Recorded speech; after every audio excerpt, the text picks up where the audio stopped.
The girl should not pay attention to this. She should trust them and can only look at him. The evaluation procedure has been completed, and based on the evaluation results, Riela has been awarded the level of a high-class rescuer, and she also confirms the title of the descendant of the Antu clan. They wanted to take her for 100 million berks, so the deity did not leave them. They offered 20,000, believing that it could be exchanged for royal currency. It was definitely the temple's grace that took pity on them. But the man demanded silence. They seem to have forgotten about the agreement of the Continental Confederation. He provided this agreement and said that a saint, especially a high-class savior, is an object managed by the Federation. As a member of the Federation, they all have common property rights, so there is no point in fighting over it. So His Majesty must provide the ladies to them. There is no need to worry. According to the agreement, they will take care and cherish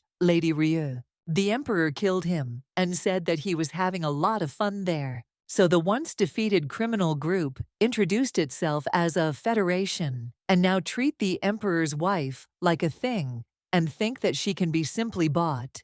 There might be another funny joke they can pull right now. The high priest asked His Highness to calm down because this was the main temple. The saints are messengers of the Lord, but the Emperor did not care at all. He simply said that there is nothing on this earth that does not belong to him. The man immediately apologized and said that he behaved this way in the main temple because he thought that it was a den of thieves. He can't stand it when she encroaches on his treasure, and he wants to make an official statement that he, Herrn Linhart von Wilsbach, is the owner of a woman named Riela Blenite. This statement is his, and it is a warning to those who are too greedy. Therefore, if anyone dares to become a victim of his greed, then let him be ready to fight with it. She turned to Riela and told her that she shouldn't worry and that she should hold on to him. She must not let the dirty blood touch her feet. After that, he hugged her. The touch, which made her feel slightly dizzy, reminded her of the first time she hugged Herrn. The girl asked Uncle Carl if it would be better to do it another way. The man said that he personally didn't care at all, but she still continued to ask him. It's just a couple of pieces of fabric, so he doesn't understand what all the fuss is about. But she kept asking him questions, so he yelled back that he didn't even know. She knew it. When Carl started to leave, it was another man who asked him why he was leaving. He thought that Carl would get angry, and something irreparable would happen. The girl turned to Uncle Hank, and you noticed that Uncle Carl really looked nervous. Hank asked her what she was doing, because she had to please the client. Riela asked who was trying to please the client. She was trying to please Fabian. The forest landscape that had become so familiar, the smell of earth and small caviar, escaping from a small castration, trying to be pitched next to the tents. After Hank picked her up as a child, she didn't like such places, because she was there to run errands. She was something that caused her a bright melancholy, and she thinks that today will be the last time, because he promised to make her happy. The guy said that when he saves up money and gets out of here, she will become his bride. The day of Fabian's promise had arrived. The client's carriage was already arriving, so she had to step into her place and not do anything stupid. The man ordered that there should be no frivolity and stupidity. She should not control herself and maintain composure in any situation. Riel wondered how important this client was. If everything was so serious, he must have paid a lot of money. She couldn't believe that Fabian had done such great things.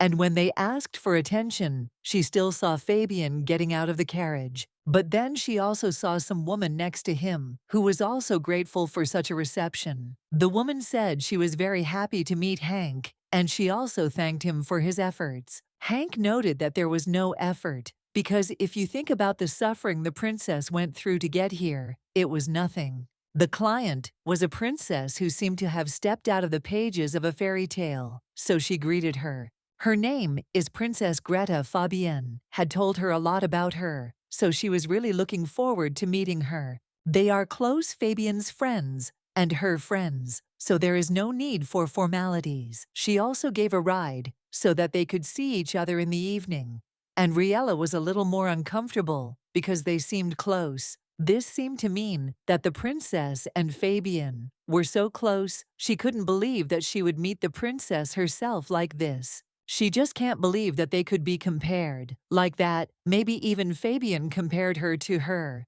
But then she saw that he came into her tent and was a little surprised. Riela first asked why he came back because she thought he went after the princess. The gentleman noted that he had simply forgotten about something. So Riela began to say that this was too much. The man didn't quite understand what she was talking about. Riela actually meant later that he would receive an order from the royal family and not tell her. Fabian smiled and asked for forgiveness. As an apology, he prepared a flower for her and hoped that she would like it. This is a Fabian rose. It seems he really was able to find it. Fabian noted that he had promised to turn all the flower shops in the village, like hers, upside down. Riela said he was already exaggerating. Well, even so, it's good that he's still so worried about the princess. After that, the guy said that he should go now because it was almost dinner time. Of course he can go, he is her dearest lover. So it looks like all the plans for the future were already determined in advance. Hank noted that he was still in thought. This was the first time he had received such a large reward from Her Highness.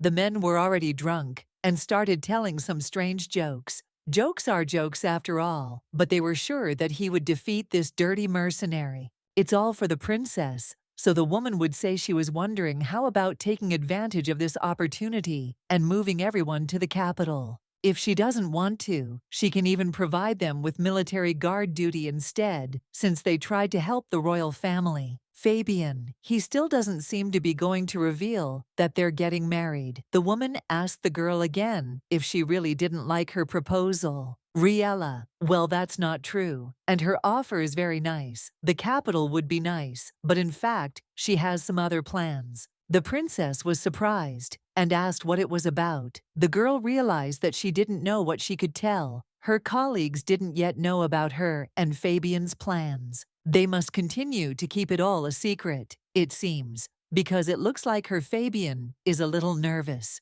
When the princess noticed that the girl was not saying anything, she immediately asked for forgiveness. She didn't want to inconvenience her, so I should think about other compensation then. In general, this is not true. This is too much. But the princess wants this. She is grateful to her for a lot. Riela was shocked and said that she had done nothing again, so the princess asked her to forgive her. She wished everyone a bon appetit, and Fabian left with her. They were all worried to death drunk and starting to fall asleep. Riela did not understand at all why Fabian and the princess did not return. She thought that they had left him a long time ago, but she still had hope that they would return soon. And she was also very interested in what the princess was grateful for and why they were on such good terms. Maybe there is something fishy here, but she doesn't want to believe it. So she decided that she had to find them, which was very strange, because the carriage was still there. And further on, there is a shopping street. Here is a Rose Fabian, but it is not clear why it is here. In the darkness of the night, she saw the princess kissing her lover. She didn't want to believe what she saw. It was really her Fabian. The guy heard her quiet squeal and turned around abruptly. He saw his girlfriend, but the princess hugged him and pressed him to herself. After that, she said that for this, she was deviating. Riela recalled how Fabian told her, as a child, that she had a very beautiful name, and she liked the name Fabian. They were 6 years old. Then a little love born from a name. He told her that she was more precious to him than anything in the world, and she should know it. The princess said that she loved him. He reciprocated her feelings, and they would go to the palace together. Riela asked him not to joke like that, and asked again if he was really going to the palace with the princess. She didn't understand how could it be, and kept asking what her daughter was doing about her. He did say that when this was all over, they would always be together. He promised her, but he did this to her. Meanwhile, men came up to them and asked what was going on. Riela told the horseradish that the princess liked Fabian. He was going to the palace, and she didn't understand at all what to do. The man said it was better to just let him go. Nothing would change because of her tears. The family said that they would establish good relations and achieve success, And although she cannot support him, for some reason she constantly cries. It seems like he wants to say that now she is the one who is doing wrong. Hank said that no one else had ever done that. The princess liked him. She was acting arrogant. They are not married, they have no child together, and they don't earn money to live on. Such is the relationship between a man and a woman. They got together and then separated. Anything can happen. Riela realized that they already knew everything. That's why they suddenly stopped making fun of Fabian. As usual, as soon as she arrived, they immediately changed the subject of conversation. And the reward given by the princess was in return for Fabian, making her happy. That is why she spoke of reparation. Fabian asked her not to leave and to listen to him. He does not understand what he should do if she leaves. Riela said that he was the one who dumped her, period. She didn't understand why he looked like he had been dumped, so she took her hand back and started to leave. The man started asking where she was going. She had nowhere to go. She was told that she had to return immediately, but she did not stop. You can't drink alcohol. You don't have to go to classes. It's funny to watch the king's strange behavior. And for the girl he met too. He thought that she must have jumped off the cliff herself, because they started shouting at him that a man had fallen into the water. He saw that she was crying. It was none of his business, so he felt he shouldn't have interfered. However, in reality, no one wants death so much that they end their own life in tears. This is something he knows too well. It is enough for him alone how they submit to this miserable life, so she will survive. The man was screaming that she was still breathing, so he just asked someone to provide some kind of blanket. She needs to be warmed up urgently. He was like, no one here knows how to talk, or it seemed their ears were blocked. People started saying that they were seeing her for the first time, and that no one had been with her yet. But suddenly a man came out of the crowd and said that this girl was his younger sister. They were so worried when she went missing, so he is very grateful that the gentleman found her. The man realized that he had gotten it badly. Perhaps he would first sell her to a brothel, or try her out himself first. He even became interested in where such a beauty came from in their area. But the gentleman asked him to wait a little. He changed his mind, so he demands that the man let her go. The man did not understand what was happening, because he thanked him. Now he can go his own way. The emperor said that he knew that he had nothing to do with this girl, so he had to let her go. The man started to get indignant and said that he had said that he was her older brother, Igra, asked what her name was then. The man asked if he really thought he didn't know her name was Marie. The gentleman remarked that it was strange. Before the girl fainted, she called herself a rose. The man started saying that he was just laughing at him, and the crowd started saying that he was most likely not her brother. It seems like he really doesn't know her name. He looks more like a kidnapper. The reward for catching such people has been very good lately. The man approached him and said that it seemed that he was the good catch, not this girl. Perhaps we should hand him over, guts and all, as dog food. This man got angry about it. If Asian found out about this, he would go crazy. Something completely incomprehensible is happening here. You need to quickly prepare spare clothes. Other guests should not be allowed into that room. The man first began to ask what kind of orders the master was throwing at him here, but when he saw how much money was here, he immediately stopped being indignant. He began to ask what kind of clothes he should prepare. The gentleman said that he should prepare hope, as usual, and put it at the door. The man said that this would be done, and the gentleman, meanwhile, entered the room with the lady on his back. He was very interested in why she behaved so impulsively. Asian won't leave him alone if I find out that he ended up in a hotel with some stranger. Yes, the most influential men in the world would fight to possess such a girl, but he still doesn't understand why she had to jump into the water. Actually, it's important to me because it's none of his business. But when he started walking, this girl asked him to stay. She finally came to her senses. The man said that I can't get up, I need to lie down.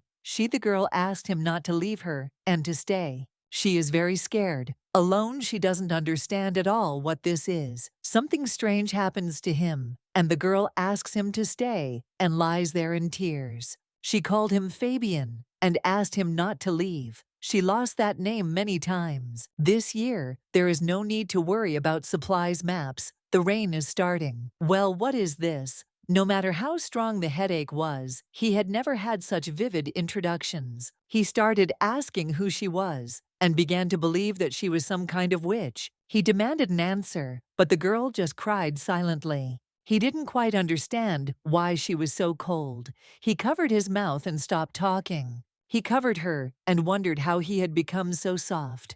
He certainly didn't sense any danger, so he was still curious as to who it could be. Such a warm scent. It's completely unclear who this is and who Fabian is. It's hard and cozy for her. She fell into the water, so she doesn't understand why it's so warm. When she opened her eyes, she saw that there was a blonde man next to her. She took her hand back and didn't quite understand what was happening.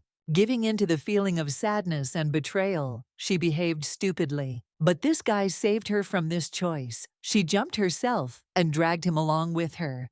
Riela stood up and began to think about how much of a nightmare it had been. She needs to leave quickly before he wakes up. She doesn't know whether to thank him or apologize, or blame him for bringing her back to this terrible life. Honestly, the only thing she wants to do is run away, so she will try to do it. Somewhere in the forest thicket of the southern expanses of the kingdom of Liata, the bar at Fernie's, the man asked Riela to let him pay for their drinks, but the girl informed him that the bill had already been paid. But now he started saying that it was not true, and he didn't pay anything, so he started demanding the bill. The difficult autumn of enzymes. Past the spring of the next year, arrived the scars, which it turned out would never heal, began to hurt less. To tell the truth, it wasn't particularly good or bad. The main thing is that it was to this village that I managed to escape. But then, knights came into their bar, who were completely covered in armor.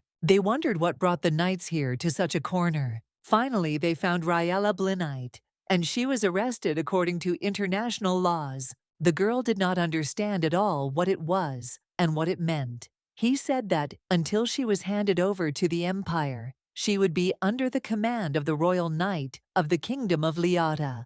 The woman began to ask what kind of arrest this was, and why they were taking her employee away. They don't even know why they're taking her. The man said she's accused of planning to assassinate His Majesty, the Emperor of the Elschweig Empire. He also noted that this woman does not want to be taken away as an accomplice. The girl did not understand why she suddenly saw Fabian's face.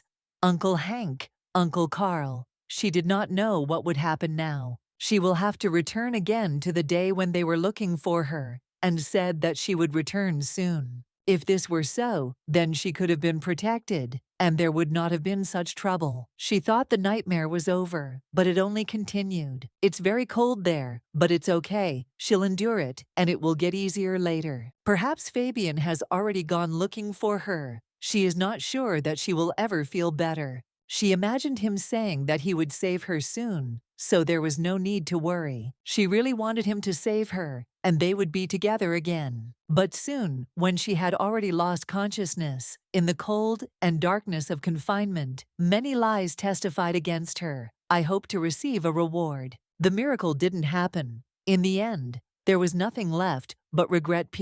Everyone greeted the emperor. The princess told her father that there was no need to worry because they had nothing to lose. The man agreed with his daughter and said that everything was indeed fine. That's right, because today everything will go according to plan. Everyone greeted the new son of the continent, the young Emperor Elschweig. The king said that they welcomed the emperor with all their hearts, but he interrupted him and said that he was simply grateful that the king had met him. The man began to say that the emperor must have been very lonely, and that it was hard to get here. The gentleman noticed that this was indeed the case, and his ears began to hurt, so he immediately asked the orchestra to stop playing. The princess turned to His Highness and asked if he would like to take a walk around the palace. After this, a welcoming celebration will be held in his honor. But the emperor said that first he would like to make sure that the transfer of the kingdom to his control would be successful.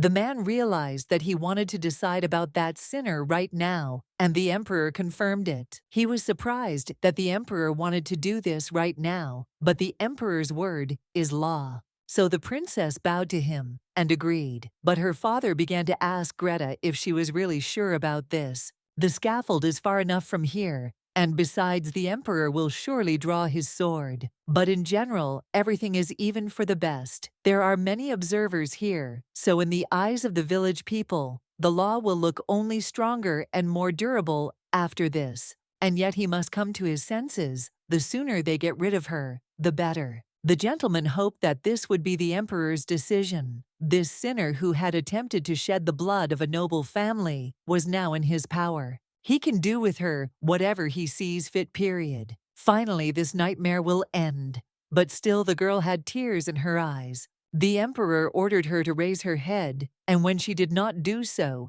he repeated it again. Everyone did not understand at all how she dared not listen to him. It was not for nothing that she was captured. The emperor to suddenly disappear and then return. 10 years later, Herrn Linhart von Wilsbach. Many said that he ascended the throne of the Elschweig Empire very peacefully, but few knew how much blood was shed for the sake of this peace period. The sinner who stood before the emperor like a victim would soon also turn scarlet, but the emperor asked her to raise her head and look at him. Normally, it was even affectionate. He noticed that she was very thin. Even though she was a prisoner, she couldn't be starved to such an extent. Could it be that the man who had bent his opponent in the struggle for the throne in distant lands showed sympathy to a sinner? Everyone was perplexed. Perhaps he was offended by the sinner's impudence. It is not at all clear what is happening. The situation is heating up. It is urgent to sort it out. The man approached His Majesty and said that he would read out a report of the crime in the conspiracy to assassinate His Majesty that took place last autumn in the eastern region of the empire. Riela Blinite is accused as the leader of the conspiracy,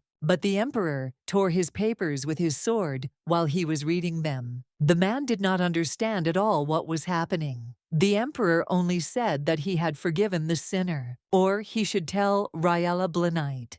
The man immediately hesitated and said that he would make changes. The princess did not understand at all what the emperor was doing. After all, she was his goddaughter, so she could be killed, that's all. She doesn't like all this at all. Perhaps the emperor noticed something. People started talking about her falling, but many thought she wasn't even worth picking up. She's a prisoner, so she's worthless. The princess watched this. She noticed that the emperor was not doing anything. So she began to think that he might kill her. If he realized something, then things were bad. But it is very interesting what choice he has left, however, feeling anxious and not always being wrong. Something happened that no one could have predicted. The emperor took her in his arms. The health of the prisoners, who were supposed to be delivered to him in the empire, had clearly deteriorated. In this regard, they expressed their deep remorse before His Majesty for failing to respect international law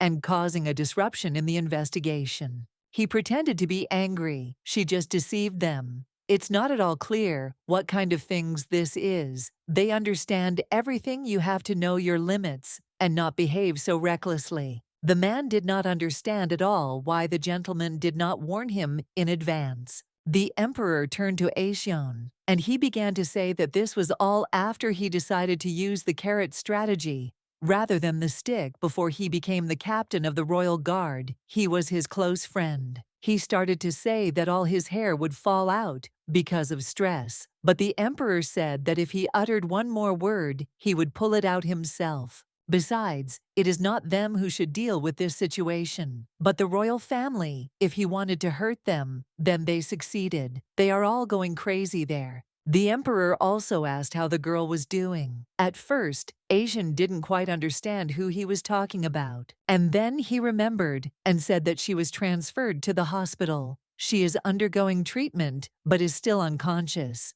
From what he heard, she had been fasting for about 10 days after being imprisoned. The emperor was surprised that Aeson had actually looked through all the papers. Even if he had, there were too many of them. And what did you tell the royal police about Riela Blinite? as the only suspect, to put it mildly, were just perfect point. All the parts were fitted together and matched, and there was plenty of evidence. However, the facts about the surveillance of Herhan the Crown Prince, led by Riela and her gang of robbers, turned out to be extremely far from the truth. No material evidence was found at that time, and His Majesty, who was wandering around the country and was seriously ill, could not resist. Having successfully returned to his home country, he put off the investigation into the attempt on his life for later. But after everything had died down, he tried to negotiate with the kingdom and turn this into a mutually beneficial cooperation.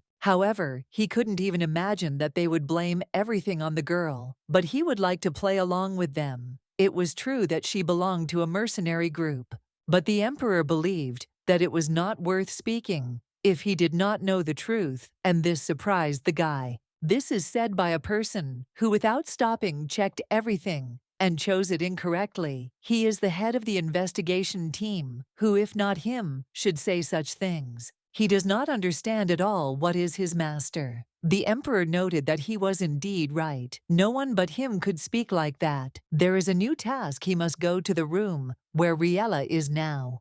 The guy was completely horrified by this and didn't understand anything. He even unpacked the trunk, but Mr. I told him that he could just spend the night in the hospital. He also had not had lunch, so the emperor said that he could go there again. Now they had finished everything, and he could go. One of the emperor's messengers is lying in a hospital bed. This was reported by the knight. The princess noted that he, of course, did not seem to be trying to finish her off, so she did not understand what kind of nonsense this was. If he talks like that, everyone around will think that Anna staged the assassination attempt. After that, she kicked him out and thought about what was going on. Why the emperor's assistant had to protect this girl. It's possible they found out that she ordered the knights to kill her, but that can't be true. They agreed with the witnesses and not to find fault, so she doesn't understand at all what's going on. Then she remembered Fabian, who had told the princess to be careful because she did not want to hurt such beautiful hands. Even if he were there, she doesn't know what to do.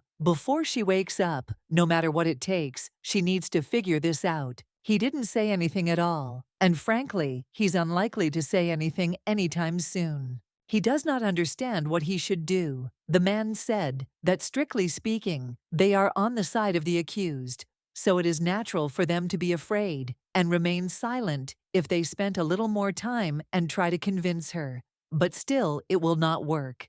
3 days had passed since she had come to her senses. He was sure that she would answer him soon, because so much time had passed and she had to react somehow to what was happening. There were many different topics they could discuss, but despite this, she continued to avoid communicating with him. It was difficult to understand, especially given the circumstances of their meeting. This suggests that neither threats nor promises matter to her. She still pays no attention to his words, and this seemed very strange, even for his experience. Usually silence is always a harbinger of the end, the approaching moment of punishment. But it was hard to believe that after she saw him, she remained silent for so long, without saying a word. He could not understand how she could remain in such a state without saying anything when she first saw him. But then the young man began to reflect on his words and began to ask what the emperor really meant. He also noticed that the emperor looked very noble and handsome, and she probably would have immediately said so if not for the intervention of his assistant,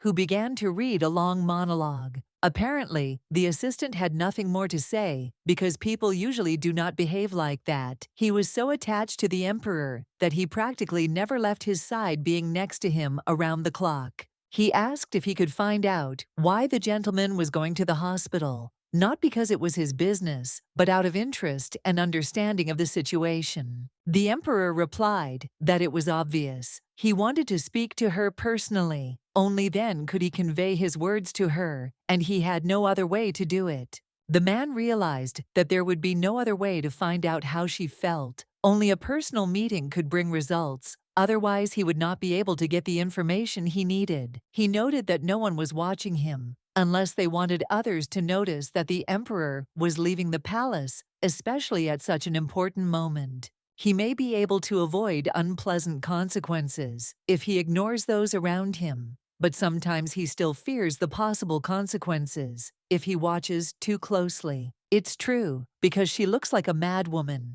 She's been staring at the wall all day, not reacting to anything around her. No greeting, no answer, just complete silence. They said she had gone mad. The news that she was about to be executed only confirmed it, but now that she had come to her senses, they decided that they would have to discuss her future. This place undoubtedly belongs to the royal family, but it is ruled only by gossip and intrigue, which are so prized for power and influence in this royal circle. In any case, everyone was determined to get rid of her as soon as possible. They didn't want her to stay here any longer and were waiting for her to be taken away. The gentleman approached her and remarked that he had heard rumors that she had become mute. This made him wonder how hard her silence had been and how she had been tortured all this time. He understood what she had been through, but he was sure that she could not continue to remain silent in front of the whole world.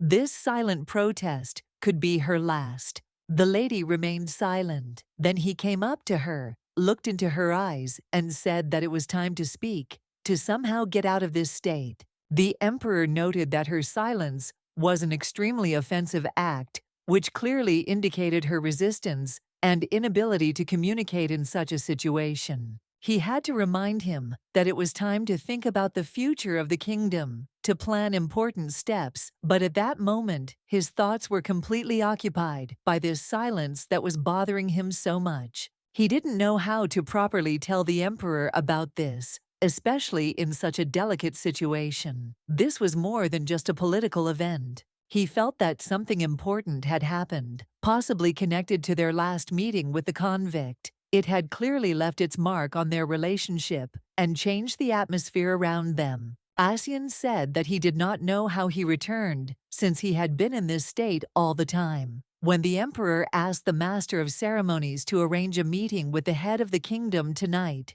and that they must be present, the man said that he would inform him immediately. The king would certainly be very happy. They had already made all the preparations, so all he had to do was arrive on time. But the emperor did not agree, and said that they would organize everything, and he should order food to be prepared from the product that they brought from the empire. Since they are in the debt, royal family, they should be properly thanked. The man was shocked at first, but then agreed and said he would clarify on this matter. Meanwhile, the emperor turned to Asian. He doesn't like it at all. The emperor asked if he remembered how they took prisoners in Kanista 7 years ago. Asian confirmed this and also asked again whether he was talking about those who took the poison of the treasure and died so as not to reveal secrets, but he also wondered why he was asking about this. Their symptoms are too similar to those of the captive lady. The king did not even understand how he could thank him for such an honor.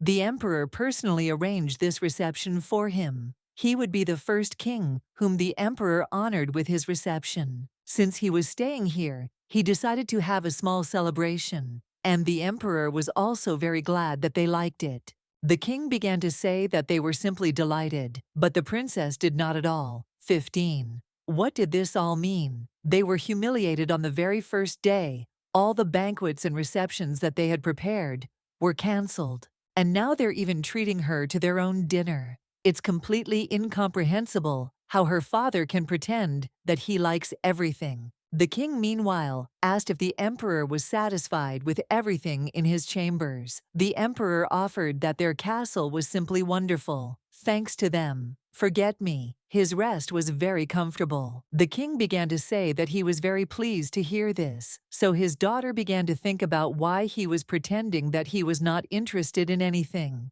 although he himself was conducting an investigation right in the hospital room. They've been chatting for a while about nothing. Maybe he gave up. Riela is sitting there taking a mouthful of water, so he could have given up. Besides, it was the most logical of all possible outcomes. But she noticed that he was looking at her strangely. The emperor turned to her and noted that Greta looked too tense, So he asked Bill to bring the princess a cup of tea, but the girl began to say that this was not worth doing. The emperor suggested that she drink it because tea is very calming. This tea looks a little suspicious, but still, the girl was grateful to him, and when she tried it, she was in complete shock. This is some kind of miraculous effect. The king also began to praise this wonderful tea. The emperor thought that the king also wanted to try it, and the Lord confirmed this. He was happy to try it because it was the emperor's own tea. They collect it from plantations in the southern islands, so technically it's not his. Surely he had heard of a poisonous plant called claudi. Then the princess was very scared.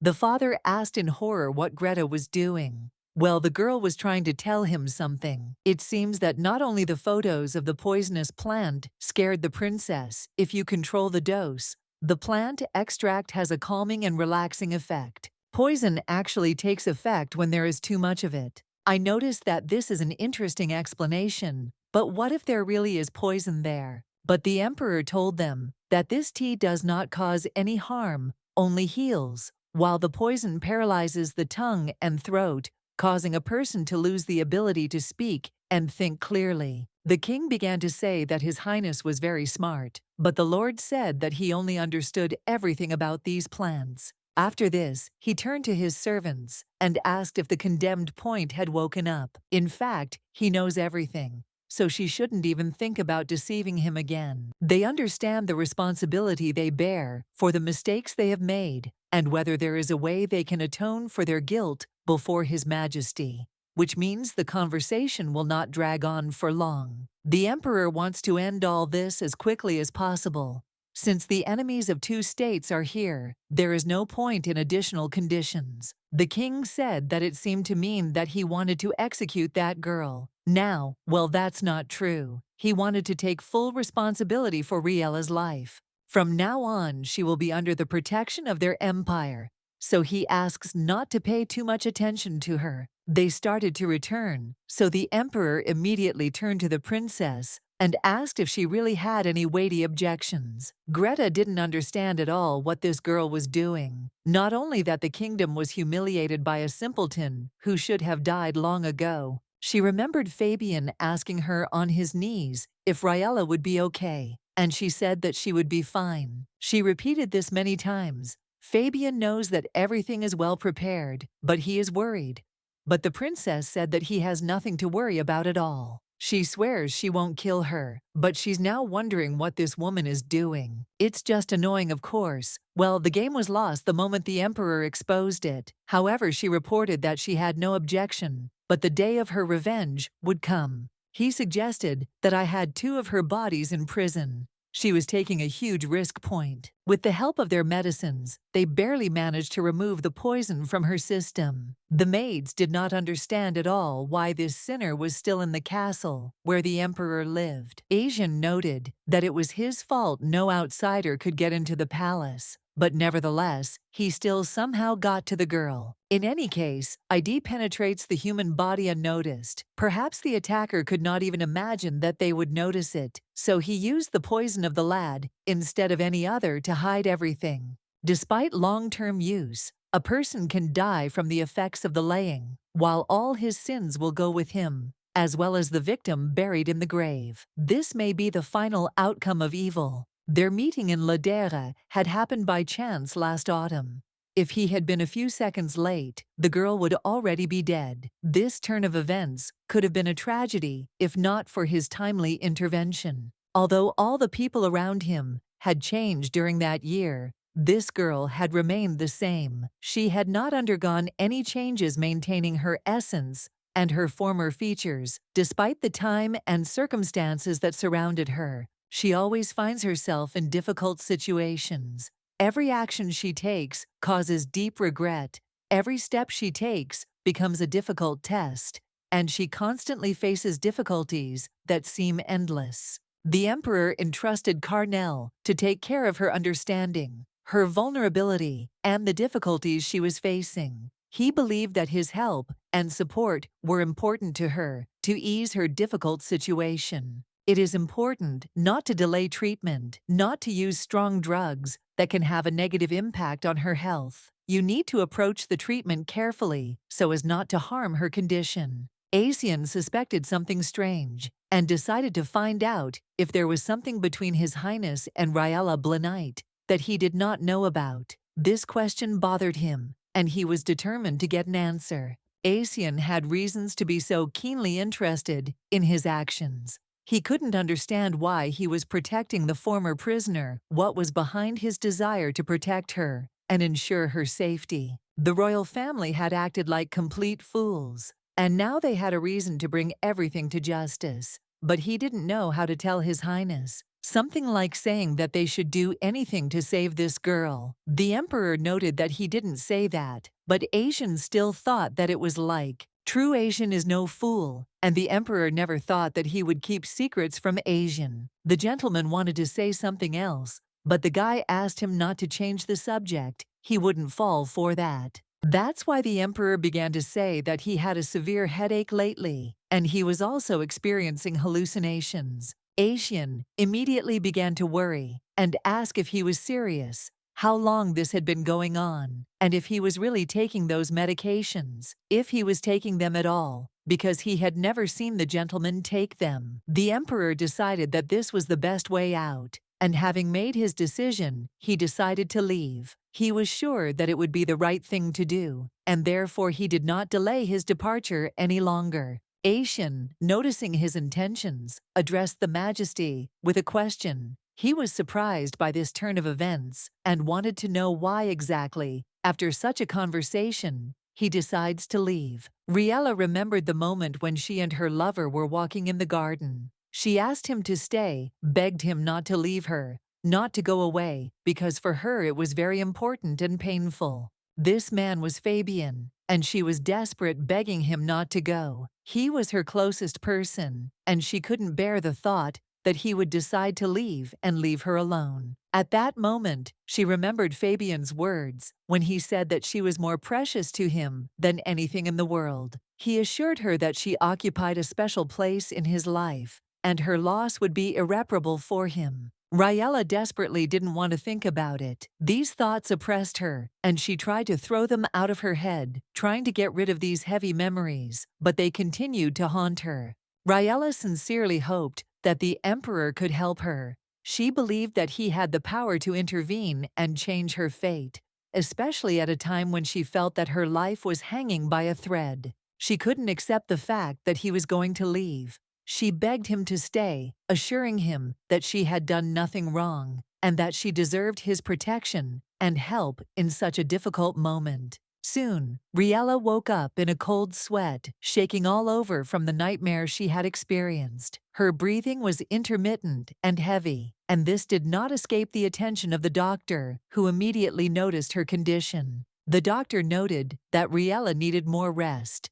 Her body had not yet recovered from the effects of the poison, and the recovery process was not complete, which explained her weakness and malaise. When Riela began to make some sounds, the doctor did not immediately understand what she was trying to tell him. She tried to express her desires, but her condition did not allow her to clearly formulate her requests. The doctor then suggested tying her to the bed, as he predicted that she would be violent when she woke up. He knew that her physical and mental state at that moment could be extremely unstable, but they soon decided to stop when she suddenly crawled to the table with papers. Despite her weakness, she tried to perform some actions which testified to her determination and resilience. The man grabbed her arm, trying to stop her, and began asking her anxiously what she was doing. He was concerned about her behavior, not understanding what she was trying to do in such a state. Then the emperor entered the room and asked what was going on. The girl immediately understood who had entered, but the gentleman noticed that it seemed the sinner had written something. It looks like she's asking for salvation, but it's not entirely clear why he's asking. He knows she was set up, but that doesn't mean she's completely innocent. It doesn't matter to me whether I did something illegal or not. She is an accomplice, and that fact remains unchanged. But why should he help her?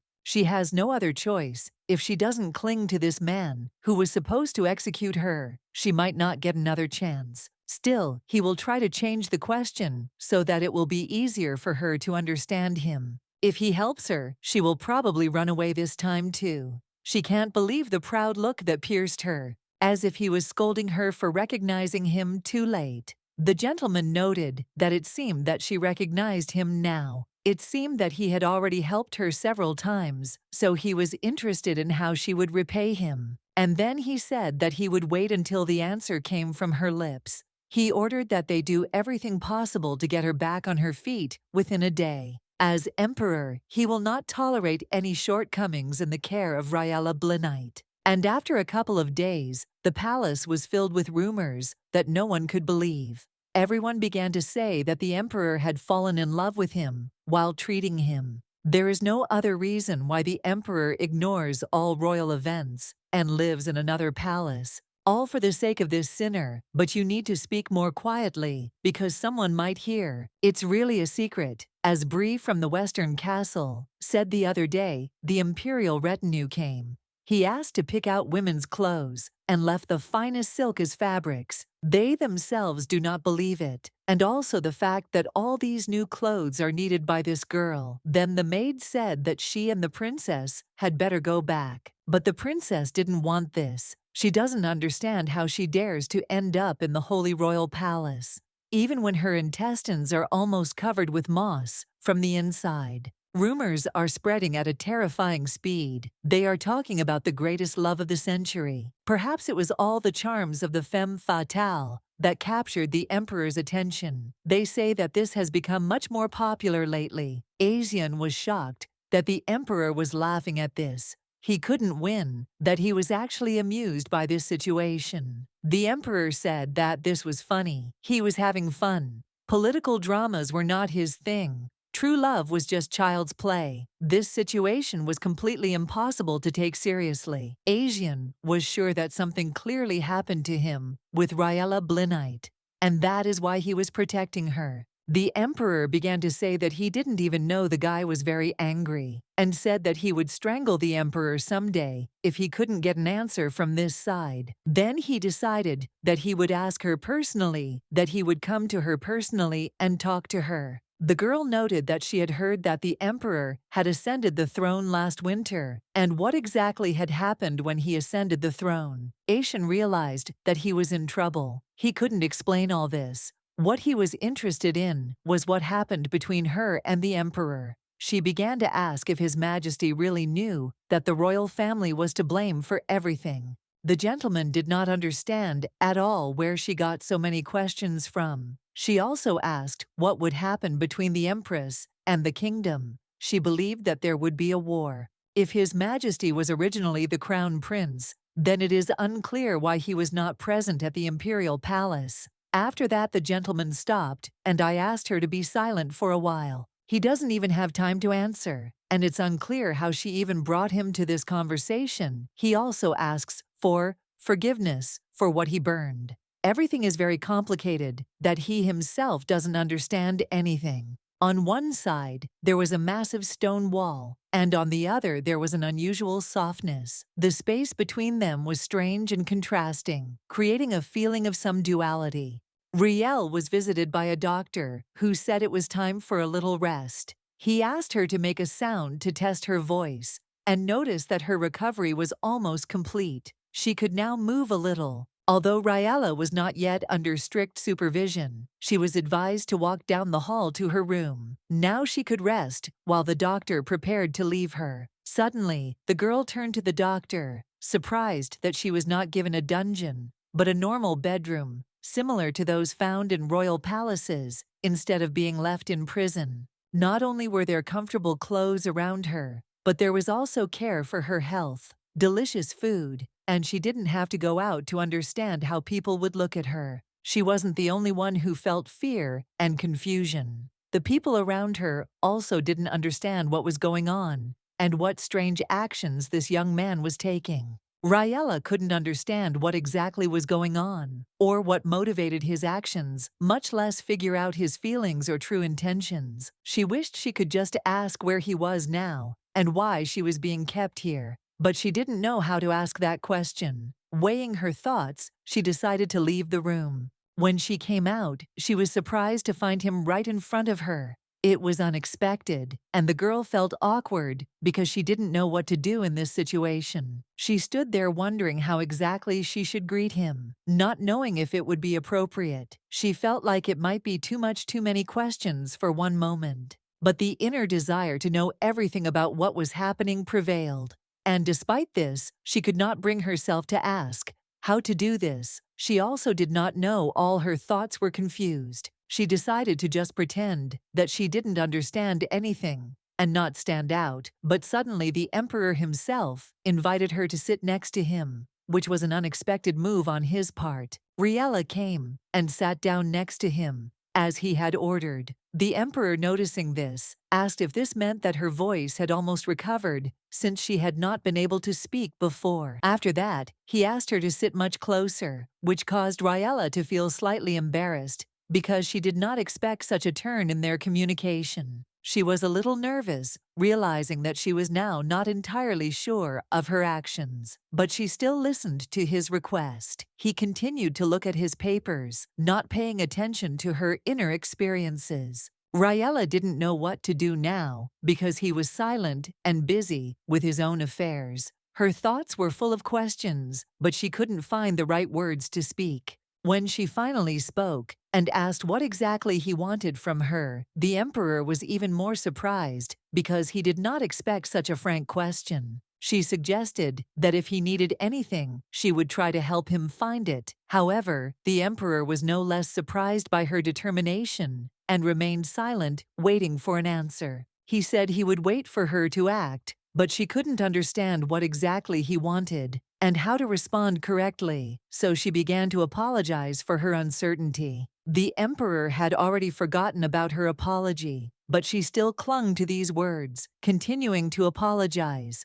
which greatly embarrassed him and made him think about her motives. He was so powerful that he couldn't understand what else she might need or offer him, and he didn't know how to respond to her apologies. Riela continued to doubt that she could be of any use, and she realized that her worries did not add to her confidence, especially since she did not even know what he could expect from her. The emperor was surprised by her words and asked again if she meant proof that her family had actually tried to kill him, since that was why she was being kept here. She confirmed that she had in fact considered herself merely part of a plan, proof that she could help expose the conspiracy. He confirmed that she was right to some extent, but that did not reassure her. However, the more he heard these words, the more unpleasant it became for him. He did not know what to make of her point of view, and his attitude towards it became more and more complicated. The gentleman said that she was used to perceiving herself as a tool, and that no proof of her rightness was required. He did not ask for her help, despite the fact that she offered her services.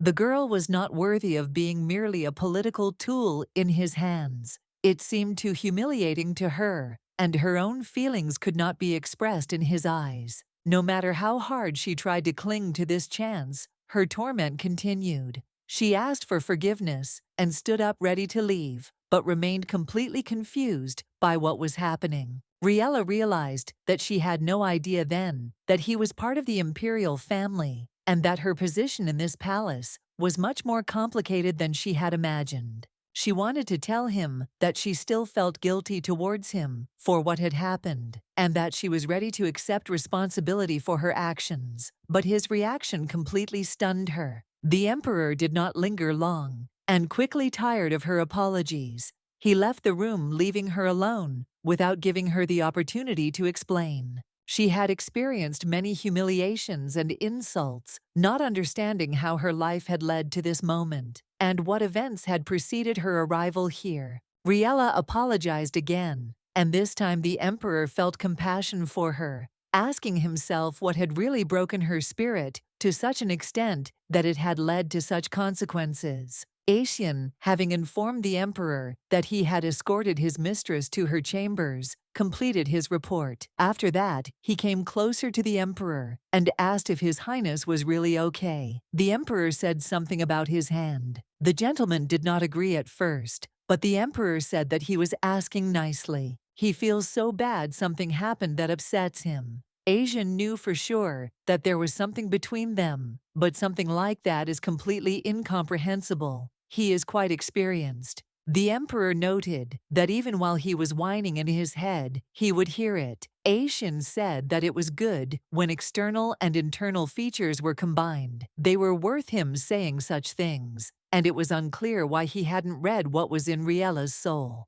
Herhan said that he didn't understand what was going on in her mind, so his assistant could now understand why he was often so rude. This situation was becoming increasingly difficult for both of them. It turned out that there were people on whom his powers had no effect, and this was a great discovery for him. Now he could understand why his approaches were not always effective. The emperor thought about it and admitted that it seemed to be true. His abilities were not all powerful, and he realized that he could not always control the situation. This discovery surprised him a little. Although he was born with a unique gift, he knew that he couldn't always count on being able to see into everyone's soul. Perhaps her soul was too dark and complicated for him to understand. He couldn't understand what she expected from this situation, because her actions seemed illogical to him. All her actions baffled him, and this complicated further interaction with her. Fabian and the others who valued her had abandoned her, and now she was alone. This only added to the sense of rejection and despair she was currently experiencing. She began to think that this guy was no different from all the others,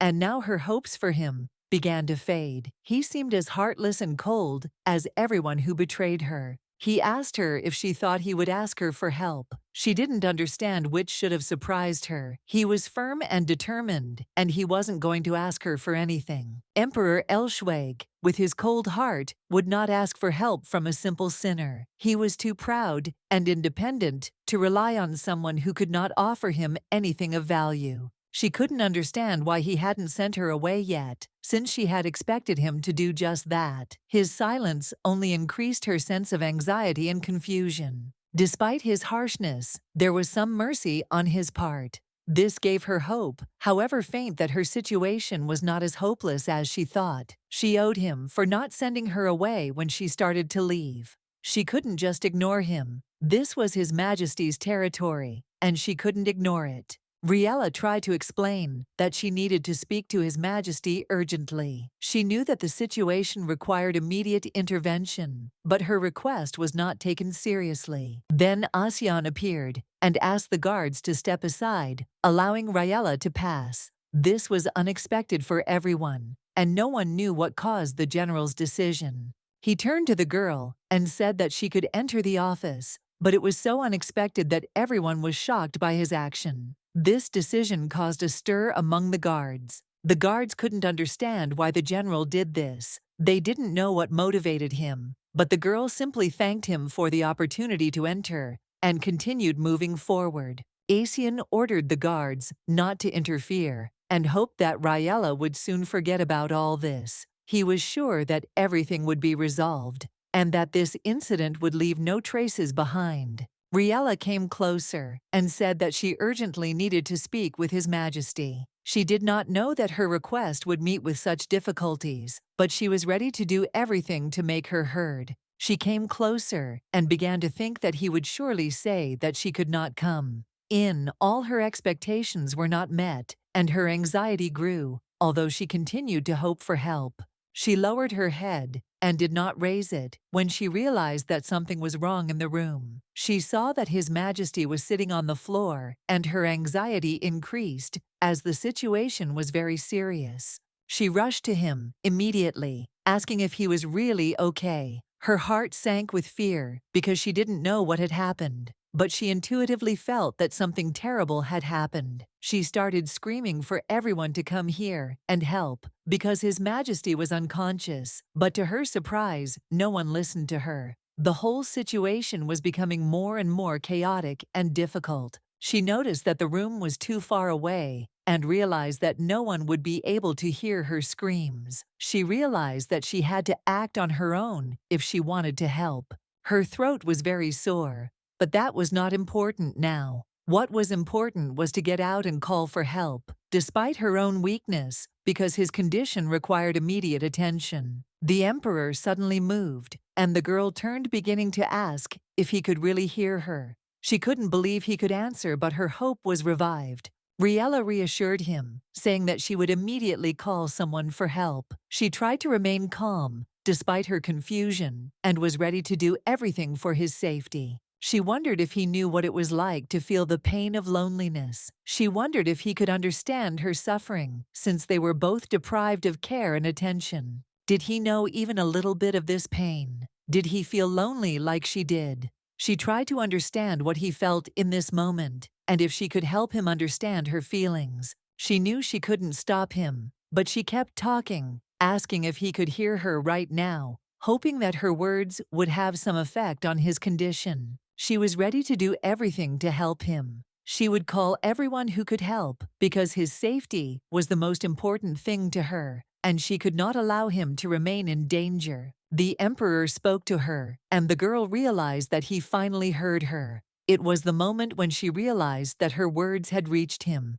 and it gave her the strength to continue to act. He turned to her again, and the girl replied that she was with him, not leaving him alone. It was a moment of relief, although it was still unclear what would happen next. At that moment, the guards burst into the room, shouting to know what that scream was. They did not ask about the emperor's condition, but immediately began calling for Sir Carnell and tried to take the girl away. The guards were not interested in the state of His Majesty. They immediately began calling for Sir Carnell and trying to take Riela away, believing that she was a threat despite her actions. They said that she had to let him go immediately and leave the room. Riela didn't understand what was happening, but she was forced to obey despite her feelings. The emperor asked her to leave the room immediately. His assistant helped him up, and the situation began to return to normal, although it remained tense. The aides said they would take her out, but the emperor said it couldn't be done that way. He demanded that the guards take their hands off Riela and let her go.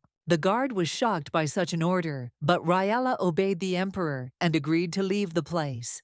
Everything points to the fact that he is having convulsions.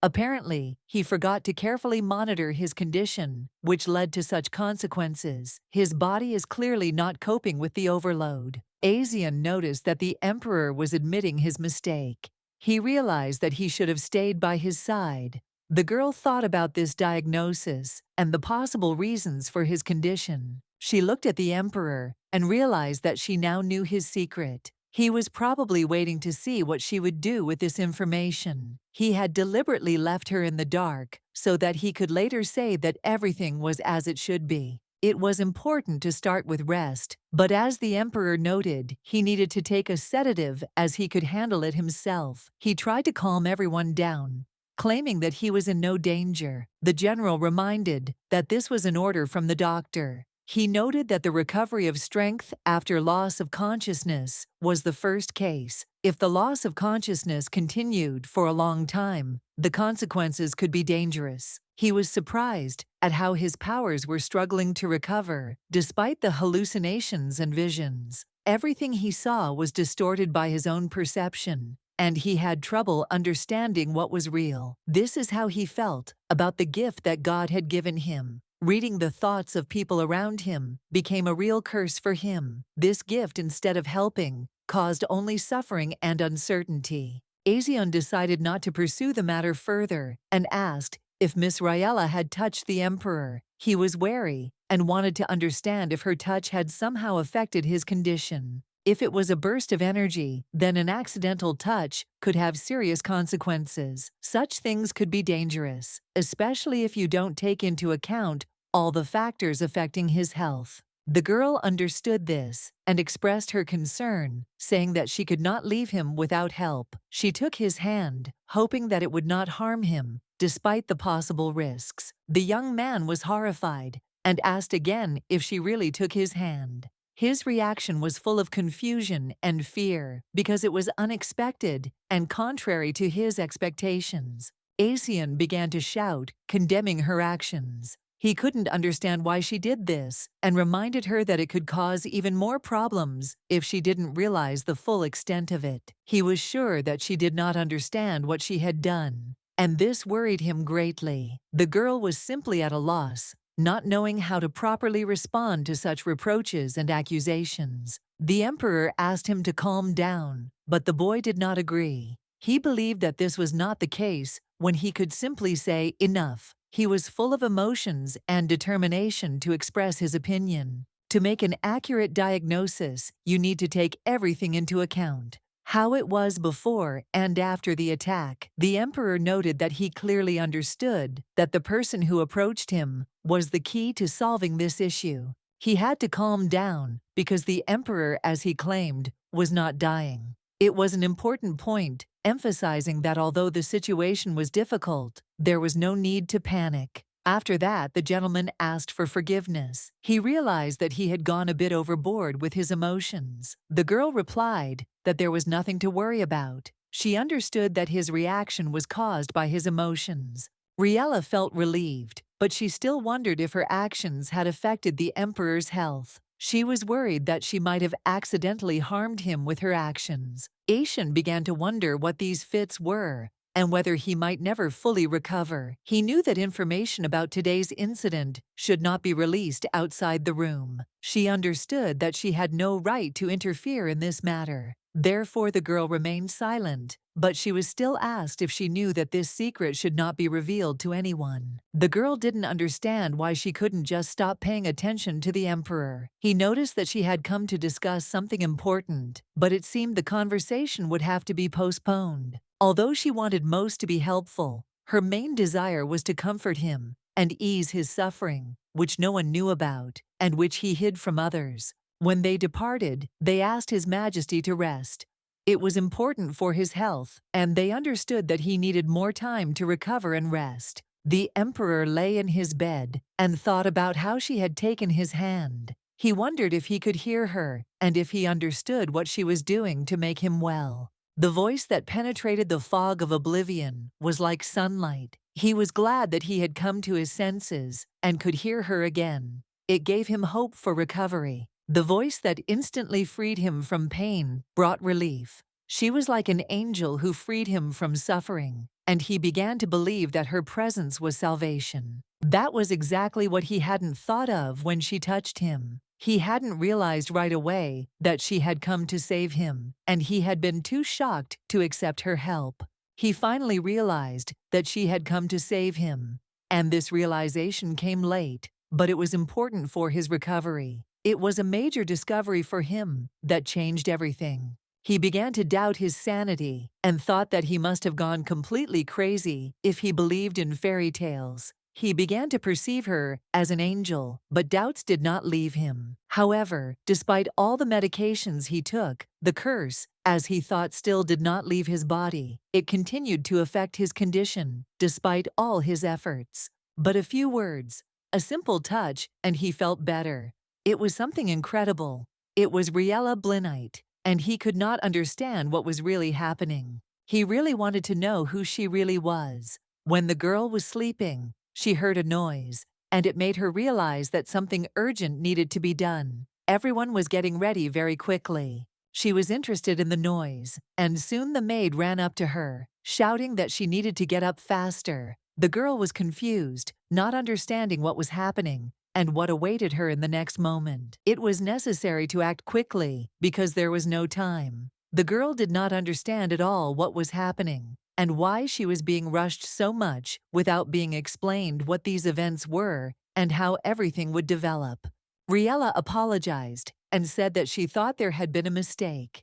She did not understand what exactly her mistake was and was confused by the actions around her. At this moment, they were helping her with her dress and tightening her corset while simultaneously greeting His Majesty. Everything was happening in a hurry, and she could not understand what kind of preparation this was and why it was needed. Now the girl began to understand why she was dressed and collected so quickly. She realized that the situation was much more complicated than it initially seemed. Riela greeted His Majesty. He said that if she had any questions, she should feel free to ask. because at this moment, everyone should be aware of what was happening. The girl did not understand what questions were being discussed. Her thoughts were confused under the weight of the emperor's gaze. This gaze seemed to be able to penetrate into the very depths of her consciousness, forcing her to doubt every word. Riela decided to break the awkward silence. She asked him cautiously if he was feeling better. The question sounded hesitant, as if she herself was unsure if it was appropriate.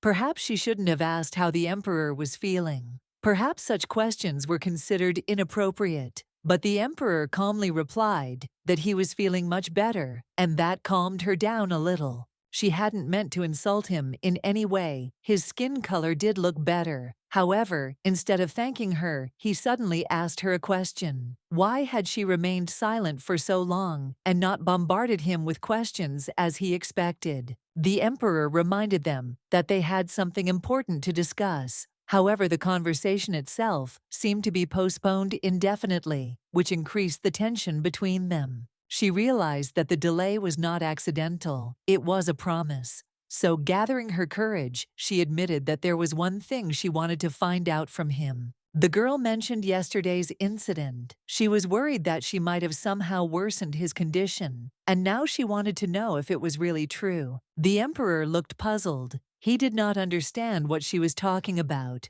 Riela, on the contrary, reminded her of Azion's words that were bothering her. Asian claimed that she could harm the emperor with her touch. This thought haunted her and kept her from sleeping at night. The realization of the possible harm she had caused completely unsettled her, causing her insomnia and anxious thoughts. The emperor asked her to raise her head and asked if she was really worried about his condition now. Riela immediately refuted his assumption. She quickly apologized, assuring him that this was not the case at all. The emperor said there was no need to worry because everything was fine, and he was fine. He saw no reason to worry, and his calm immediately spread to everyone around him. This meant that she didn't have to worry anymore. She couldn't even imagine that at such a moment her worries could be so inappropriate. Everything became clear and understandable. The emperor quickly flew up, and one could say that she had helped him. It was really unexpected, and the lady felt relieved realizing that she had been able to help him. Finding herself in this situation, she realized that she was much more worried about the emperor than she even thought. This opened up new feelings and understanding for her experiences. The emperor was also interested in the answers he wanted to understand why she grabbed his hand. This became an important moment for him, and he wanted to find out the reasons for her action. The emperor noticed that he was the one who needed to be reassured and supported. He himself was the one who needed help and understanding, and this was an important conclusion for him. The girl said she did not know the reason for her actions and could not really explain why she did it. She asked for forgiveness, admitting her uncertainty and awkwardness. Herhan replied that her apology was enough. He said that the words "sorry" were now forbidden, and she should not apologize for every step she took, as it had become too frequent. He asked how long it had been since she had seen the light of day. She was in a dark room, and the windows were boarded up, which prevented her from enjoying the light lately. Riela admitted that she herself did not know how long it had been since she had seen the light. She apologized again, but at that moment she realized that she had made a mistake in not realizing the importance of this question. When he had already left the room, she was so worried that her strength was completely exhausted. She could not contain the nervous tension that had gripped her after all the events. So much time had been spent talking, but she didn't remember anything concrete. Perhaps because of her constant doubts and changes, the emperor might even have been offended by this. At that moment, the maid entered the room and addressed the Mrs. She, conveyed an important message that concerned further plans and actions, and her words made Riela wary. The maid informed her that His Majesty had ordered her to be taken for a walk. This was an unexpected turn of events, and Riela wondered what the emperor had planned this time. The father, passing by his daughter, expressed bewilderment. He did not understand what was happening, especially after the emperor had refused to receive her for the third time. and all this seemed strange. He even sent people to talk to the emperor, but Greta started to claim that she didn't know what the problem was. Father had to go and sort it out himself. It was sheer madness. For the third day in a row, the emperor had not been received, and it was unclear when the meeting would take place. All these events seemed completely illogical. Father felt that the situation was getting heated, as if an enemy had occupied the royal family's territory while ignoring it. And after that dinner, it was impossible to continue to provoke the emperor. All of this was a consequence of Riela's actions. The princess didn't even know that her actions could limit her so much and lead to such consequences. Father said that this was extremely unpleasant. They had to be careful and be prepared for the consequences before the emperor took any more serious measures. Greta asked again what compensation he was talking about and how he was going to apologize for the assassination attempt on the emperor. He would probably say that he would become his vassal, and that was it. But the king started saying that he wasn't the emperor at the time, so it was easier. But the girls started saying that the crown prince on the run was still part of the royal family, and he was the emperor now, and he wouldn't just forget about what happened. The king interrupted her and said that she must say what she wanted him to do. He had read that the matter was that she had drawn those foolish mercenaries into the matter. He said that his abilities could not be relied upon, and that his skills were clearly insufficient. However, despite this, she insisted that he be called. It turned out to be a mistake, but the princess insisted on her own. The princess had ordered that such words should not even be spoken. She did not want to hear anyone doubt his abilities. Despite his lack of experience, she believed in him. He understood that every person has his own path, but he still could not understand why she was so eager to follow this unknown boy.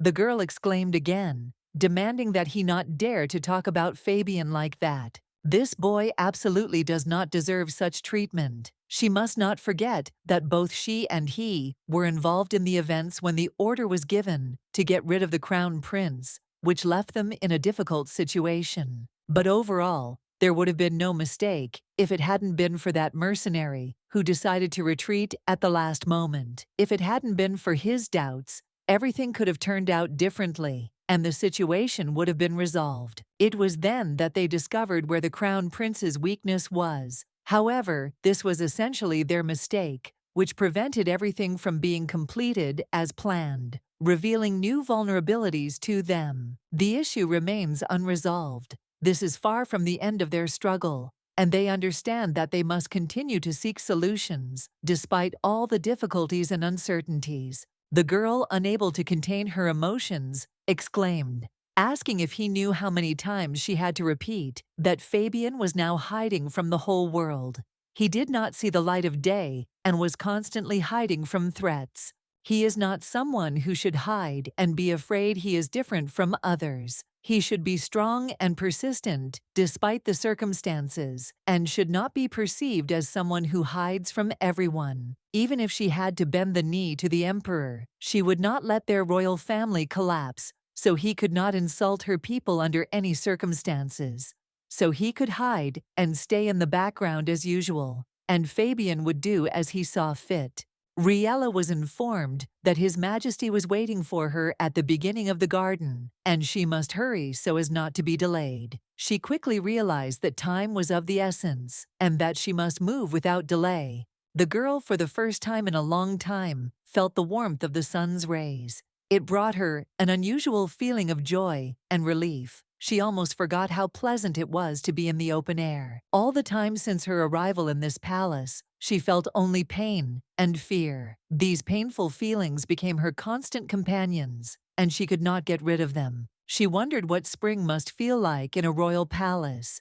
The air was fresh and cool, the flowers were blooming, and the atmosphere of the palace itself seemed alive and full of life. The gentleman called her to him again, and looking at her, he looked again with such a piercing gaze that made her heart beat faster. She could not understand what exactly he felt. She couldn't figure out how to treat this guy who was standing next to her. Now, there were a lot of doubts in her soul, and she didn't know how to react to his presence. He was the man who had taken her hostage, the emperor of the Elshvike Empire, a man with great power, but she could not fully understand his motives and true intentions. Or maybe it was the guy she spent the night with in Ladero, the one with whom she had experienced unusual moments. The emperor had asked her to go for a walk, but she didn't know how to take it. Or maybe it was the same guy who loved watching cherry blossoms. His attention to the beauty of nature always made her feel strange. She couldn't decide which was more important. She couldn't figure out what to call him in the complicated relationship they had. These thoughts were swirling restlessly in her head, but she couldn't find an answer.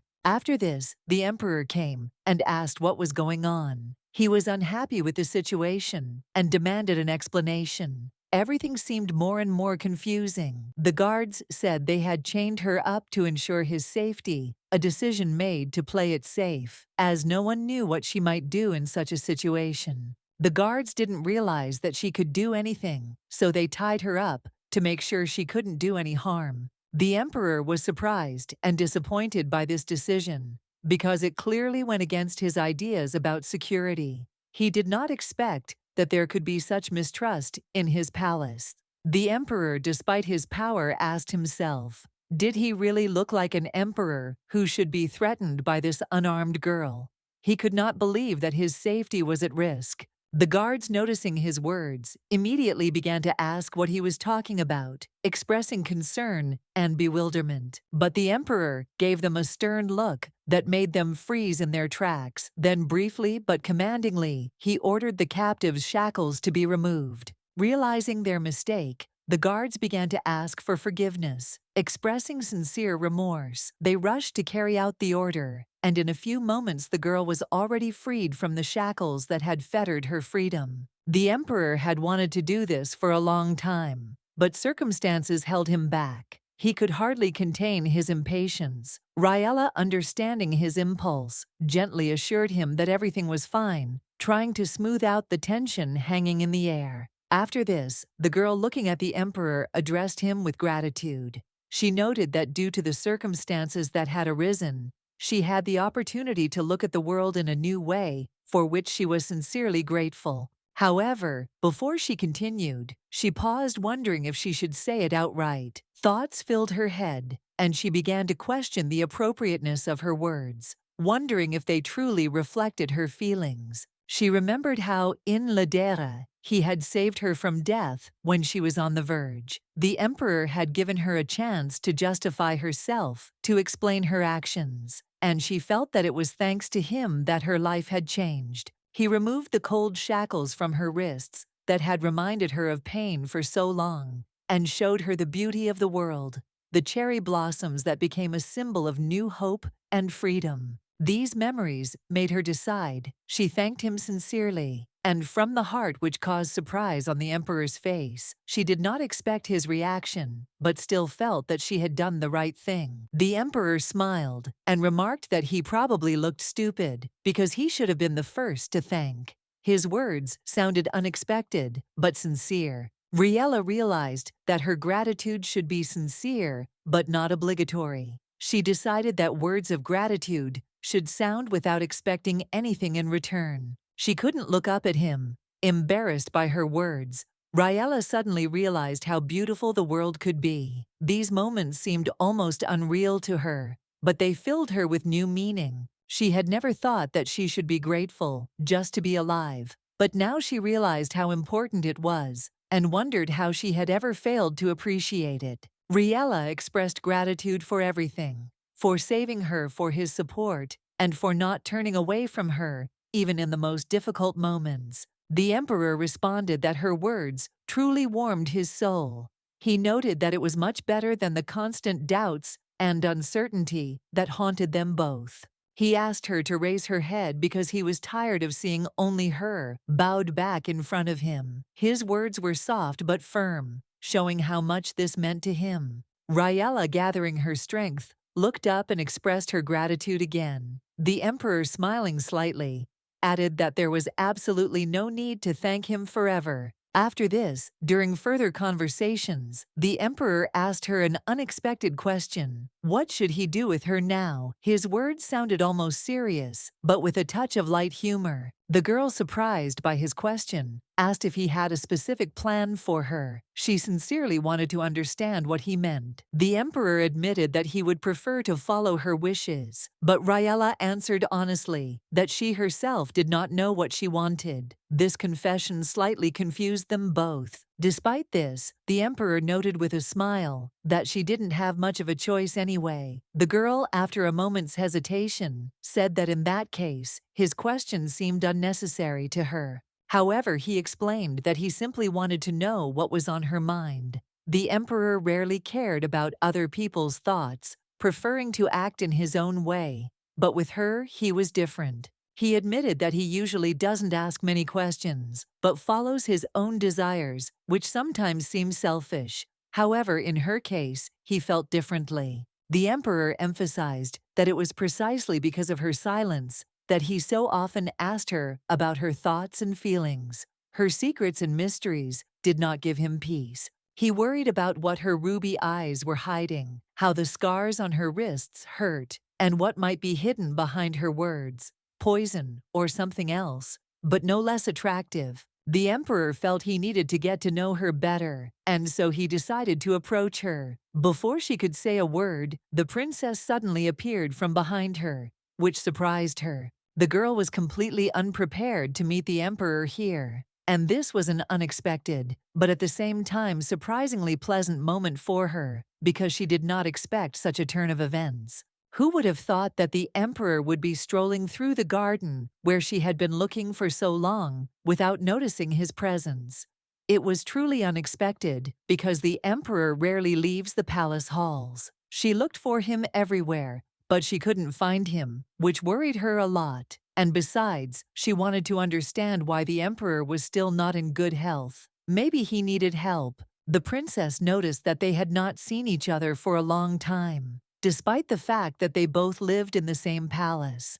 And it was strange that they crossed paths so rarely that they did not even have time to exchange a few words. The emperor thought that her visit to the garden was clearly not accidental, and that she probably wanted to discuss something important. If necessary, he was ready to go anywhere, even to the most remote corners, just to resolve this issue. She was determined to continue her work, and if necessary to go further. No obstacles could stop her, because she was determined to achieve her goal, despite the circumstances. The emperor said that they could talk later, when it was convenient for both of them. He could not give her enough attention now, but he was ready to meet her at another time when all the issues were resolved. He promised to send a notice to the palace about the appointment so that they could continue their conversation. The princess was surprised that Riela had remained here all this time, without any apparent reason. The princess also noticed that Riela had not greeted her, which she found strange.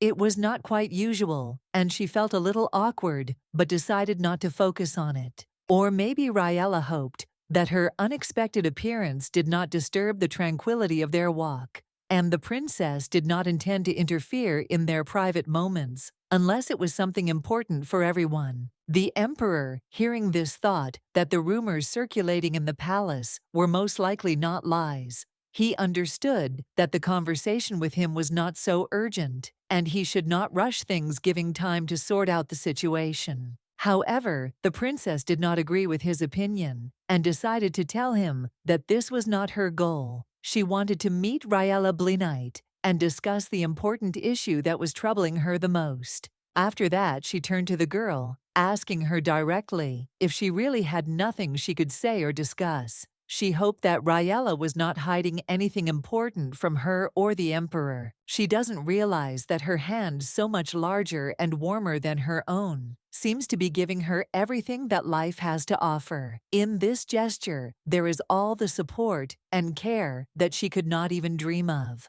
The girl calmly said that everything was fine. It was very important that this hand was nearby. Without it, she might have choked with fear and tried to hide from everything around her. One look at this girl gives her goosebumps. Riela confidently stated that she definitely has something to talk about with the princess. It will be an important conversation that is worth having. She asked what time they could meet to discuss everything. Riela was in the mood for a serious conversation and wanted the time to be convenient for both parties. The maids could not understand how this girl dared to contradict the princess and answer her so impudently. They thought that she was too close to the emperor and thought that she was trying to flirt with the throne. The princess, with cold determination, told her not to leave her alone. She expressed pity for the girl, confident that soon she would be crawling at her feet, obeying her. All that remained was time. If you look closely, you can see that she looks like she's about to fall. You can read fatigue and despair in her eyes. It was impossible not to notice it. Vivian Rose, that was her name when she sent Riela away, and now she was trying to do the same thing again. Her intentions were as determined as ever, and she was not going to back down. What kind of clothes are these? She tried to pretend to be a serious girl, but she was the main suspect in the investigation of the assassination attempt on the emperor. It was not as simple as it seemed. Despite her attempts to please the emperor, the marks of the shackles were still visible. They could not disappear, and nothing she did could hide her past. It was obvious to everyone. The princess declared that enough of this had happened and asked Emma to bring a cup of tea to the guests. She needed a little distraction and to create an atmosphere of calm, despite the tension. The princess also asked them to leave them alone, because now she needed to talk to this girl alone. She made it clear that now was the time for a private conversation. The knights had to leave too. They didn't need to be present at the women's talk. Although more than half a year had passed, they hadn't crossed paths in the palace since then, and the time for a conversation had finally come. The princess said with surprise that she thought she had many things to say to this girl. She was ready to open up, but she didn't know how to start properly. The princess sincerely asked for forgiveness. She was full of shame and regret. Her words were filled with real remorse, and she was afraid that the girl hated her for all the experiences. The princess burst into tears, her voice shaking as she said that she had done such a terrible thing, that the girl probably hated her. She could not contain her emotions and regrets about the situation. Riela had thought carefully before coming here and read everything she could. She knew she couldn't let the princess manipulate her or push her into a corner, and she was prepared for any eventuality. So Riela apologized and said that it was not worth doing all this. She placed the sin on her, but she remembered Asian's words, not to worry because they knew her innocence. However, something had to be done about the princess. Victory was almost within their grasp, but there were still issues that needed attention. Riela was not going to stop halfway. True, we had to continue to guard the miss until everything was over. The men insisted that everything would be fine. They told the lady that she had nothing to worry about. Everything was under control. But the men in Sochi said that even if the royal family was accused, they could not intervene. It might pose a threat to Riela, but it was manageable. They had to solve this problem. He hoped that she would still want to go, if she really had something to say to the princess. He was sure that her words could be important, and he wanted to see her determination. In any case, they were preparing an international complaint against the royal family. Miss would be called as a witness, and the investigation would continue, despite all obstacles. Everything was ready, and her innocence would be easily proven. Only those closest to the emperor knew the truth, so nothing would come out. After that, the work of calming the lady would begin, because she had burst into tears again. Riela thanked them for their support, and the emperor noted that if there were any questions left, she could go, because time was running out and they could not delay any longer. Riela finally felt like she could do something. She had support and was ready for the next step that would determine her future actions. Now there was absolutely nothing left except resentment. The princess began to speak because she could no longer remain in the shadows, and she felt that she had to say something. The princess said that she was aware of her mistakes, and knew that she was sinning. But what about Fabian? The question was asked with such interest that Riela realized where this conversation could lead. The conversation turned to her former lover. The princess began to say that he was very worried about her. Riela felt her thoughts becoming clouded, and she was falling into a sleepy state. She didn't know how much Fabian valued her, and how much he cherished her. The princess shouldn't have done this to her, and her words were bitter for all that had been lost. Riela calmly said that she understood everything, but they would not talk about him. It was her choice, and she did not want to return to this topic because she did not see the point in it. The princess was surprised by her determination and noticed that the girl had really changed. There was no longer that naivety in her eyes that she had before she had grown up and become different. Riela didn't even blink. She didn't flinch, although it seemed like it wasn't over yet, and who knew how long her willpower would last. Time would tell how the situation would develop.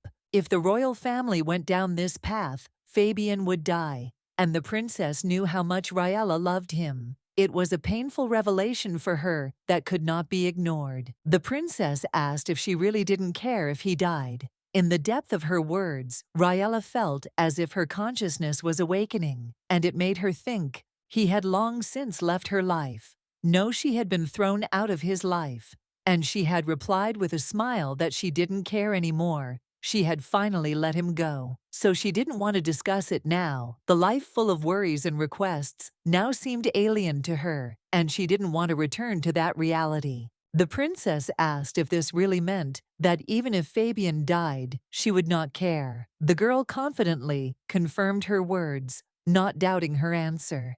A moment later, the emperor came up and asked if she needed to repeat her words so that the princess could understand them. His voice was serious, and he clearly did not expect further questions. The princess was amazed that the emperor had actually come to them. She could not believe that His Highness had decided to join this conversation, and her expression showed that she was surprised. She asked what had brought His Highness here, but the emperor did not listen to her. He quickly replied that he had simply thought that their conversation had dragged on, and that he had forgotten to convey something important. The emperor assumed that one of them would definitely cry, so he brought a handkerchief. He decided to be prepared for such a situation by preparing this gesture in advance, which could provide support. The emperor, despite his feelings for the sinner, always put the princess first. Even if he was attracted to another woman, she remained his priority more important than all the others.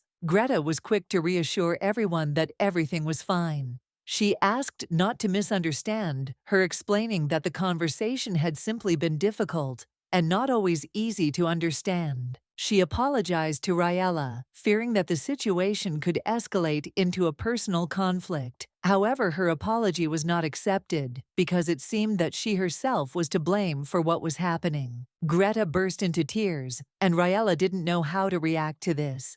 It looked as if the princess had made her cry, and the situation was becoming more and more tense. The princess knew that perhaps no one would believe her words.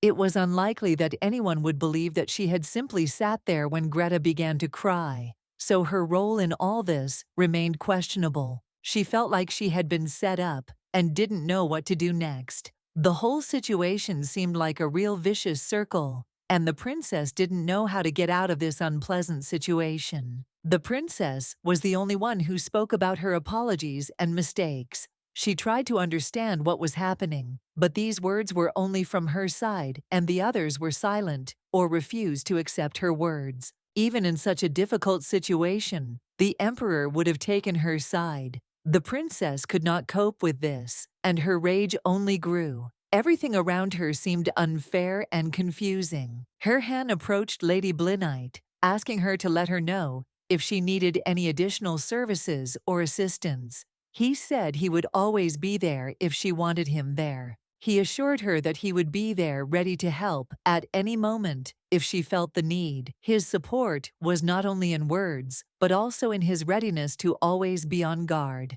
The lady replied that everything was fine, and she considered the conversation with the princess to be over. Her words were calm, and she saw no need to continue the dialogue.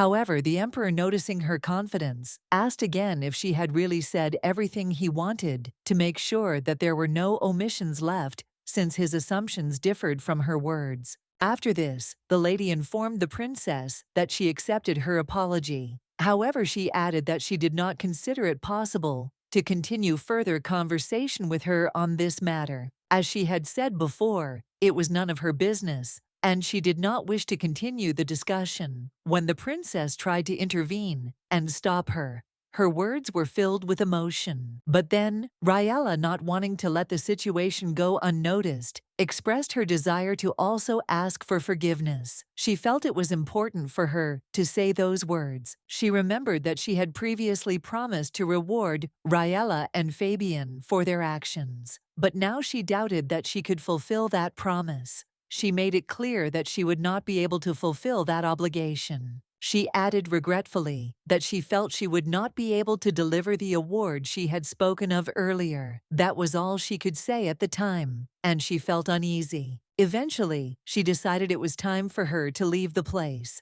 Apologizing for her quick departure, she expressed regret that she could not stay longer, despite everything. Riela was immensely grateful to the emperor for his kindness and for seeing her off. However, she couldn't help but ask if he had anything he wanted to ask her. She noticed that her presence could cause someone to interfere with important affairs of the empire, and it was strange that the emperor did not ask her questions about her role in these events. The emperor, however, said that he had had enough, and that she could simply go and rest without worrying anymore. He had no intention of continuing the conversation. Everything had been decided. The girl sensed that the emperor might be angry and realized that she should not have let him go without an explanation. This left her at a loss, and she thought about her behavior. Thinking back to that moment, she realized that perhaps he had been caring. Thinking that she was having a hard time, she had the kind of expression on her face that could make him feel that way. She laid her head on the pillow and thought about her situation. Suddenly, the thought that Fabian might die came over her, and this realization was hard for her.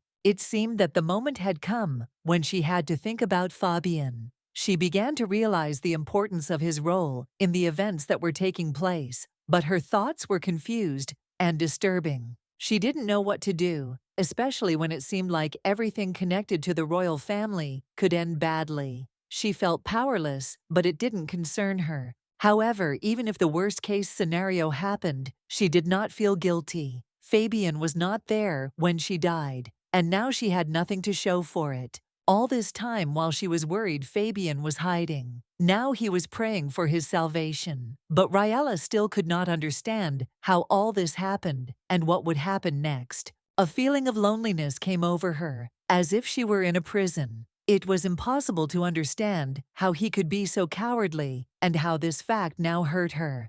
He continued to behave like this until the very end, and this conscious weakness tormented her even more. The pain from such behavior was unbearable and only increased with each passing moment. Riela walked over to the window, where she noticed that the boards covering it had been removed. Sunlight was gently streaming into the room, and she felt something had changed in her world. She stood on the balcony, surrounded by tears, and watched the sky.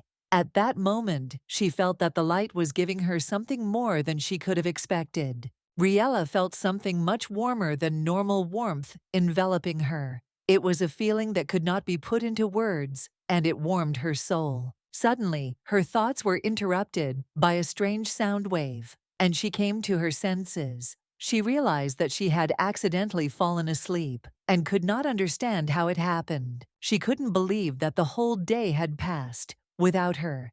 Even noticing how time had slipped away, everything that was happening seemed incredible to her, as if she were in another world. Realizing that the day was almost over, she felt the need to thank His Majesty for everything. It was important to her, even if she didn't know how to do it. The guards informed the emperor that Riela Blinite had come to see him. This was important news, and the emperor allowed her to enter immediately, inviting her to come in and sit down. He told her not to waste time and come in as he was ready to listen to her. It was unexpected, and Riela felt a little confused in the face of such attention. Riela was shocked when she noticed how many people were around the emperor. There were many workers in his office, and her presence here seemed somewhat unexpected. He asked if her visit was really urgent, and she immediately replied that no, the conversation was not of that nature. It was a routine visit, not connected with any urgent matter. The gentleman suggested that if the conversation was not urgent, they could discuss everything later. The emperor was busy, and gratitude should probably be postponed until later. The emperor asked about the plans for dinner, asking if he needed to go to the main palace. After that, he was ready to have dinner and continue other business. The lady, in turn, was shocked by his question and asked again, not knowing what to do with their schedule. She did not expect such a change in their plans. The emperor noticed that they had not spoken and suggested that she go and rest since she seemed to need it. He reminded her that there had been no conversation and that she should relax. Riela felt a little embarrassed. Her face turned red, and she agreed to the emperor's proposal. Her emotions were so strong that she could not hold back her nervousness. Everything that was happening around her worried her, and her face betrayed every worry, not allowing her to hide her inner state. Aishan asked His Highness if it was true that he was still planning to look through the princess's memories. Despite everything, he couldn't understand why the emperor insisted on this step. As the emperor had said before, they had already conducted an investigation, and personal thoughts could not serve as evidence.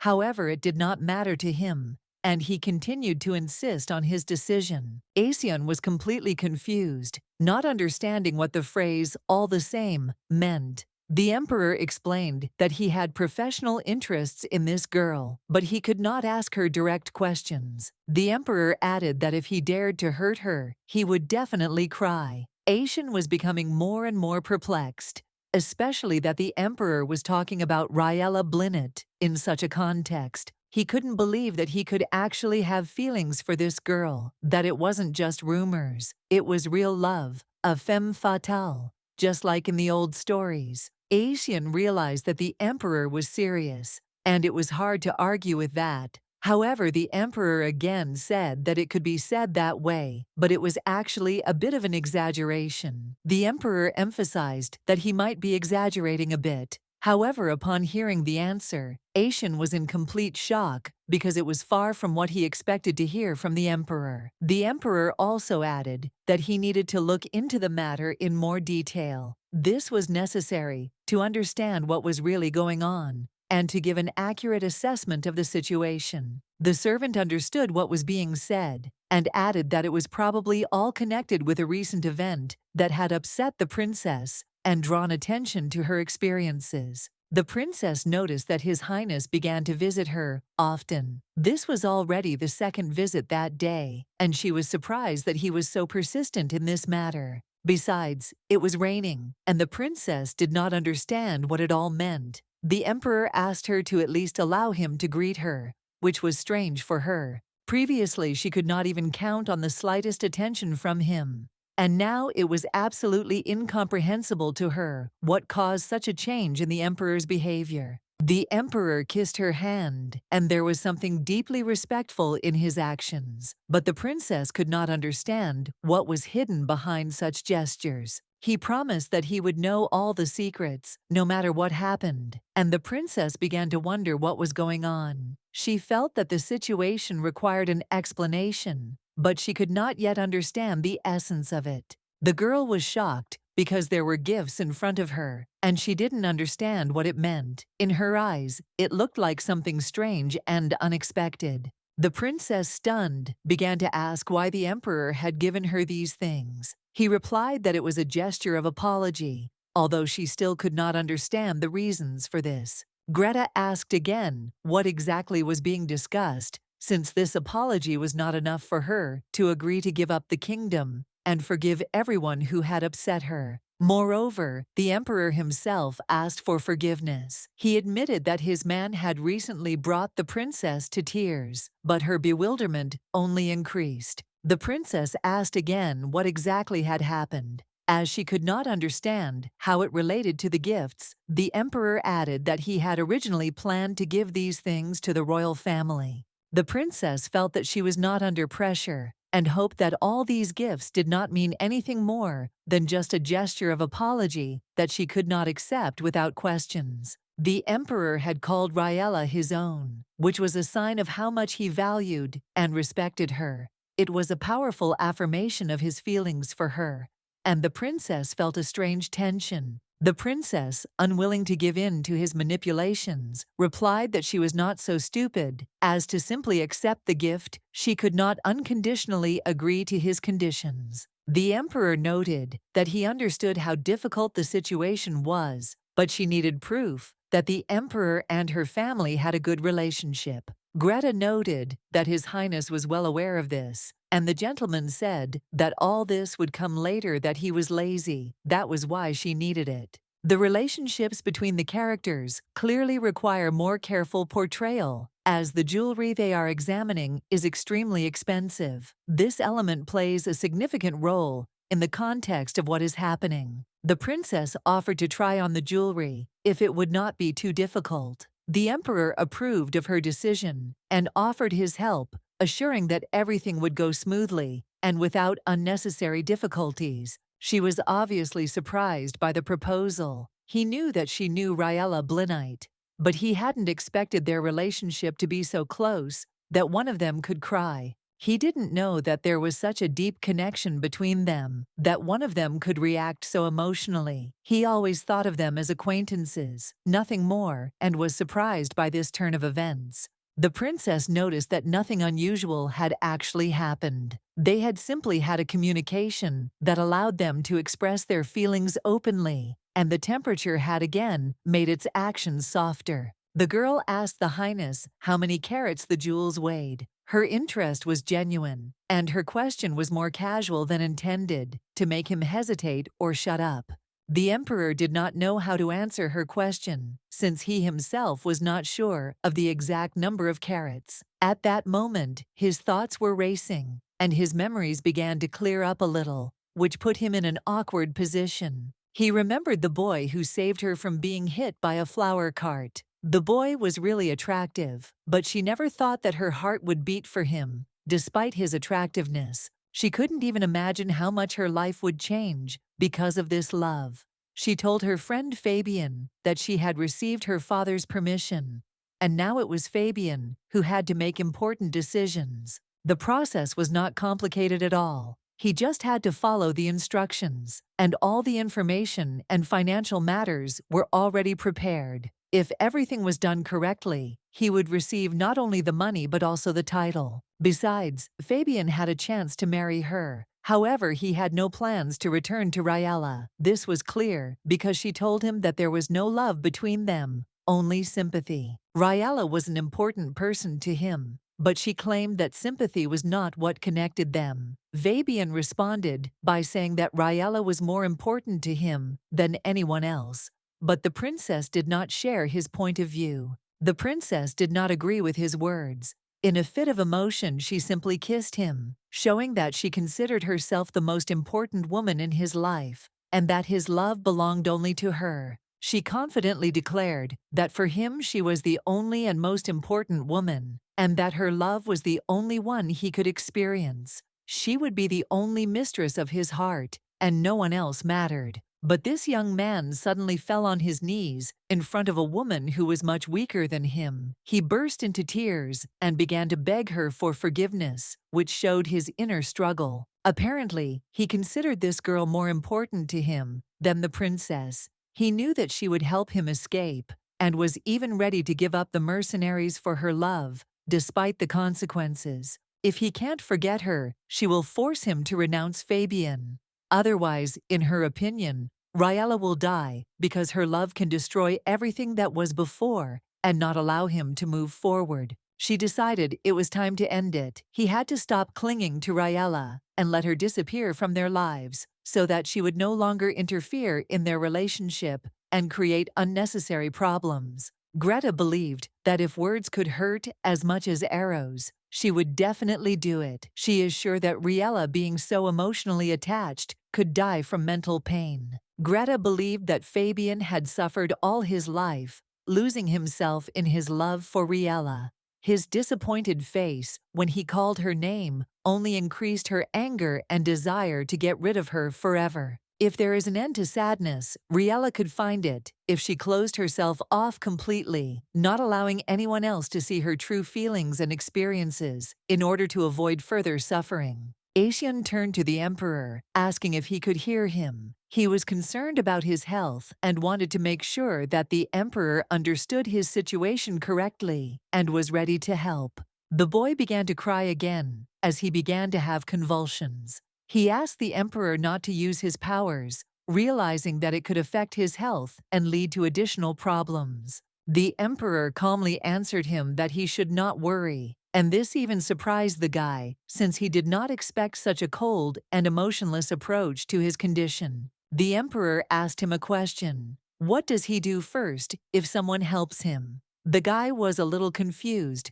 as the question seemed unexpected to him, and he did not immediately understand its meaning. The boy thought for a moment and replied that he would probably thank him for the help. The emperor said that was true, and that gratitude was a normal response to help that should be appreciated and respected. After talking to the princess, the guy looked very tired and exhausted. He decided to ask what happened to him, since his condition had clearly changed after talking to her and was not the same as usual. He remembered the conversation with Riela when she asked what exactly he would like to receive in exchange for his help, and it left him with a strange feeling that he could not forget for a long time. Instead, what should have been said, she asked what he wanted in return. He didn't understand why this girl made him into a person who had to want something in return. He was upset, he felt awkward, ashamed. So now he understands why she threw herself into the river, then that's why she couldn't thank him for so long. If he had known about it earlier, that all this time she suffered from these words, perhaps everything would have turned out differently. Time flew by, and now he realized how much he had missed. The gentleman asked again what he should do now, since he already had an appointment with Riela Blanite. He felt that the situation required an immediate solution, but he did not know what to do at this moment. The emperor remembered, but did not understand at all how he could have forgotten about it. He told him to go and make sure that the dining room was in order, and also he should tell him later how things were there, and let them serve food immediately, so that they would not wait for it like fools. However, the girl came up and said confidently that she didn't think it was necessary. At that moment it started to rain, and her anxiety increased as she didn't want him to get wet. She was glad that he had already arrived, but the emperor, seeing her, felt a slight uneasiness. He noticed that her appearance and behavior were hiding something, and this caused him to be somewhat wary. Riela informed His Highness that the rain had increased, and it was no longer advisable to remain where they were. She suggested that they quickly rise and move forward to avoid worsening conditions. However, she could not understand why he did not move, despite the rain. He continued to stand in place, and it seemed that he did not notice that he would soon be soaked through. Time passed, and she began to worry about his health. He could get sick if this continued. She ran to him and tried to cover him with her hands from the rain. Riela tried to understand why he was acting like this, since the rain was still pouring. She told him that now was not the best time to stand still. The emperor stood in the rain, not moving. He noticed that she had come out into the rain herself and was now shivering with cold. This worried him, and he did not know that she was doing this. He didn't understand why she always acted as if she was ready to sacrifice herself for others. It was a mystery to him,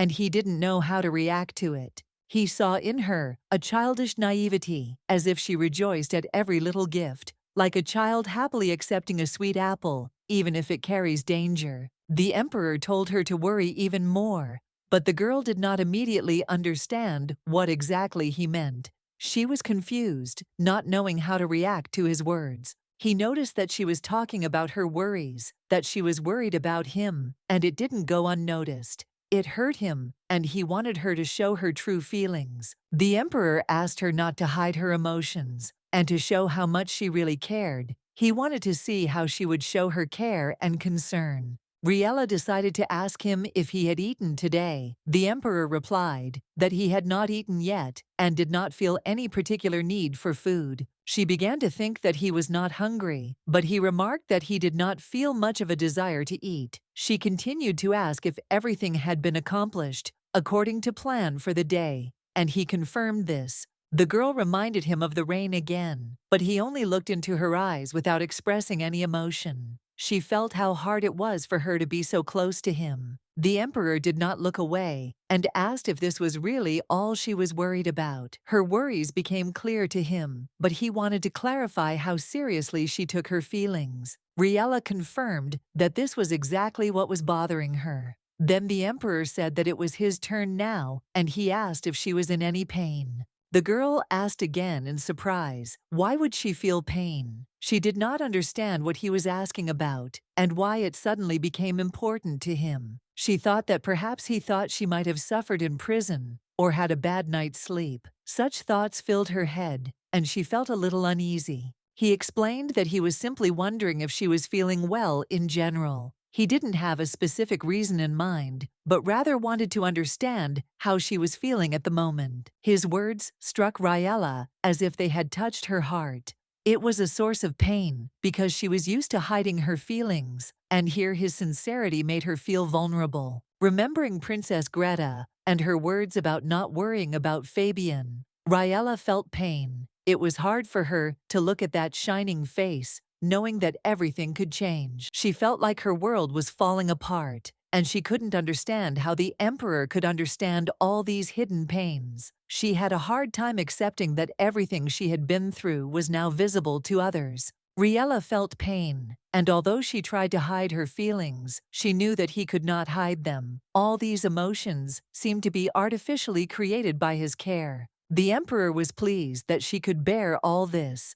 After these words, there was silence, and each of them was immersed in their own thoughts, experiences, and reflections on what was happening. The emperor chuckled as he noted that they had a strange habit of always getting wet when they met, but he was glad that they had not encountered much trouble this time. Riela immediately apologized, but the emperor said that everything was fine, and he was glad that at least this time she did not lose consciousness, as sometimes happens. After that, both laughed. The emperor asked Asyon to bring dinner for two to their room. He also said that before dinner, he needed to take a bath, and the water should be prepared in advance. The emperor confirmed that he would take a bath before dinner, and asked that hot water be prepared for this purpose. This was important for his comfortable rest after the day. Riela realized that for two meant that she would be the second person. While the emperor was taking a bath, she needed to change and get ready for dinner. The emperor, however, asked that a bath be prepared for Riela as well. This shocked the girl, and she could not understand why he was so concerned about her comfort. The girl felt that the emperor's bath was too much for her. Even the servants were surprised that she had to take a bath in such a place, but they did not dare to express their thoughts. The servants offered to help if she felt the need, but the girl confidently said that she could handle it herself. She did not want to draw attention to herself at such a private moment. She felt embarrassed because this was the second time she had encountered such a situation. She could not understand how much more of this kind of ordeal they would have to go through. Then, to her surprise, the emperor approached her. She was very frightened, not expecting his appearance. It was difficult for her to understand what he was doing here and why he came now. She was in complete shock, not understanding what was happening. Seeing him so close was a shock to her, and she could not figure out what exactly the emperor wanted to say. The emperor noticed that there was enough hot water in the bathroom. This sounded like a small hint that she should not worry and could take a bath in peace. He said that she shouldn't be embarrassed or worried. She just needed to quickly wash up and go out so as not to waste time and wait for dinner. Riela took a quick bath, trying not to waste too much time, and then went straight to the emperor. She was grateful for the opportunity, but a little nervous. The girl sincerely thanked the emperor for the opportunity to take a bath. She was comfortable and felt that it allowed her to relax a little after everything she had experienced. The emperor remarked that he did not know how comfortable she was because she looked quite disappointed, but the girl began to say that everything was fine. The emperor noted that even when she was accused of attempting to assassinate him, she was not as active. Riela noted that he should understand this himself, and that because of the poison, she could do nothing. The emperor suggested that she stay the night here in his chambers. This suggestion greatly surprised Riela, and she asked again if she had heard correctly. She thought she might have misunderstood his words, but the emperor confirmed that she had heard correctly. He had not meant anything unusual. He told her that she could stay overnight in his bedroom tonight. It was unexpected and strange for her, but she didn't know how to react to his words. The girl agreed to the proposal, although she felt a little nervous inside. However, she decided to clarify where exactly he would sleep, since the situation seemed a little unusual to her, and she wanted to clarify the details. The emperor, as always reserved and confident, calmly explained that he held meetings every night that lasted until the early hours of the morning. He was genuinely surprised that she was not aware of his busy schedule, and even slightly surprised by her ignorance. After a short silence, the emperor curiously asked her what was going on, and hinted that perhaps she was feeling embarrassed again. His tone was gentle, but at the same time he was watching her reaction carefully, waiting for an explanation. The news that Riela Blinite had remained in His Majesty's chambers spread among the courtiers, causing quite a furor. No one could believe that such an unexpected event had actually happened, and everyone discussed it with undisguised amazement. It was now clear that all the rumors spread by the royal family's ladies-in-waiting were not empty speculations. The story turned out to be true, and now the talk about it was gaining new strength, drawing more and more participants along with it. Asian noted that apparently not, but false rumors are not very likely. This girl is a prostitute. In an interesting story with the emperor, they were all shocked that there is something else that they do not know about. ASEAN had already fallen into disfavor with Her Majesty more than once, and everyone knew that he was constantly walking on the edge of a knife. Now it seemed as if those around him were deliberately trying to push him into a new mistake, hoping that he would once again fall under the wrath of the monarch. Understanding the risk, Aesion suggested changing the subject and discussing what might happen to the emperor's subordinate if he dared to divulge his master's personal secrets. His words sounded serious, with a hint of a threat which made the listeners think.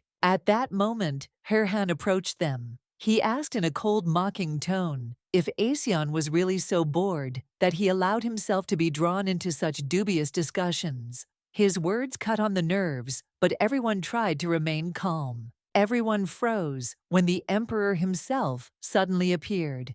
His majestic appearance and unexpected arrival caused genuine fear among those present. Alarmed, they began to frantically ask what exactly brought him here and how they could be of help. In a calm and reserved voice, the emperor asked a direct question.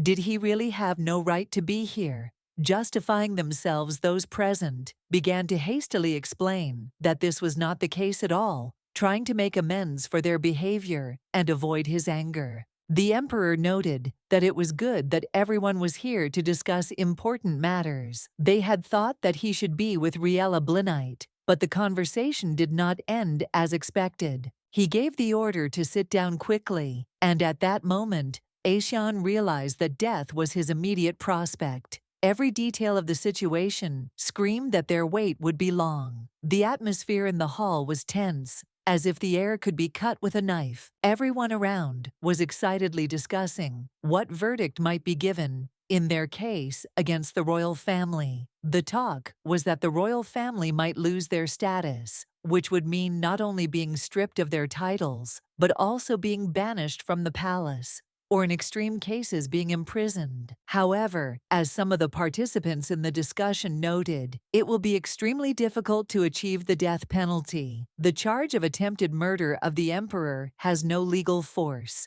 The whole point is that the alleged crime occurred before his accession to the throne. The charges also include the murder of members of the imperial family.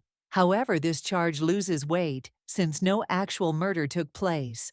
It all ended in an attempt which significantly reduces the chances of success in court. However, their attempt to cover up the crime by hiring commoners as mercenaries opens up another avenue for prosecution. This could be interpreted as the use of forced labor, which could be classified as a crime against society. But despite this, the emperor remained adamant. He declared that until the guilty were punished with death, the situation would remain unresolved. It was obvious to him that the final reckoning was still far away. Asian was in a state of deep shock when he heard that the emperor seriously wanted the royal family dead. He was especially shocked by how quickly the emperor's position had changed. After all, only yesterday, he had claimed that the outcome of their trial did not matter to him. Whatever punishments were proposed for the guilty all seemed insufficient to the emperor. In the current situation, it was unclear what solution could satisfy his desire for justice. Asian, gathering his thoughts, dared to ask His Highness about the existence of a backup plan. Perhaps the emperor had an alternative way to resolve this difficult situation. The emperor nodded, acknowledging the validity of the question, and assured that they would immediately begin preparing Plan B. Meanwhile, Riela, half asleep, heard someone calling her softly. She did not open her eyes, not immediately realizing where she was. Her consciousness was clouded by the remnants of sleep, until her memory recalled the events of the previous day. She remembered how the emperor had insistently suggested that she spend the night in his bedroom. She remembered that although she had not immediately agreed, she had nevertheless gone to His Majesty's chambers to spend the night there. The maid, noticing that the girl had woken up, apologized for disturbing her. She gently inquired whether the mistress had rested well, trying not to show excessive curiosity in her gaze. The girl heard that breakfast was ready and was so surprised by this news that she could not help asking questions. Such attention to her morning routine seemed strange to her.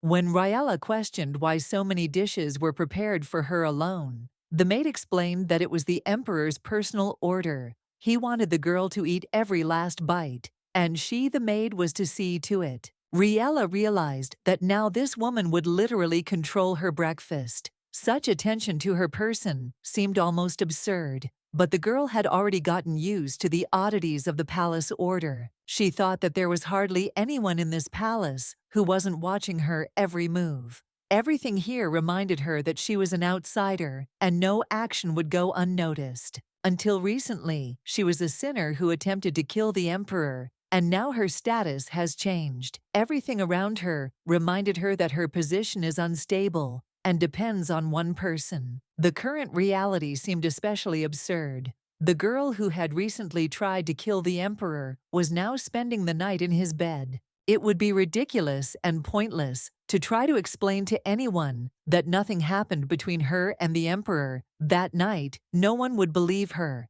and she herself did not understand how it all happened. However, Riela desperately wanted to understand what all his gestures, attention, and interest directed at her meant. What exactly was hidden behind his actions? The maid reminded her that after breakfast, the girl had to prepare for the schedule. This was another surprise for Riela, and she naturally asked again. The maid explained that she would need to tidy herself up, including her hair and choice of clothes. She offered to help so that everything would go faster and without unnecessary questions. Meanwhile, the emperor realized that his decisions would have enormous consequences. There were no objections left on the parts of the king, and this was confirmed during their dialogue. The king expressed his gratitude for the emperor's generosity towards his family, which was a salvation for him. However, Kirhan was stern in reminding them that this decision should not be seen as an acknowledgement of their virtues. It was simply a manifestation of strategy for the sake of the stability of the empire. The king and his family were made to understand that there would be no forgiveness for them. They must admit their mistakes and humbly ask for mercy without expecting any favor. The king hastened to assure that he understood everything perfectly. He promised that in the future, the royal family would be cautious and submissive,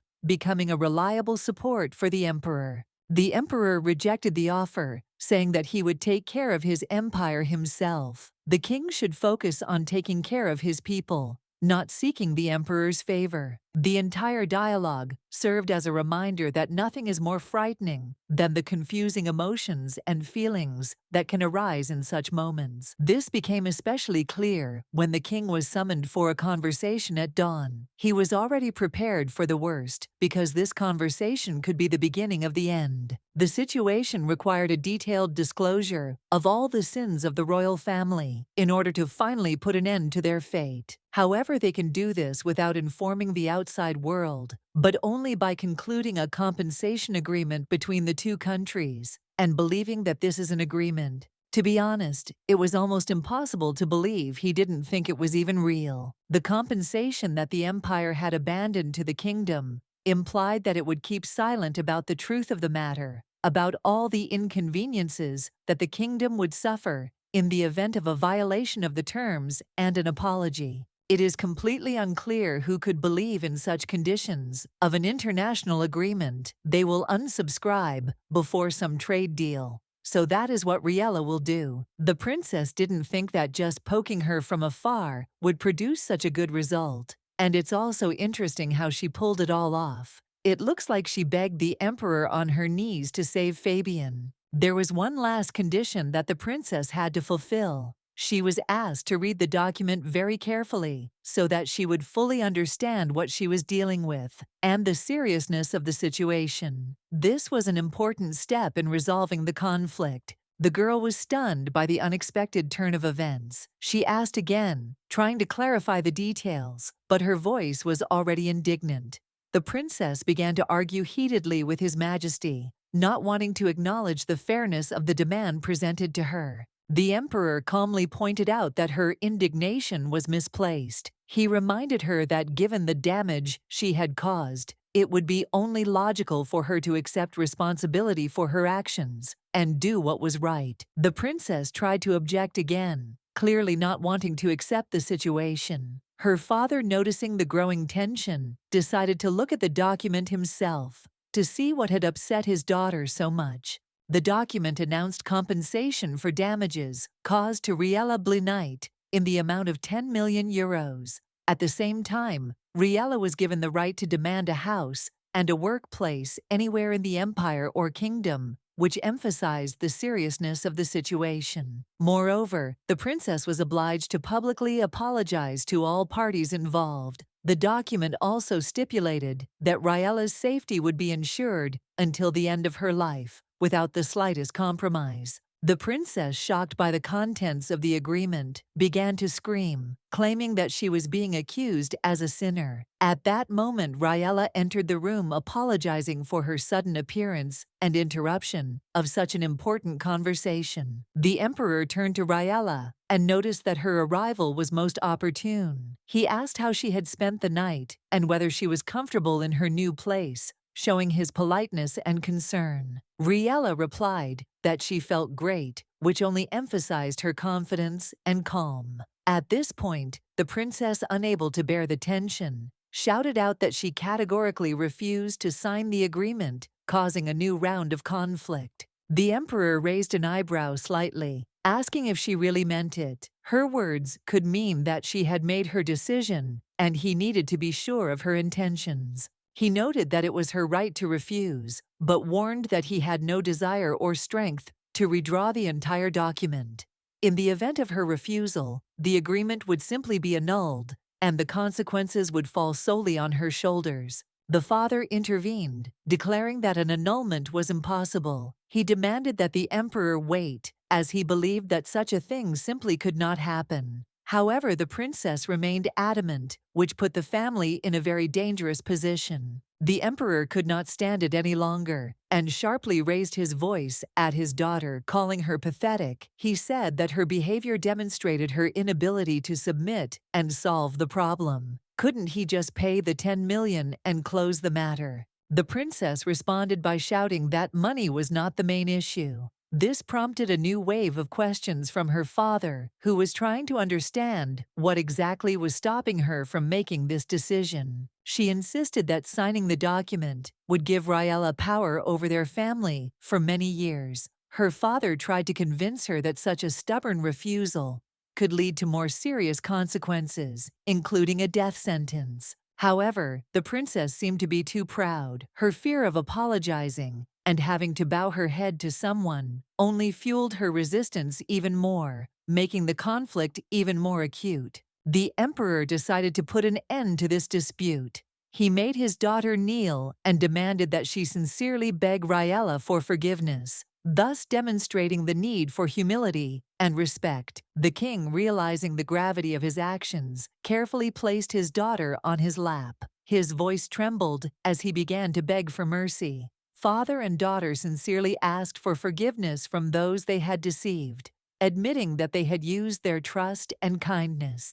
The king continued to apologize, repeating his requests for forgiveness. He begged to be given at least one chance to atone for his mistakes. Despair filled him, and he and his daughter swore that they would never appear before these people again or harm them. However, the king knew that his words could not change the injustice they had caused, so he knelt down and asked permission to continue begging for their forgiveness, hoping to ease their pain and suffering a little. He then turned gently to the lady, advising her to rest after all she had experienced. Riela, realizing that the moment required her privacy, silently left the room and headed to her room. Once she was alone, her emotions overwhelmed her. Tears flowed in streams. She could not hold them back. Riela cried from relief and from the incredible tension, realizing that all this could finally end. Her heart was heavy from what she had been through, but the apology still brought relief. She felt as if she were between two worlds, one filled with pain, the other with the beginning of something new and perhaps better. Asian, who was observing the situation, was curious about what exactly had caused the king to change his mind so abruptly. He tried to understand what had prompted him to such an unexpected display of humility and remorse. Asian began to suspect that Riela was the cause of this, and he mused that if they had filed formal charges as originally planned, they might have been able to obtain justice and punish the royal family. But he also knew that this would not guarantee Riela's safety. Even if the family was punished, there was nothing to stop them from hurting her again if they held a grudge. But now they have a peace agreement in her favor, so now the princess can't get to her. She must have really wanted revenge. So he asks that the lady be more careful. Riela realized that this meant that everything had been calculated so far, but she didn't understand why they did it. Then the general said that she was simply a femme fatale. She didn't quite understand what it meant, but he didn't want to explain. He didn't want to insult her to tell the truth. His face itself is accused later of becoming emperor because of a rebellion. This is just one of the theories. She noticed how depressed the princess looked when she left the room. There was none of the ease or grace in her movements that she had before. It seemed as if everything around her was weighing her down, as if something important and heavy was nesting in her soul. The princess hesitated a little and tried to say something, but her words were stuck in her throat. She passed by without making a sound. Although her eyes showed the words she could not say, it was obvious that something was bothering her. Asian said that he was going to leave because he had to prepare for his imminent departure. His voice was even as if he expected that this decision had long been clear to everyone. He added that she most likely understood it herself. However, the lady, surprised by his words, did not immediately grasp their meaning. She looked up and asked again, not understanding what he was getting at. Her voice sounded uncertain, as if she hoped that she had misheard. The gentleman calmly explained that the agreement had long been made and it was time to return. He reminded them that the imperial throne had been empty for too long,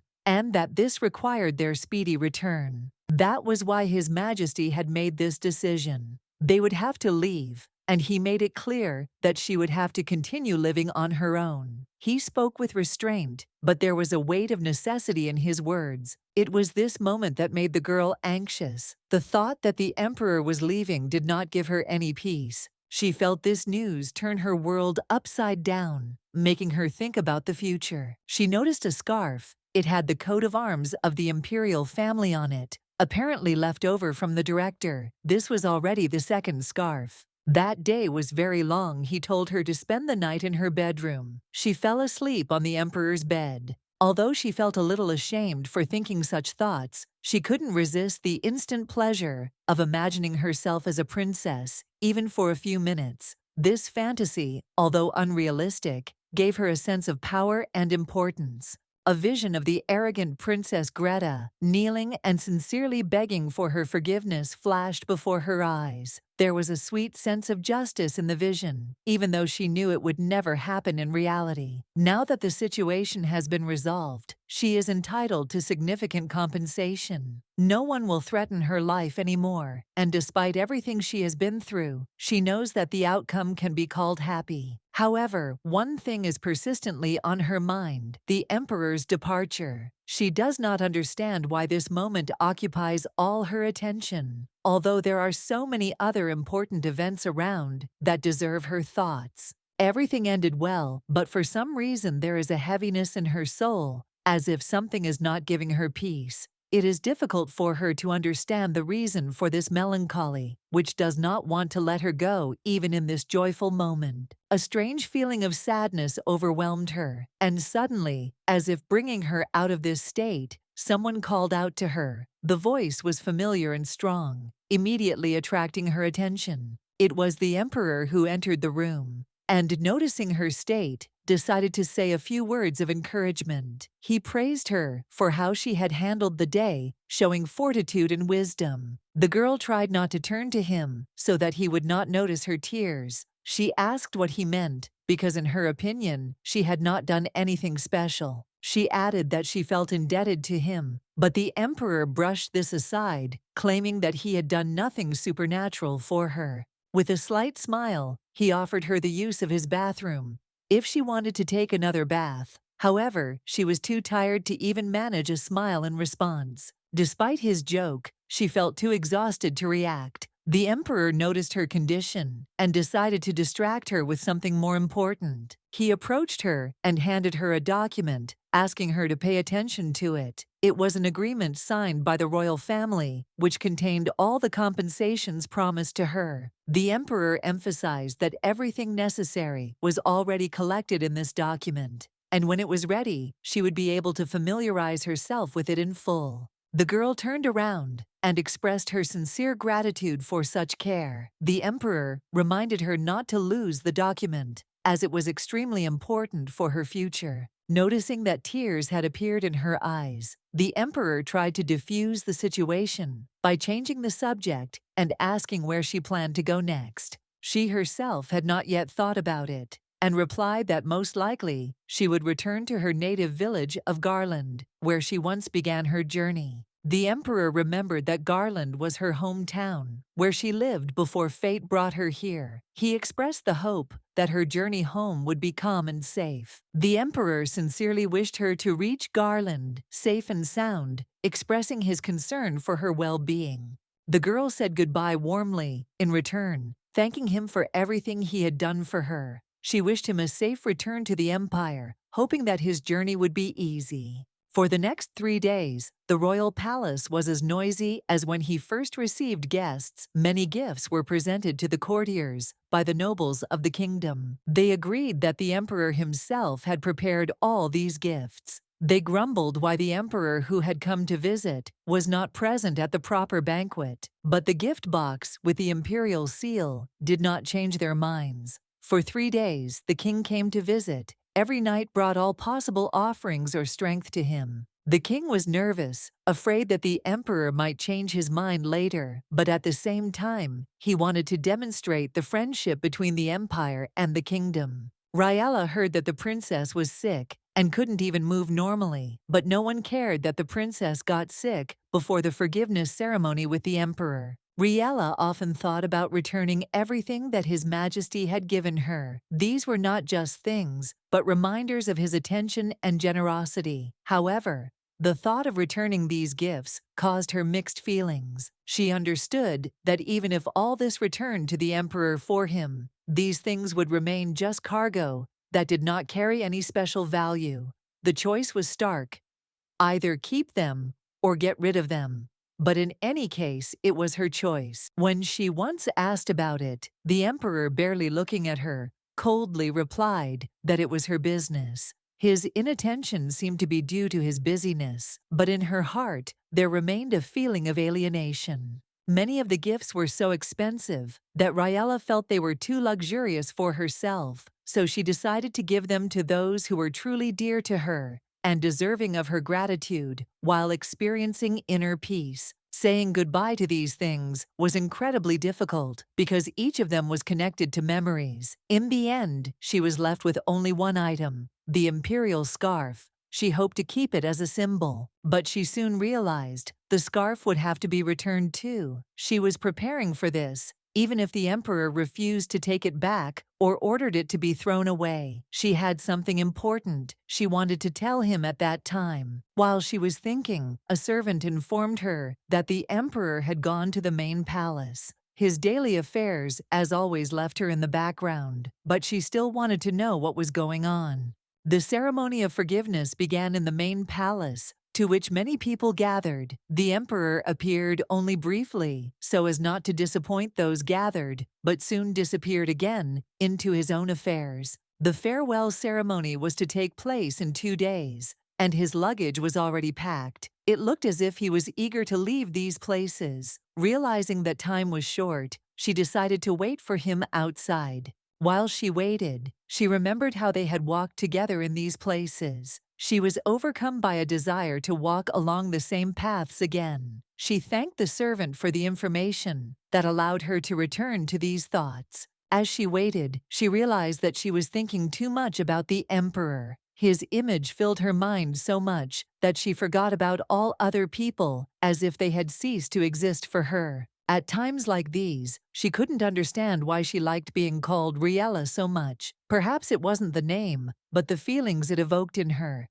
While she was thinking, a familiar voice caught her attention. Her heart sank with excitement because it was not the name she was being called, but who was saying it. That voice and face belonged to the one she missed so much. Seeing him again, Riela felt forgotten. Feelings wash over her, as if he had entered her life again. The princess was completely puzzled by Fabian's presence here. She could not understand how and why he had appeared in this place, because his presence here was a complete surprise to her. While she was trying to understand what was going on, the princess thought that they had probably met last night, could not have passed by without consequences. This event should not have remained without consequences. That night, after the princess came to Fabian, she made an important decision. She told him that he could no longer hide, because she was the one who signed the treaty with the empire that changed his fate. She told him that he was now free, that he was no longer held captive. But at that moment, Fabian did not say a word, only remained silent.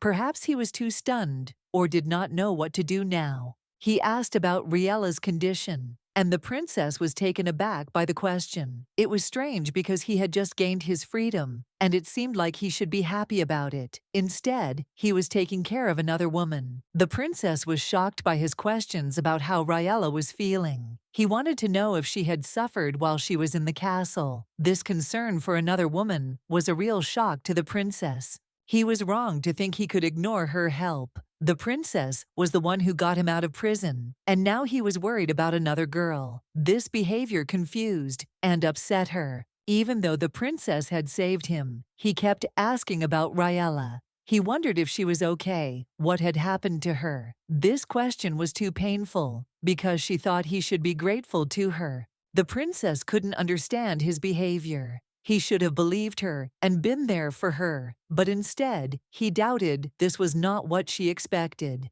She cried out in despair that it was all over between them.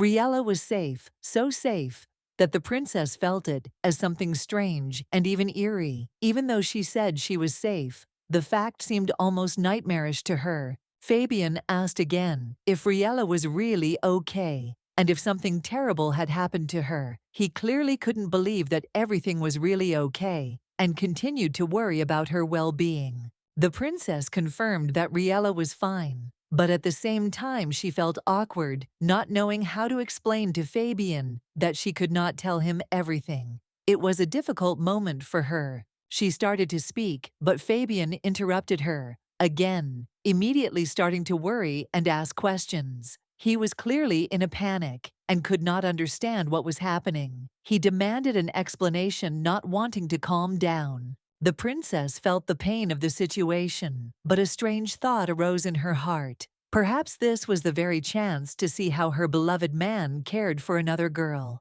It was painful, but in this pain, she saw a lesson. Because of the treaty with the emperor that she was forced to sign, the princess could not even touch Riela. This was disgusting and painful for her because she wanted to be near her, but she could not. The princess told Fabian to come with her. She did not hesitate, deciding that she was ready to do anything to help him. There was determination in her voice, for she knew that she could break Riela's heart if necessary. She said that she would help Fabian meet Riela, not doubting that it was the right move. It was her promise, and she was ready to fulfill it, despite her pain and fear of the consequences. Fabian began to worry again, and ask if Riela was okay and safe. He clearly could not calm down, and continued to worry about her well-being, despite everything that was happening around him. The girl began to ask how he ended up there, but the guy did not answer her questions, only insistently,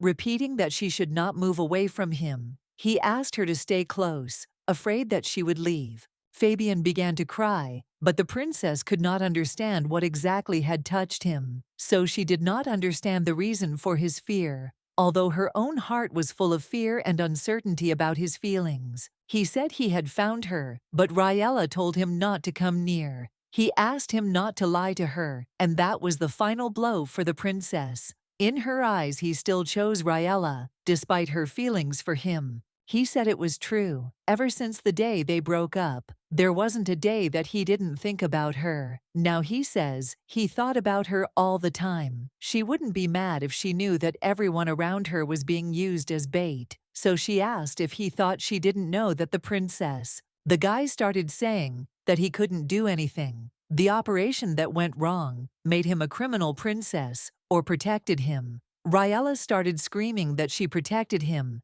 and ordered her to be killed. He seems to know that. But the guy asked again what she had just said. Riela continued to scream, so that in exchange for protecting him, she gave the order to beat her. She knew where she was. As soon as she found out, she arrested her. But the guy started saying that the princess couldn't do that. Riela understood that now he believed the princess more than I did. She couldn't even hold the mixture. Maybe she was going crazy. Or maybe she's just deceiving herself. It's not a Fabian in front of her, but he's saying nasty things. This is not the man who loved her, not the man who was willing to sacrifice himself for her. He asked her to answer just one question. Is she okay now? Was she hurt? He wanted to see her so much. He was so worried. Riela said that before that, now it's just empty. I was with me. But the guy didn't understand what she was talking about, and she replied that if he was worried as much, he would have said so. If only he knew how scared she was, how hard she took their separation. She suffered from the day they separated and could not find peace until today. She was consumed by endless suffering. If he really cared, he would be with her, not with another woman as he was now. He could not understand how hard it was for her. All those tears and pain that she had been holding back for so long finally came out. She could no longer hide what she was feeling, and her experiences became obvious to everyone around her. Meanwhile, Asian offered His Highness a look at the belt, claiming that it suited him perfectly. He respectfully invited the emperor to evaluate the accessory, which he said was a perfect fit. The emperor replied that he didn't know if it was worth it. He wasn't sure the belt really fit him. Aishan began to explain that the emperor hadn't even looked at the gift Riela had left him as a parting gift. Aishan explained that Riela had made the gift herself. She had cut up a leather bag and created a belt, only telling him the size. The result was very beautiful, and the emperor could not help but notice her skill. The emperor asked what exactly Aishan had just said. The boy noted that Riela was a real craftswoman, and that the design was made taking into account his wishes. There was also a loop for the sword, which added functionality. The emperor ordered the belt to be given back because it was a gift from Riela. The bag also belonged to her, which meant that the belt could be considered her gift to the emperor. All of this was connected to her. But Aishan began to argue, claiming that the bag did not belong to the emperor because it was given during the expedition. However, the emperor still took the belt, believing that it was his right. Aishan noticed that the belt was already in better condition, even if there were marks with leather on it. However, the emperor said that he did not need all this and that the leather had no value to him. Aishan thought that no one knew what a rude and thick-headed person their emperor really was. Everyone only saw his outer side, not realizing how difficult it was for him to make decisions. Besides, Aishan thought that the emperor was a coward. He suggested that the emperor should just take Riela with him if he really needed to do something significant. The emperor asked in surprise what exactly he meant. Aishan clarified that he was talking about Riela Blinite, suggesting that the emperor take her with him to the empire. Aishan added that he could take her with him, since apparently the emperor was planning on doing so anyway. This was his chance to offer her such an opportunity so that she would not be left alone. The emperor may not have known why Riela had not given him a parting gift. Aishan assumed it was because Riela was not ready to let him go despite everything that had happened. Aishan thought that her reluctance to say goodbye to him was because she couldn't forgive him for everything that happened between them. He noted that it was simply because she wasn't ready to part ways. She shook his hands, hugged him goodbye. Cornella came up to him and hugged him, wishing him a safe journey. These moments were full of emotion, even if words could not convey the depth of feelings. The emperor, hearing about this, became angry and asked again if she had really hugged him. Aishan tried to justify himself by saying that she had never said goodbye to him properly. Aishan added that if the emperor is not ready to let her go, he should not do it. He reminded that the emperor has a plan B, and that with the royal family, a solution can always be found for such cases. Riela's whole life felt alien to her. She was constantly moving from one place to another, and he didn't believe he could do the same to her again. He didn't want to be that person. He didn't want to be like the people she'd met before, following in her footsteps. That was important to him. He didn't want to be just another face in her life that she simply wouldn't remember. So he couldn't just say he was taking her with him. He wasn't ready to discuss it because they had never talked about what should have been most important to her. He didn't understand how he could put such a burden on a fragile girl, how he could take her with him when he felt that all this was too difficult for her and for him to simply move on. Aishan suggested that if Riela didn't want to, he could just back off. He emphasized that he had to ask her because there was no charge for asking,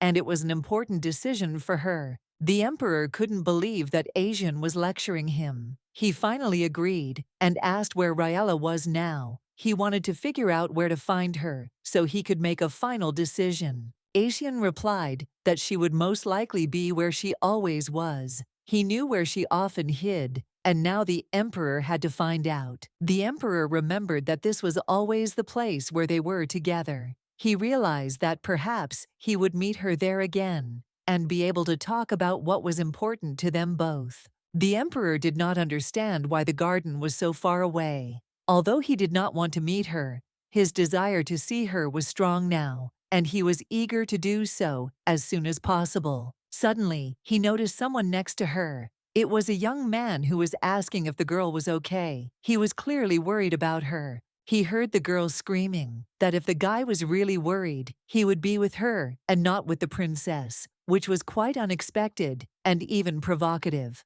Then the emperor called Riela. and began to ask what had happened, not understanding the reason for what was happening. He was worried. The emperor hugged the girl and continued asking what had happened. He could not understand the situation and needed her explanation. Fabian was extremely surprised to see the emperor.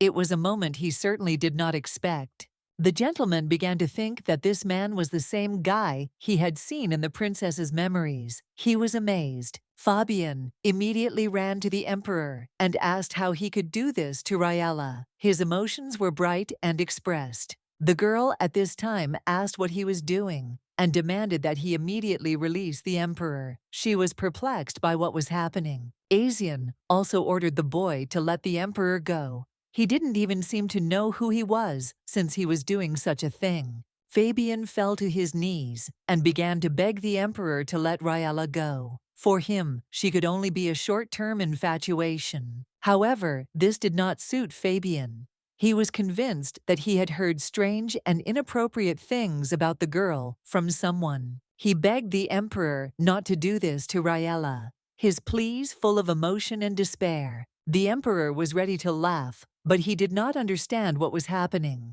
Riela came up and began to convince him not to listen to Fabian. She said that she would explain everything and that the emperor should not pay attention to Fabian's words. The emperor firmly said that she would go with him to the empire. It was not just a question, but a strict order. She had no choice, and she had to agree. The emperor himself was surprised by his tone, but soon realized that she understood everything perfectly well. She was recently released from prison, gained her freedom, but now her freedom is again under someone's control. However, it didn't matter anymore. Fabian continued to beg the emperor not to do this, hoping to change the situation. He asked that this not happen. While the emperor really wanted the girl not to look back, New Astrakhan had to think about itself, not about him. She had to be more important to herself than he was. That was the priority he wanted to convey to her. The emperor asked her to get ready quickly because they had to set off on their journey soon. Then he remembered that she had thrown away the gift he had given her, so she had nothing to collect, and he was a little disappointed. He didn't quite understand why it was so important to her, and asked what these tears were. Was she hurt or offended? In fact, it was not so. The emperor wanted to apologize, realizing that Fabian's words were dishonest. He said that for her, she could only be a night's entertainment, but not for him. He felt ashamed of his actions because she had given him more than anyone else. This made him feel guilty. Even though she might have hated Fabian, she still missed him. These feelings were complicated and contradictory. She once broke up with him, but still hoped for their meeting, believed that he also missed her, and was looking for her in every possible way. Many nights she fell asleep with such thoughts full of base feelings and emotions. But now everything had changed, and she couldn't understand how Fabian could say such a thing. Who was he even to treat her like that? Now she was so tired of all this that she didn't have the strength to endure and continue it. The emperor noticed her eyes light up and asked if she remembered Fabian. Riela was surprised and asked how he knew his name. The emperor replied that on the day he pulled her out of his arms, she, even though she was almost unconscious, kept calling his name. The emperor was sure that she still loved Fabian. Otherwise, she would not have spoken his name that night. Riela was shocked because she did not remember what happened that night and did not know that everything really happened like this. She was sure that she remembered absolutely nothing from that night. The emperor asked her if she would stay here or go with him. He wasn't surprised by her stupidity because it was the norm for her. He could have ignored it, but it didn't bother him. In any case, she would go with him if she agreed to endure. But the girl shouted that she was not going to endure. She won't tolerate it. She doesn't love Fabian and doesn't want to act stupid for him. She does this not on his orders, but because she wants it herself, and she is not disgusted that she will go with him. If she was really allowed, if the emperor agreed, she asked him to take her with him. The emperor was shocked by her words, but then he hugged her and asked her not to regret her decision. He didn't know how far they would go, but the girl replied that as long as she was next to him, she didn't care what happened next. The emperor wondered if he was right to make her cry so much. He thought he had made the right decision, but a shadow of doubt still haunted him. Realizing the mark his actions were leaving on her soul, he could not find peace. Despite this, he tried to be firm and focus on the upcoming meeting. There everyone was surprised that the master had taken Riela Blenite with him. Subordinates and advisors exchanged glances, wondering why he had decided to act so unusually. The hall whispered, "It's impossible." The emperor, however, was convinced of the correctness of his actions. Taking Riela seemed to him the best option. It would strengthen her position and improve the reputation of his family. He also believed that it was necessary to keep the girl away from the princess. It seemed to him that her influence on Riela could be destructive, and it was unacceptable to take any risks. The emperor understood that there was another motive in his decision: to protect the man who was so important to the girl. Even if it requires sacrifices, he is ready to make them for the sake of their future. Meanwhile, the princess expressed her displeasure. Her words sounded sharp, but she had originally planned to hurt Riela. However, everything turned out differently. Her attempt to hurt the girl hurt Fabian. After their return, Fabian felt worse. The princess's plan, carefully thought out, had failed. Not only had it failed to achieve its goal, but it had made the situation worse. The gentleman realized what the princess intended to do. It was obvious to him that her actions were desperate and unreasonable. This was further confirmation of her stupidity. The emperor considered the princess's behavior unworthy. Her actions seemed reckless, and the consequences were serious. But in the current situation, he managed to prevent a major disaster. Finally, when the princess made another attempt to act, her father stopped her. His voice was stern. He demanded an explanation for her behavior. However, she could not answer with dignity. The end result was not in her favor. The princess lost, and not only to the emperor, but also to the quiet girl who was always by his side. It was a defeat she did not expect. Meanwhile, the day seemed to be one of the best since the founding of the kingdom. The emperor spoke to the ministers and nobles, leaving an indelible impression on them. The second speech of the day was about the significance of Emperor Herhan's visit. Everyone agreed that this move would strengthen the ties between the kingdom and the empire, creating new perspectives. At this time, Riela was far away from the emperor and the king. She is sure that from their position she could hardly be noticed, and this allowed her to remain in the shadows. The girl sat down in a new carriage with soft cushions, which was prepared for her at the last moment. The change in plans did not bother her. Everything was organized perfectly. She thanked the gentleman for the carriage he had provided her with, and hoped that her presence had not caused any unnecessary trouble. She felt obliged for the attention he had shown her. From the night's conversations, she understood that the last carriages were supposed to contain provisions and weapons. However, in the morning, the emperor ordered the green carriage to be put at the end. This carriage was just for her. Despite the reasons unknown to her, she could not complain. The emperor had given her an opportunity for which she would be grateful for the rest of her life. Finally, the moment of departure came. Her soul was filled with mixed feelings, sadness and gratitude. She realized that now she would have to say goodbye to this world to which she had become accustomed. As she said goodbye, she tried to convince herself that her decision was right. However, there was no certainty. She had to leave familiar places, not knowing what was waiting ahead. Riela asked to stop the carriage for a moment, but it was impossible. The wheels continued to roll, and she could only watch the landscape recede.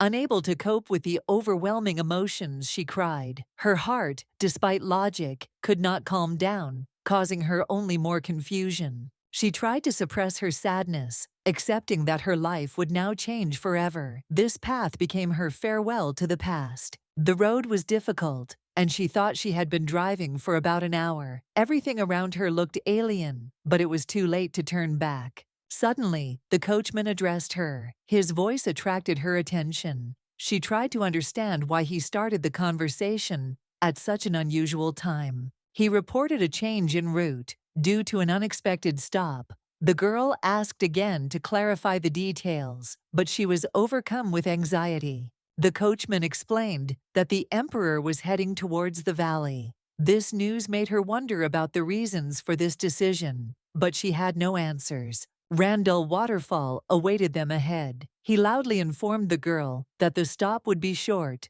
only a couple of hours, after which they would continue on their way. When the girl saw the waterfall, she was overcome with surprise. She did not understand why they would stop in such a strange place. Although the place was picturesque, the idea that this was part of a plan seemed inexplicable to her. The emperor had never stopped for no reason before. Perhaps he was suddenly attracted by something, or he decided to enjoy the view of nature, which was unusual for him. The girl screamed, but no one heard her. Her voice was drowned in the noise of falling water, and emotions covered her like a powerful stream. She felt the tension tearing her apart from within. She was sure that her tears would just be a manifestation of sadness and regret, but it turned out that her feelings were much more complicated than she expected. The feeling she experienced was more like relief. The waterfall, as if sharing her pain, resonated with her cries, as if it understood her. Its noise was like comfort, as if it were calling her to pour out all her feelings. Perhaps that was why she cried for so long. The stop was already the third on their long journey, which lasted about 2 weeks from the royal palace. But this time the conditions were slightly better. They needed to quickly change horses and rest. The maid said that she would take the girl to the bedroom, but she refused, considering it unnecessary. However, it was the emperor's order, which meant the maid could not disobey. Her duty required her to carry out all orders, despite the girl's protests. It was interesting to know what was hidden behind this will. As bright and hot as the sun, the girl felt that she could not fully understand the emperor, who seemed unattainable to her. After that, she was informed that dinner was served. It was an opportunity to distract herself a little from the thoughts that were not leaving her. Riela apologized, noting that she should have picked up her own dinner. She didn't think it was worth burdening others with her requests, but the maid assured her that it was no problem. She was not busy, and on the contrary, was happy to carry out the task since she had been asked to take care of her mistress. Riela smiled and clarified that she should not be called Miss. She preferred to be addressed simply by her first name, which surprised the maid. The maid was a little embarrassed, but Riela calmly asked her name. She wanted to create a warmer, more relaxed atmosphere. The girl's name was Riela, thought the name was beautiful, and assumed Lu was from the kingdom. Lu was surprised and asked Riela how she had guessed. The girl explained that the writing of the kingdom and the empire were similar, although their dialects were slightly different. Lu admitted that this was her first time in the empire, as she had previously worked in the royal warehouse. Her curiosity was genuine, and Riela wondered why she was here. Lu explained that she was sent by order of the king. Riela had heard about the tribute the king sent to the empire, but she hadn't expected that it included humans. Lu tried to explain that she had indeed been sent as a tribute, but the emperor promised to reward her generously for her service. Because of this, many people want to go to the empire. The competition is high, and the choice is usually made by lottery. Lu was lucky, and she was very grateful for this opportunity. The emperor really was generous and kind, which helped Lu cope with the changes. Now Riela understood a lot. Thanks to his kindness, Lu was able to feel like she was part of something bigger, despite being separated from her home kingdom. Lu was a little shy, but hoped that one day, having earned enough money, she could return to the empire in a different role. She was sincere and sweet, which made her look like a chick just beginning to spread its wings. Lu asked Riela what her plans were for the future. She wondered if the lady would stay in the palace with the emperor. Riela thought about it. She wasn't sure how things would go from here. Her thoughts turned to the emperor, and she wondered where he was and what he was doing. Riela thought about what she should do next. She felt her thoughts drifting to the subject and began to think out loud. In response, the maid, hearing this, became interested and asked what she meant.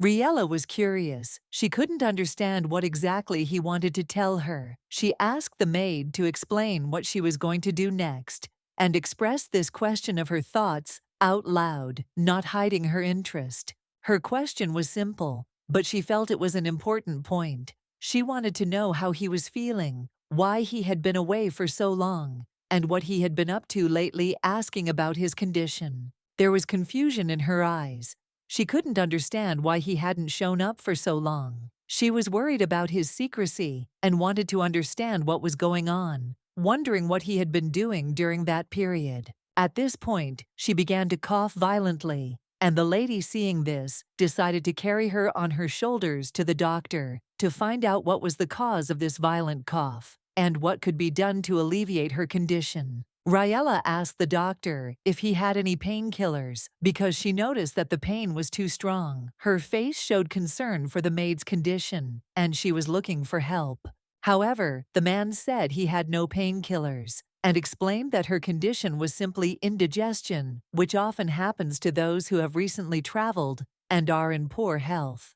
The doctor assured her that there was no point in taking medication in this situation, as all she needed to recover was rest and some food. Despite this, Riela noticed a first aid kit next to him, which raised questions. Riela thought that the lack of medicine might not be due to its absence, but rather to the fact that the maid was still too young to use any serious drugs. This explanation calmed her down a little. One night, while walking around the grounds, Riela found her maid lying on the ground. She was in such a state that she could not get up. She was vomiting from something she had eaten earlier, and she looked extremely sick. Riela did not lose her head, quickly carried her to the infirmary, and met with the displeasure of the doctor, who asked what she thought when she made the maid suffer so much.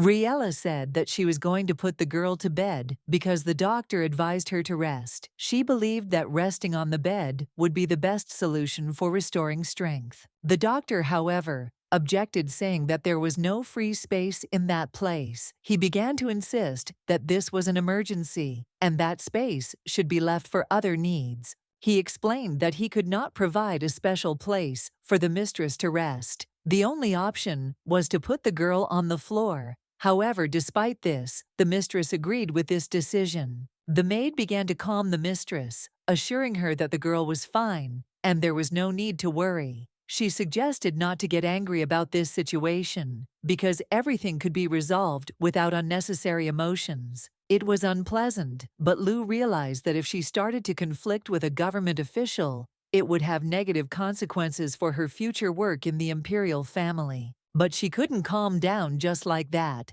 so she decided to take the girl to her room. The maid couldn't understand how her mistress agreed to let the girl lie on her bed. Riela reassured her that everything would be fine. She promised to return with water and also to ask at the corner station if they had any medicine they needed. The maid immediately began to apologize, but the mistress only asked her to get a good night's sleep and not to worry. It was most important that the girl regain her strength and rest. Riela recalled a day when she was surrounded by care and a warm hand. She remembered how a person with good intentions was concerned about her, encouraging and supporting her in a difficult moment. The man informed her that the carriage's wheel had been replaced and that everything was now in order and that the horse had been examined. Riela felt confident thanks to his attention. The emperor also wondered if there were any problems in the guest room and decided to check on the situation there. He was always concerned about the comfort of his guests, even if the situation seemed insignificant. The coachman, surprised by such a question, asked what exactly the problems in the guest room were about. He did not know that the emperor was interested in such trifles. The emperor was confused, but quickly replied that he was talking about room 201. He wanted to know if everything was all right with its occupant, if there were any complications. The emperor asked if she had run away, if she had unpacked her things, if she had had dinner, and other details that might shed light on her condition. The man immediately understood what he was asking about. Asian also guessed that they were talking about the girl in room 201. He knew that in each guest house, the emperor monitored how his guests were feeling through the owners of these houses. This was not surprising, because even when traveling, the emperor regularly ordered each coachman of her carriage to report to him on her condition every morning and evening. This was an important point in his care. If the emperor had wanted to know everything, he should have acted differently, being personally present and observing all events. He, however, trusted the coachman in this matter. The emperor overheard the coachman talking about the situation with room 201 and the red-haired girl staying there. Everything seemed normal, but the emperor was wary. The coachman reassured him, saying that there was no need to worry about the girl, since her condition had improved, thanks to medication, and everything was under control. The medical assistance had the desired effect. The emperor was surprised to hear about the medicine, and began to clarify the details. He was interested in what kind of medicines were used, and how they helped the girl to recover faster. The coachman explained that she herself had asked for a strong painkiller. The emperor was astonished, not understanding how a guest in room 201 could ask for such a strong remedy. The coachman said that the girl came to the master of the house, complaining of pain and indigestion. Having received medicine, she left. He was surprised that the emperor did not know about this incident. Asian approached the emperor and said that there was no need to worry. Someone could be sent at any time to make sure that the girl was okay and that her condition had stabilized. He also suggested that the emperor could personally visit room 201, since it was very close. This would be the best option to ensure the safety of the guest. If the emperor was worried about being recognized, Asian offered him a mask or a scarf to hide his face and remain incognito. That way, he could conduct the inspection without drawing too much attention. The coachman was already beginning to ask if he could go and continue his business. He was ready to continue his duties as soon as the emperor decided what to do next. Asian turned away from His Highness and said that if he didn't want to, he could go. He wasn't forcing him. He was just trying to help the man. The emperor noticed that there were rumors about the benefits of plum wine for digestion, and this intrigued him. He thought that perhaps it was worth trying the drink to improve his health and well-being. The general, however, knew nothing of this. And then the emperor gave the order to bring something that could help restore strength and energy. His subordinate looked like a puppy left without an owner, which did not go unnoticed. The emperor quickly put on his robe and headed to room 201, wanting to talk to someone who could help him. He was determined, but a little worried about what was to come. Approaching the door was not as easy as it seemed. The emperor realized that if everything were so easy, he would have come long ago and would not have wasted time worrying and thinking. All this time, the emperor was worried, not knowing what to do. He was very worried but did not dare to approach, afraid that she might regret her decision and the fact that he was nearby. He was afraid that she missed her homeland, the people she had been with before. These thoughts tormented him, and he could not get rid of the feeling of guilt that was growing with each passing moment. It was interesting to see if she regretted her decision to take him with her. It was important to understand if she blamed him for this step, and if she felt any regret, since this decision could have changed her life greatly. The emperor thought he could cross the line and continue to act as he had before, so that she would not think about going back to her past.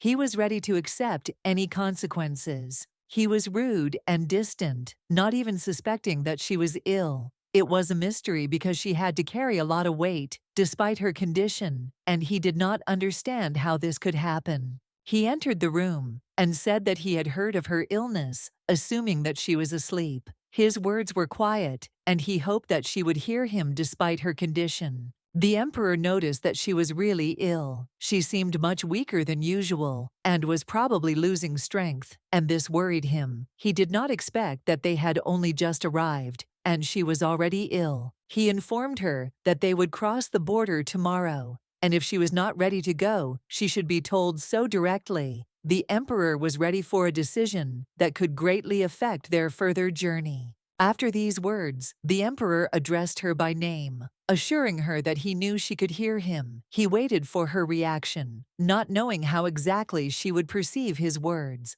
He asked her to raise her head, and at that moment, a scream was heard. The girl under the blanket began to shake and cry, which shocked the emperor. He did not expect such a reaction from her. The emperor was amazed at how much she hated him. If her body shook at his touch, he did not understand what could have caused such a reaction, and what exactly caused her fear. He couldn't understand why the girl hid behind the bed on the other side. He was confused by her behavior and didn't know what to do in such a situation so as not to cause even more discontent. The emperor asked if Riela was really okay. He couldn't understand what was going on and continued to worry about her condition, not knowing how to proceed. He asked her to stand up, but at that moment someone left the room, and the emperor became frightened. He immediately asked who it was, and there was a note of caution in his voice, since the situation remained unclear. The girl thought it was a thief and was in a panic.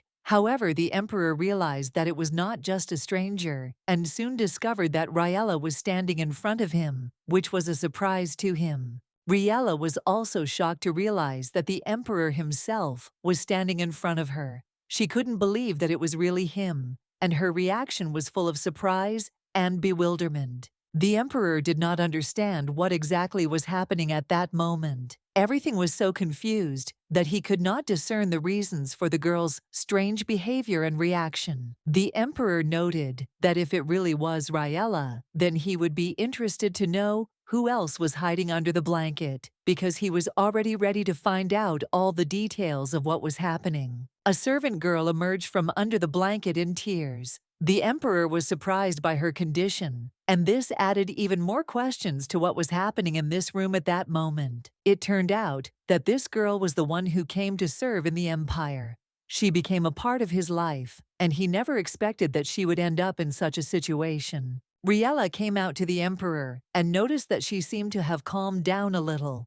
She thought that a stranger had burst into the room, and her first reaction to this was quite alarming. She too had thought it was a thief, and that had confused her. Now that she realized it was the emperor, Riela was a little taken aback that she had misunderstood the situation. The emperor was embarrassed by the careless remark that led to the misunderstanding. He did not expect such a thing to happen, and it left him with an unpleasant impression. It was the first time he had been hit with a flask. When Riela saw him, she actually thought he was a thief, and without thinking, she tried to defend herself. The girl thought he was angry with her because she even hit him on the wrist. She was very embarrassed by her actions and did not know how to justify her actions. Even when she was captured by the enemy, this never happened. The master noted that she was stronger than she looked, but she immediately fell to her knees, asking him to kill her for what she had done. She really didn't want to hurt him and didn't understand what exactly happened. She thought someone was threatening the maid, and that was the reason for her panic and action. When Riela was still a servant, thieves and criminals had broken into the house she lived in more than once. The emperor, remembering this, sarcastically asked if this meant that she really wanted him to kill her, since her life was so full of dangers. His words sounded strange. He had risked so many times to protect her, and now to hear such hints from her was a heavy blow for him. The girl, seeing his confusion, asked him to stop. She clarified that everything was not at all as it seemed to him, and he had misunderstood her. The emperor began to think that she simply wanted to apologize, and to dispel his doubts, he asked her directly about it. The girl confirmed his guess, nodding sheepishly. Then he said that he would also like to apologize. The emperor asked for forgiveness for frightening her with his behavior and words. However, he apologized not only to her, but also to the other girl who was with them. But Riela could not understand why he emphasized this all the time. The emperor decided to clarify the situation and asked why she was making such conclusions. After all, his mistake was caused only by carelessness, not by evil intent. He noted that his clothes might have misled her, but even that didn't stop her from continuing to apologize. Her hands, seeing that they had not moved, asked how long they were going to sit on the ground. Extending his hand to her, he helped the girl to her feet. Riela didn't understand when exactly she got used to the emperor giving her his hand so easily. The emperor, as if thinking out loud, noted that he was not trying to justify himself at all. For him as a ruler, it was always difficult to make concessions to others, The girl, understanding his words, smiled and laughed slightly.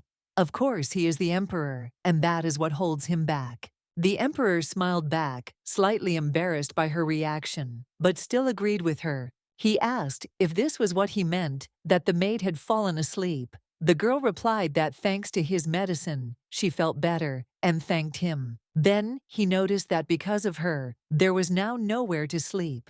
To which Riela calmly said that it was okay, she could even get settled in the carriage. However, the emperor invited her to go with him. The girl, puzzled, did not understand where he was going to take her. He explained that since she had nowhere to sleep, they would find a place together, but she still couldn't figure out where they were going. Suggestions began to flash through Riela's mind. Maybe he was leading her to where there were still some free places to sleep. But looking at their route, she noticed that the tents had already been removed, and the women's rooms were clearly on the other side. Then she noticed a detached house, and guessing where they were heading, asked if he really was going to take her to his quarters. Riela explained that she knew how unacceptable this was. She had been to the imperial palace before, even though he had not been there. The emperor asked sharply if she wanted to wake everyone up with her loud voice. After all, this was not the first time they had encountered something like this. The girl was very embarrassed again. The emperor was surprised by her reaction, because he thought that she herself wanted to express her gratitude to him. However, her words and actions hinted at mistrust. She was unsure of his sincerity, which made her behavior strange. The emperor tried to convey to her that everything that was happening was a blessing of fate. She had nothing to say in response. Riela agreed with him, but admitted that she was still worried. Maybe it was because of the memories of past events, but it looked like they would really end up together. She tried to understand what was going on, but his unexpected words confused her. He suddenly stated that he just wanted to go for a walk, adding that he needed it. His calm tone was completely at odds with her inner turmoil. He smiled and asked if she really thought they were going to stay in his quarters for the night. The question caught her off guard, as she hadn't expected such a remark.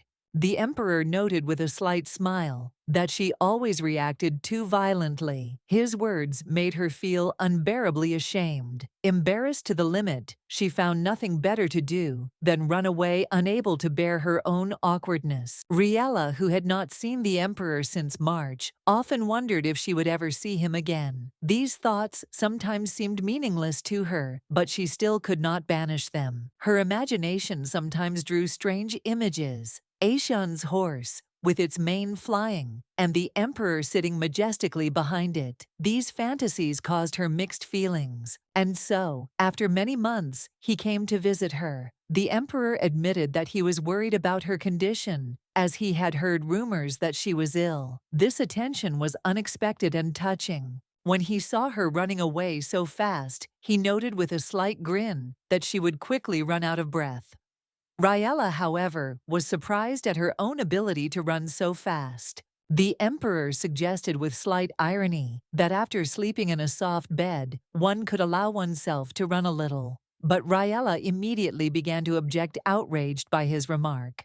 Her indignation amused him, and he reminded her that not long ago, she had almost suggested going into his chambers. His words stunned her, because she had not expected such a turn of events. Offended by his behavior, the girl asked why he was behaving so strangely, but he interrupted her with a counter-question that made her shut up. His intense gaze made her uneasy, but she still continued to complain that he was always playing with her feelings. Her voice trembled with suppressed emotions. The emperor, trying to calm her down, asked her to stop, but his anxiety increased when he noticed how she suddenly started to run, as if trying to hide from herself. Seeing her running towards the cliff, he shouted at her to stop. There was genuine alarm in his voice. One more step, and she could fall into the raging sea. The emperor, with slight irony, asked her what kind of strange relationship she had with water, since she was constantly eager to jump into any body of water. The lady noticed that it was all a coincidence, and emphasized that it was not the same as before. The emperor, looking at the water, suddenly noticed this is the same river they had talked about in the past. His words caused her slight confusion. She looked at him in surprise, but he confidently confirmed that it was a tributary of the Leder River. Riela was amazed. The familiar landscape stirred up memories. Her reaction betrayed how unexpected this encounter with the past was. As she watched the river, she realized that she had never imagined returning here before. The past had seemed distant and impossible, but now everything had changed, and this place had acquired new meaning for her. The emperor, noticing her thoughtfulness, asked how she was feeling. He suggested that the sight of the Leder River might have awakened old emotions in her, making her think again about the day she almost jumped into the water. The emperor's voice sounded with a slight note of amusement, although in reality he was hiding deep concern. He tried not to show his true emotions, but the tension still slipped through slightly. In the past, his coldness had made her feel afraid and distant, but now that he was near again, she felt a longing for that voice. It was like the sound of water, as untamable and powerful as Leder. The emperor was more beautiful to her than any landscape. His warmth became more important to her than any other feelings. It warmed her soul and helped her forgive his long absence. She also came to accept his habit of teasing her. These little provocations now seemed insignificant to her, just a slight shadow of past discontent. Once she cried all the time, drowning in grief. Her strength was exhausted from endless tears, but now she was determined to live better with new hope in her heart. This strength and confidence came to her, thanks to the emperor. She believed that with his support, she could cope with any trials that life would bring her. The emperor, noticing her changes, was touched. He embraced her, and at that moment, their feelings came together in a single impulse. They kissed. This kiss continued again and again, until suddenly the girl lost consciousness. The emperor did not expect this, and was immediately scared to the depths of his soul. His voice rang out over her motionless body. He called desperately for her to wake up. Anxiety and fear filled his heart. Meanwhile, the general was thinking about how long it had been since he left them. Thoughts about whether to be happy or sad about this were mixed in his head, creating a contradictory mood. As the head of the royal guard, he found it strange that he was absent from the emperor for so long. Leaving him alone at night for so long seemed unacceptable to him. The general knew that both the emperor and the lady were tense. He suspected that their conversations were touching on important topics that they had previously avoided talking about. However, the idea of spending the night somewhere far away made him doubtful. Such behavior was contrary to his duties and could become a problem. His thoughts were interrupted when he noticed the door open. The general immediately stood up to find out who had entered and what was going on.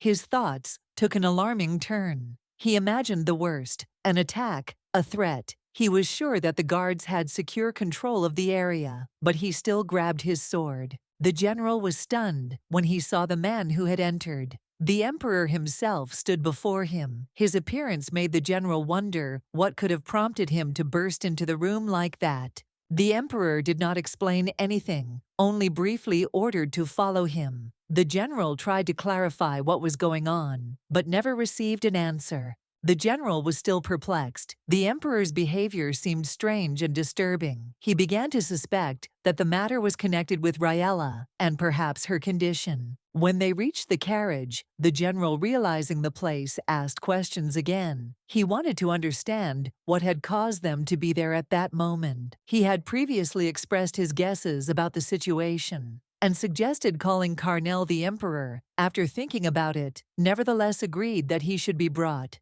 The general felt that the emperor was becoming more and more withdrawn. He did not explain what was happening, but only insisted that Carnel be brought to his carriage. But as soon as the door opened, they saw Riela lying there. Everyone present had new questions. What happened, and why did the emperor bring them here? No one could understand what had happened. Her condition, the place where she had ended up, all of this looked mysterious and gave rise to many guesses, which only increased the general anxiety. They realized that she must have passed out. They were unsure if it was just a blackout or something more serious. Was it just a fainting spell, or did she need something more? Would she be okay? The doctor assured them that nothing terrible had happened, but he was interested in what state she had been in before she fainted. It was important to understand what had led to her condition. The emperor explained that she had been a little worried and agitated before. She had difficulty breathing, and this was probably the reason for her fainting. Everyone noticed how upset and worried she was. Asian, who was watching everything that was happening, was horrified. He could not understand what was happening. He turned his gaze to the emperor, who in turn looked confused and somewhat at a loss. He did not know what to do. Asian came to the conclusion that the woman's condition was somehow dependent on the emperor himself. He felt that there was something between them, but he could not figure it out. The state of her health was still a mystery, so he asked the emperor what had happened. He began to doubt that the emperor had nothing to do with it. "What did you do?" he asked, to which the emperor replied that nothing had happened. The emperor, answering questions, claimed that nothing unusual had happened. But Paul, feeling some responsibility, said that the emperor had done something after all, and now it was worth letting the woman rest and observing her condition. The emperor continued to insist that nothing terrible had happened and that they should not worry. The doctor suggested that they calm down and let the woman rest, since excessive activity could only harm her. The emperor insisted that there was nothing unusual, but Asian decided to ask one more question. Why did she lose consciousness then? What actually happened to lead to such a state? At this point, it was suggested that she be moved to the bedroom, but the gentleman said that it was not worth doing. He was sure that what they had already done was enough, and there was no point in disturbing the woman any further. Everyone still didn't understand what had happened. The emperor explained that the hotel was very far away, and that there was no point in taking any further steps. It would be best if everyone just left and left her alone. The doctor understood what the emperor wanted to say. The emperor also noted that there was enough space for her to rest and recover. He was sure that the conditions for rest would be suitable. He promised to stay with her all night so that she could feel safe. Everyone decided to stay and not leave. Despite being tired, everything had to be calm and without unnecessary worries. In the middle of the night, the emperor gently placed her head on his lap so that she could feel more comfortable. He noticed that she felt better as she no longer suffered from discomfort. The emperor had no intention of kissing her, as it might seem. He knew that there was no such intimacy between them. In fact, he knew that the situation was difficult, and he simply wanted to help her. He called her to tell her that she didn't have to worry about any commitments. She didn't have to worry about a long recovery. He wanted her to be able to relax and just unwind. The emperor noticed that she had not slept and was restless. In the morning, she ran out of the bedroom in tears, and he realized that her worries were deeper than he could have imagined. But today, her image, the image of a beautiful girl who smiles brightly while the wind blows her hair, was much more beautiful than her former one, the one who ran out of the bedroom, not knowing what to do with her life next. Seeing her like this was truly a blessing for him. After all, he couldn't say anything that night, and today he also messed up. True, even if Asean was just teasing, there was only truth in his words.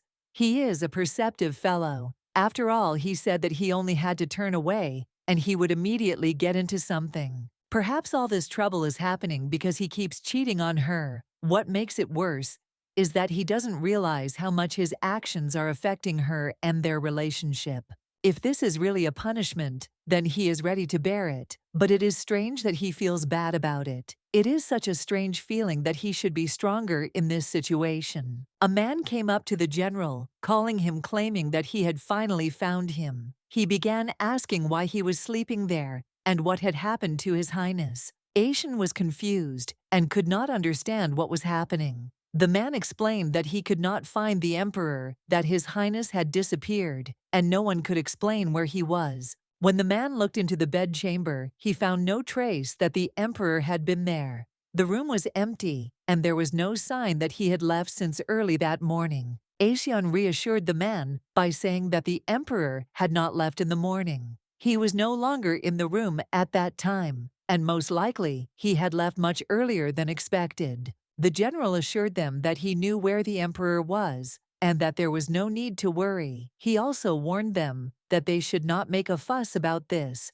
otherwise they would all be punished. While they were discussing the situation, the emperor was sleeping peacefully all the time. He took off his jacket to cover the girl who was resting next to him. The general was shocked by how long the girl could sleep. He could not understand how she could stay in such a state for so long, because even the emperor could have woken up earlier. At this point, Carnell was probably trying to check if the girl needed help, but she seemed fine and his intervention was unnecessary. The general then turned to Phil and informed him that the emperor was planning to leave by carriage. That day, Phil was to take care of the horses and watch the road during the journey. The boy agreed to carry out the assignment and immediately promised that he would do everything that was necessary. The general also asked him to plan a route since they had to cross the border. The general was already expecting Asian to open his eyes, because the emperor should have woken up a long time ago. Asian couldn't wait for him to finally show activity again. When this happens, the lands will probably change hands, which will be an important moment for everyone. It is unclear when exactly this will happen, but Asian was prepared for this moment. When the general heard the cough, he suggested that the emperor go out so that he wouldn't continue coughing. This was strange, because it wasn't usually like that, but the situation demanded action. The general was glad that Lady Riela had also woken up,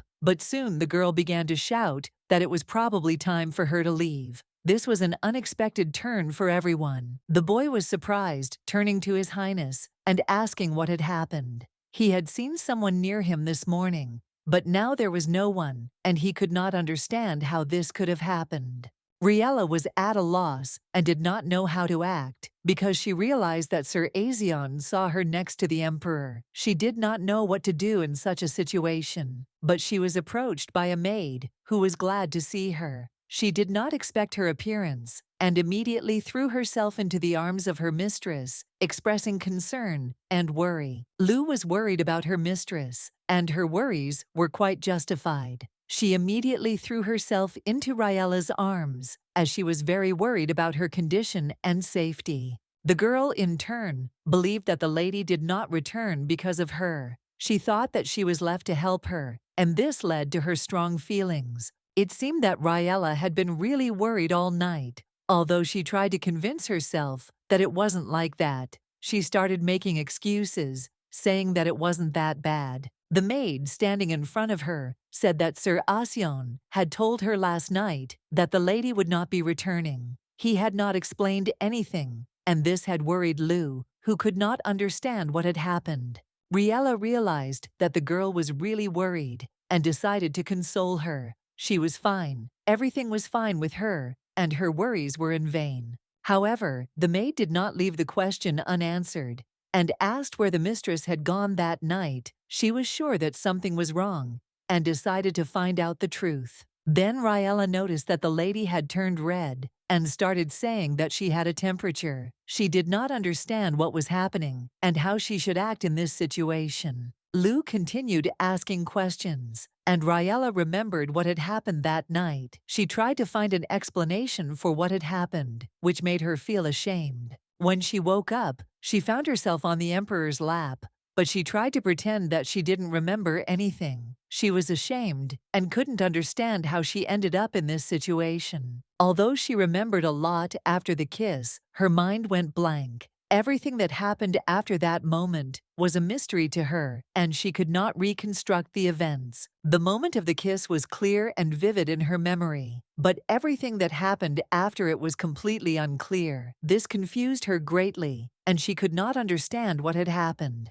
As if it was cut out of my memory with scissors. Last year, it was the same. Maybe it was the place, or the beautiful and cold emperor. Maybe the problem really is him. However, it seemed that her greeting would not take place at the ceremony. Despite expectations, the atmosphere was unusually calm, which immediately attracted the attention of even the lady herself. Indeed, there was a silence in the room that was so complete that the moment seemed almost strange. The lady could not help but notice it, immediately realizing that something was wrong. The imperial palace was spacious and beautiful, and there were many people in it. An atmosphere of grandeur and luxury was felt everywhere, and despite the number of people present, there was an unusual silence. The woman approached the maid and asked if she was Lu Raisa. The girl answered in the affirmative, confirming her name and looking back at her interlocutor in surprise. The woman said that she would take her luggage and follow her. She stated that she would take her to the place where she would be staying, which confirmed her role in organizing this event.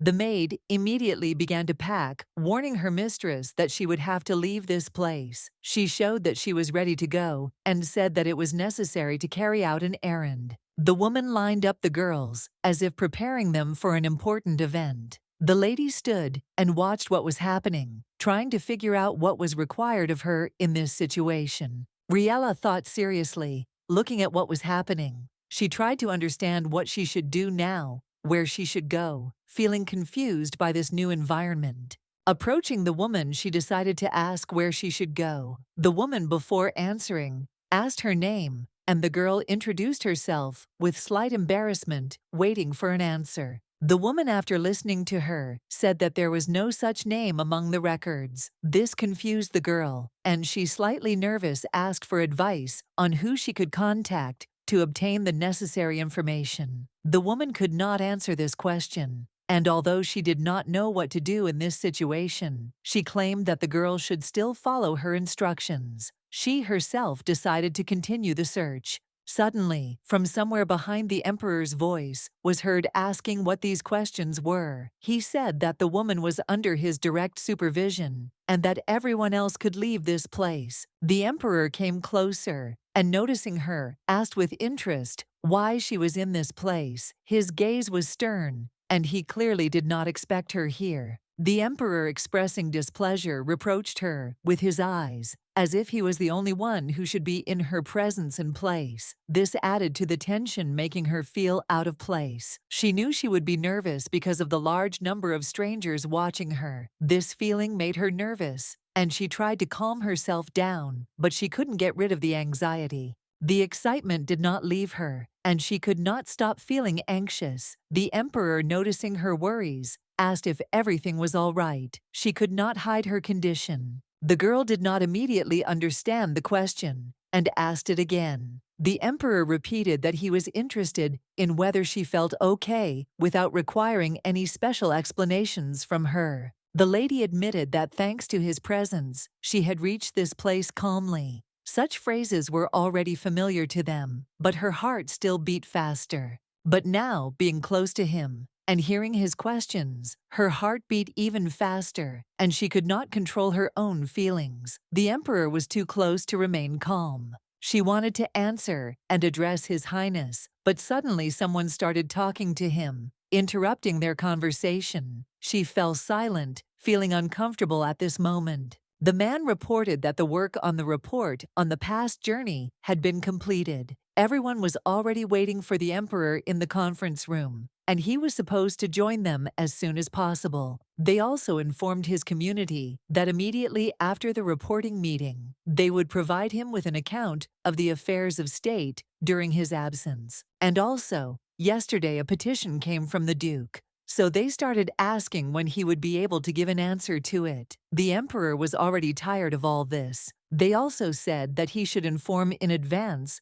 whether he would be paying extra allowances to those accompanying him on his trip, and this should be included in the agenda. The emperor said that he would certainly answer all the questions, but he would do it one by one. He emphasized that he could not solve all the questions at once, and that a certain sequence had to be followed. The meeting will be held immediately. It is important that when discussing the state report, only the most important points are highlighted, so as not to be distracted by secondary details. The Duke did not answer questions, and the attendants would be paid everything. He asked the lady to come to him. The man noted that the meeting would take place, the documents would be prepared, and the compensation would be paid. Hearing the name, he knew it was Riela Blinet. She was the kingdom's assassin, a criminal who was supposed to be executed. The events surrounding her case were notorious. However, the emperor showed mercy and forgave her. According to rumors, she would even become part of the imperial family, which seemed unlikely given her past. The forgiveness was shocking to many. Apparently, it was that girl Riela felt the gazes of those around her. Suddenly, the emperor called her to him, and this made her break away from her thoughts a little. He told her to follow him, and Riela, having come to her senses a little, followed him. Everything that was happening seemed strange, but she could not refuse his order. Despite her inner fear, her desire to run away, Riela understood that the emperor had ordered her to come closer. It was his order, and she was forced to follow him. Instead of running, she decided to move forward and asked permission to come closer so as not to disobey his command and not show weakness. The emperor noted that they had to be in the conference room in 30 minutes, giving Riela some time to calm down and prepare for what was to come. Riela felt like all eyes were on her, as if she was on the verge of death. But despite this, she did not feel enough fear to lose her composure. The scent of exotic flowers in the air added to the tension. However, one thing helped Riela maintain her sanity and calm, despite the strange circumstances she found herself in. Perhaps it was all connected to the kiss. The excitement from the memory of it was so strong that she was almost no longer afraid of her position in the imperial family. The emperor said he would take her to his lecturer to be examined. Riela did not object. It was part of her new position, and she did not see it as a threat to herself. Her Han also noted that the lecturer might seem a little strange, but his knowledge and skills were top-notch, and he could be trusted. If Riela felt uncomfortable, she should immediately report it. The emperor wanted to talk to Riela about that day. She cautiously agreed, but did not immediately understand what exactly was being discussed, although later she realized and was very scared. The emperor said that a thorough examination was needed to understand whether she remembered everything and up to what point this was important in order to understand her condition. She had quickly run out of the carriage when it happened that time, but now she had no way to escape. Everything that was happening made her feel helpless. Riela admitted that she remembered everything up until the moment she approached the river bank. The emperor realized that this was very important and that this moment was key in their communication. He asked if she remembered the kiss too. It was an important moment in their conversation that could explain a lot about her state and perception of what was happening to her. Jess suddenly came up to her and asked what happened next after she saw the riverbank and the kiss. His question confused Riela, and she didn't immediately understand what exactly he meant. The emperor, noticing Jess's appearance, told him to warn him next time he was going to approach. His intervention did not add any clarity to the current situation. Jess noted that if he had warned, he would not have been able to learn all of His Majesty's secrets. Riela did not understand who this man was and why he was so important to the emperor. Jess went on to say that His Highness had been absent for a long time and that he thought he was going to die. He expressed his sadness and regret that his scent had disappeared from the palace. Jess spoke for the emperor to accept the feelings of his lonely subject. His words were full of pain, but the emperor tried to brush them off, trying to ignore such manifestations. The emperor tried to push Jess away, telling him he had to get out of the south. He told Riela that Jess was the strange guy he had been talking about. Riela had to follow him, and the emperor looked at her, indicating that he was accompanying her. Suddenly behind him, Jess hugged the emperor, which seemed very unexpected. Riela was simply horrified by what was happening. Her thoughts could not fit into her head. The emperor looked golden. His expression was cold and impenetrable. The doctor said that the emperor could now live. The emperor pushed Jess away and said that he had to do his job, and Jess, in turn, noted that the emperor was a real ice cube. Riela didn't understand what was happening at all, but when the emperor walked away, the doctor asked her to follow him. This whole moment was full of strange and frightening events for her. The man said that the personal data provided was enough for him to continue, but before that, he needed to know if the girl had any chronic diseases. She replied that she did not. He asked her if she had any allergies, to which she also confirmed that she had no allergies. Then the man brought several objects and asked her to try squeezing them in her hand to check her physical condition. He asked the girl to make an effort and called him harder to try harder, which might have been a little strange and unexpected for her. This made her wonder about his intentions. The girl could not understand what exactly he meant, why he was behaving so strangely. She also noted that His Majesty did not say a word to her, which made her perception of the situation even more difficult.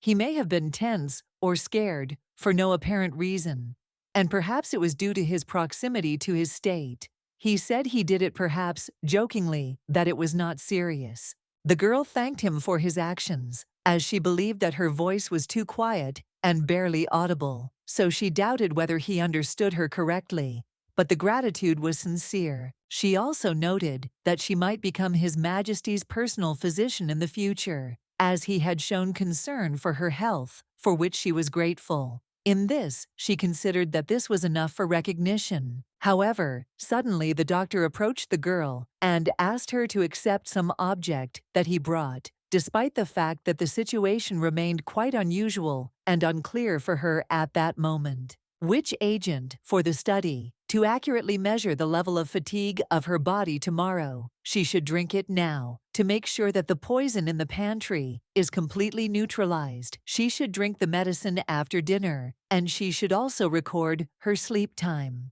Perhaps he was too focused and didn't hear her gratitude, so she tried to thank him again. But he interrupted her and said that she didn't seem to have any signs of pregnancy. The girl immediately began to say that this was not the case in any case, and he asked to test her so that she would tell him if she saw blood or a lump in the stomach after sleeping with His Majesty. The lady began to say that it seemed he had misunderstood everything. Jess was very keen for her to answer his questions and immediately asked if she really was not pregnant, as he needed to be sure of that before taking any further action. After it was all over, she could leave. The lady was surprised that the doctor had made all these conclusions. She was sure that it was not so, because she herself had claimed that she was pregnant. If she has any further questions or concerns, she can let her know. She was told that the doctor is always ready to help and answer her requests if necessary. He seemed to ignore her gratitude, pretending not to hear her words. This left her confused, not knowing how to react to such a strange reaction from him. Lu told Aseon that she could handle the task assigned to her. She understood that the responsibility for the order in the warehouse rested on her shoulders, but she was not sure that she would take care of Mrs. Riela. The gentleman noticed that something was wrong and suggested that they do another examination. The girl immediately asked him not to do this, as she did not want to be checked again. He found it amusing to tease her and declared that, in any case, it was a personal order from His Majesty, and she must try to serve her mistress as best she could so as not to disappoint her. When Mrs. Riela left the room, the gentleman immediately assumed that she might have been tired of communicating with such a strange person as the one with whom she had to spend some time. But Riela assured him that she was fine. The maid informed him that she would now officially take care of her mistress and took responsibility for her comfort. His Majesty was currently in a meeting, so it was appropriate to follow. Lulu said that she had already studied the palace map well and could now guide her to the resting place, claiming that she was a capable child. Asian said that he had business in another part of the palace. Come to think of it, Jess Asian and His Majesty were very close friends and always helped each other in various situations. The lady said that in that case they could go. The gentleman did not object and agreed to accompany them, despite his business, since it did not require much time. Asian turned to Jess and asked why he had called him. He didn't mind, but he had a lot of other things to do and wasn't sure if it was really necessary. The doctor replied that he was not yet completely sure of the diagnosis and probably needed to talk to her to get more information before making any conclusions about the situation. It was just a guess, and he thought it wouldn't hurt to make sure he wasn't sure of his conclusions, and that made him cautious in his decisions. Lu said that her words had not yet been confirmed, and she only said that it was a temporary place to live. The lady was surprised to hear that the place was not permanent. She didn't expect that this decision would be temporary, because changing her place of residence could be annoying, especially if she would still be staying in the imperial palace and living in the same room. Riela explained that this was because in the future she might not be able to stay in the imperial palace. This prediction worried her, as she was unsure of what awaited her. She wondered if everyone would be able to continue to treat her kindly in the future, despite the current situation. She was worried about how it would affect her relationships with others. They all looked at her with apprehension, suspicion, and even contempt, including Lord Jesse, who was her confidant. This made her feel tense and uneasy. She wasn't afraid that they would hate her, but she was worried that she might make the emperor dislike her. She didn't want to be the cause of hostility or tension. She was sure that the emperor would not be pleased if he knew that she had caused such feelings in those around her. At that moment, the maid announced that they had already reached the right place. She heard that it was one of the largest and most beautiful palaces among all the Western palaces, and right in front of it was a magnificent garden that was impressive in its grandeur. She was also told that this palace rarely gives honored guests the opportunity to stay here. This emphasized the specialness and exclusivity of this place. The maid told the lady to go quickly, as there were many things to do inside. They had to clean, take things, and fulfill other obligations. The girl realized that if in the future she needed to find a place to live outside the palace, she would need to be sure to inform His Majesty about it, as this could affect her position. Tomorrow she had to meet with Mr. Jess again, so she decided to rest here. It was necessary to restore her strength for further meetings and work. Lu began to doubt if she had understood correctly. Perhaps this was not the right place. The lady also agreed that perhaps they had come to the wrong place and needed to find the right direction. She apologized and explained that they had chosen the wrong place, so they quickly left it and went to another place so as not to waste time and not disturb others. But soon several people ran up to them and asked if she was Miss Riela. They were sure it was her, because they had heard about her beautiful red hair, which looked like flower petals. The people greeted her because they had been waiting for her to appear for a long time. These were the maids, who would now officially assist her in her affairs, providing the necessary service and attention. She was happy, but felt ashamed that she lived at someone else's expense. People noticed her sense of humor and took care of her luggage. They chose the bed linen and curtains with care. They decorated the interior with salvia flowers, which suited her perfectly. But the lady asked them to stop and ask if everyone was there to serve her, because she did not quite understand what was happening. In the morning, when she opened her eyes, she realized that it was not a dream. A pleasant smell and coolness filled the room, but she did not realize that the maids had already begun their duties. The maids explained that it was a remedy for morning puffiness, and they had already begun to apply it, despite her bewilderment. Riela said they didn't have to do that to her. Everything would have been fine if it weren't for the maid applying the oil, which made her uneasy. The girls replied that she was already beautiful, but you never knew when His Majesty would appear, and such procedures could be useful. Since that was the case, they suggested doing what was usually done for royalty,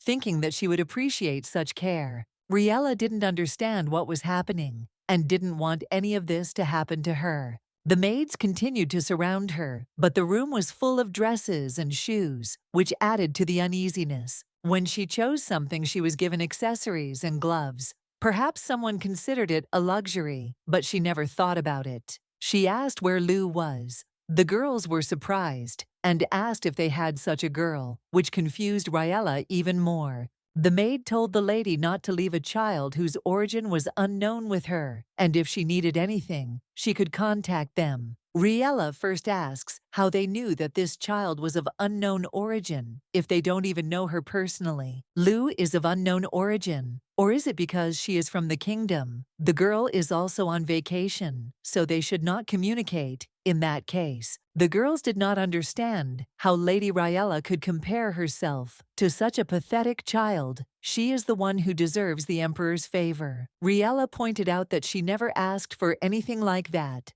Lu is the child who protects her when she is alone and tells her that they will stay strong even if they go far away. They left their home country together, holding hands tightly. However, despite their closeness, they could not help but call it wretched, because that place became for them a symbol of everything that was left behind. At that moment, His Majesty entered the room deeply distressed. He said it was sad because he had always thought he was showing her favor, and now he was at a loss. In fact, the girl had not intended to utter such words, and now not knowing what to do, she stood in confusion, unable to answer or justify her statements to him. The emperor came closer and expressed how heavy his heart was. He was even more upset that she did not appear before him. This added bitterness to his feelings because he expected more attention from her. The girl, feeling guilty, asked His Highness to forgive her for this reprimand, which she did not want to utter at all. She sincerely regretted her words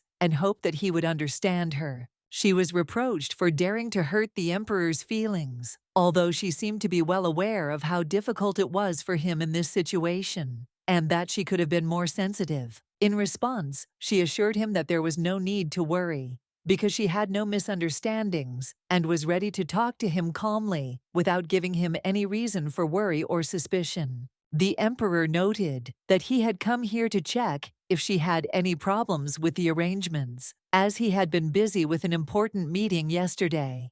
He did not want to miss the moment to make sure that everything was in order. However, he had not expected that so many servants would be assigned here. His assistant explained that these were the people who had accompanied him on his trip and were now helping with her accommodations, providing all the necessary amenities. All the servants came from respectable families, and the emperor felt that this would be beneficial to her, as they could offer support in her adaptation, possessing knowledge in various areas of life. Of course, all these servants had been approved in advance by the Countess, the head maid of the Western Palace, who ensured that all formalities were observed, and their presence was an official step in this process. If the head maid had made decisions about the guests herself, there would have been no questions. But now the servants had to introduce themselves one by one before the emperor could converse with them. L'Oreal was the first to introduce herself.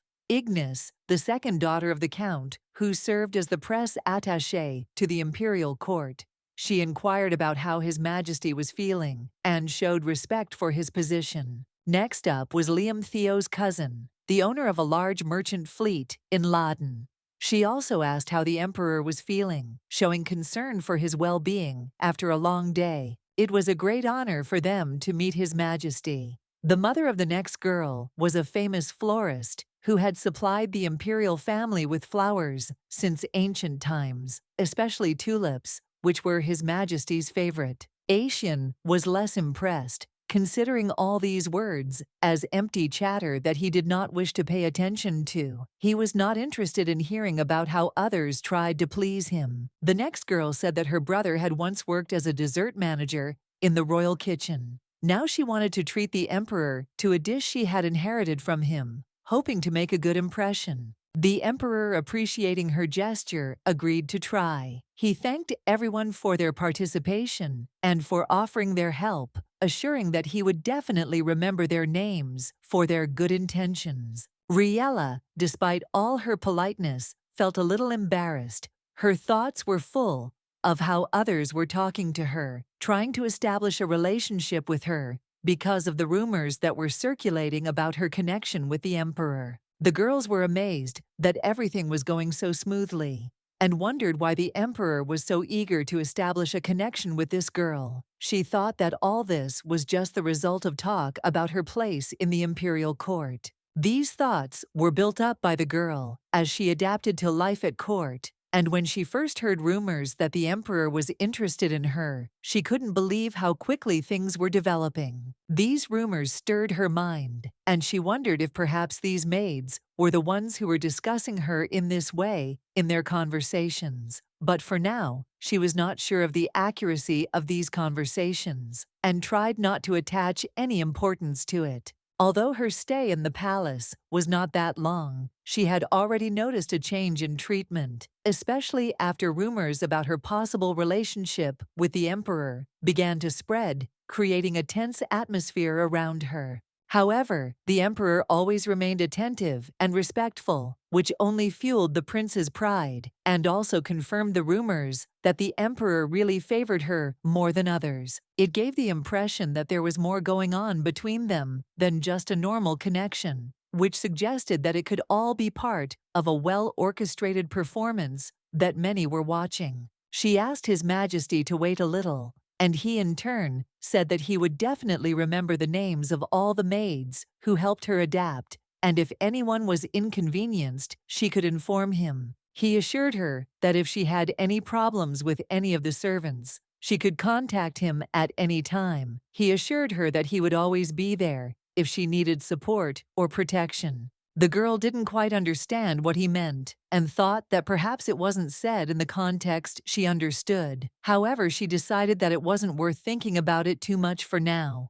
Perhaps she was still tired from the long journey, and the emperor suggested that she take some rest as his schedule for the day was full. He instructed Jess to look after her while he was busy. The maids started asking a lot of questions, which dragged out the time a bit, but soon the emperor left, leaving her with Jess. During this time she could rest a little and gather strength for further meetings. Jess, noticing her tiredness, asked if she had had breakfast. He suggested continuing the viewing they had discussed yesterday, hoping that she would be comfortable continuing the discussion. Riela informed him that she had already eaten and expressed her gratitude for his concern. Suddenly, it was just the two of them in the room, and now she felt that the moment had become more personal and intimate. He noticed that she was noticeably tired, but she did not appear ill, and there was no cause for concern at the moment. He promised that he would keep a close eye on her condition in the future. Jess then asked her if she had ever experienced anything like this before. She denied having experienced such symptoms, before confirming that her fatigue was a result of her current move and the stress of her travel. She said that she had lost consciousness several times. She would lose her memory, like she had last time. It was the first time for her. The gentleman began to believe that she was faking. The girl was surprised, and he noted that she was simply asking to make sure she had lost her memory when she first spent the night with His Majesty last year. He wondered if this was the excuse she usually used when something came up that she wanted to avoid. She did not perceive his question as an accusation, so she calmly answered that it was not. The situation did not seem to her something that should cause doubt or condemnation. The answer was simple and confident. The doctor understood her reaction, and deciding that the examination was complete, announced it. He began to prepare to leave, since his work was finished here, and he had to continue his business. But the woman, not wanting the visit to end so quickly, offered the doctor a treat. She said she wouldn't be able to eat the whole portion herself, and she wouldn't like throwing the food away. The doctor noticed that he was uncomfortable accepting such a proposal, but the woman confidently assured him that everything was fine, and there was nothing strange in her request. He could enjoy the food. She noted that unlike the maids who often flattered her, the doctor at least did not hide his true feelings, but he again refused explaining that he was genuinely uncomfortable. The girl, still curious, asked if she could find out the reason for his refusal. If it would not be too much trouble, she showed interest, hoping to hear his explanation. However, the man politely replied that he objected and would not give any explanations. He added that it would be wrong to insist on a conversation. The lady was a little surprised, but accepted his decision. She realized that it would be both impolite and stupid to insist further. The woman acknowledged that his personal boundaries needed to be respected and decided not to return to the issue.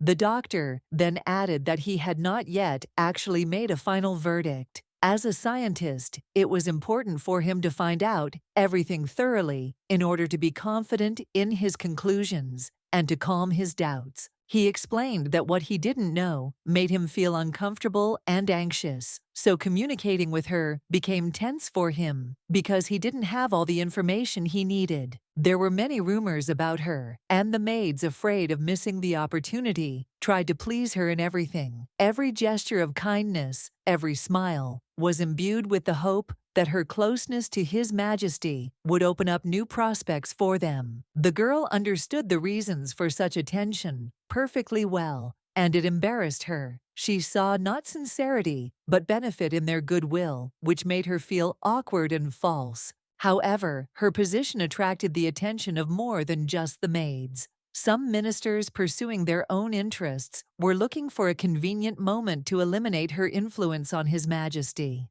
Their efforts to establish relations with the new emperor were almost successful, but the unexpected appearance of this girl became an obstacle for them, capable of ruining all their plans. She soon realized that their cold stares and tense atmosphere were not just curiosity, they perceived her presence as a threat to their position. Before, she had thought that these glances were just a manifestation of wariness, but now she saw in them hostility and a desire to remove her from the court. The doctor, however, approached the situation differently. His mistrust was not due to personal ambition, but to a scientific approach. He could not rest until he had sorted out everything down to the smallest detail. Riela, realizing his wariness, assured him that she would not interfere with his work or prevent him from fulfilling his duties. But the doctor made it clear that this was not the only criterion. When she asked what principles he would use to judge her, he answered evasively, leaving her guessing. The girl noticed that his conclusions were based on documents and medical reports that could affect the emperor's well-being. This was her only clue. These documents were intended to determine whether her presence would be beneficial or harmful to His Majesty, which he believed was the main criterion for assessing her role. This is the main criterion by which this person defines people, classifying them. It is important for him to understand what qualities a person has in order to draw a conclusion about his character and intentions. The gentleman noticed her gaze and asked what exactly she was studying so intently, since it was not something secret or confidential, but a completely ordinary thing that should not arouse such interest. The lady, smiling softly, assured him that she understood everything and would not do it again. Her smile confused the gentleman. He could not understand why she was behaving so calmly and restrainedly. The lady again apologized for her involuntary guilt, adding that literally the day before, she had noticed his stern and menacing appearance, which made it difficult for her to meet his gaze. However, today she no longer felt the same tension. She admitted that she was simply thinking, because probably only the most worthy and kind people always appear next to him. Jess, noticing her thoughtfulness, asked if she really thought she knew what she wanted. The lady confidently replied that she was ready to wait patiently, no matter how long it took. She expressed hope that he would eventually understand who she really was and what place she occupied in his life, as well as how he should treat her. She stressed that if he made a final decision,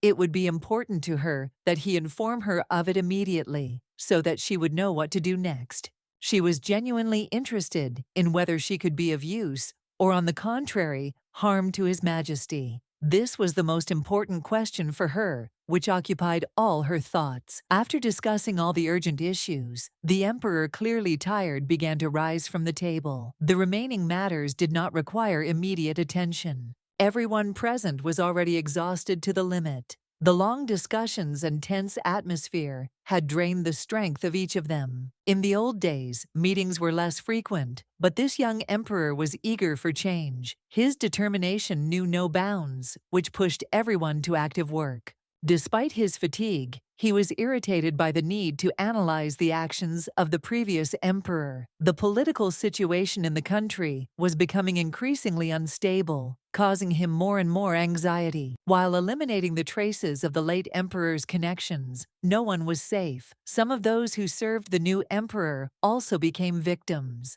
The surrounding environment required extreme caution, because betrayal could be waiting at every step.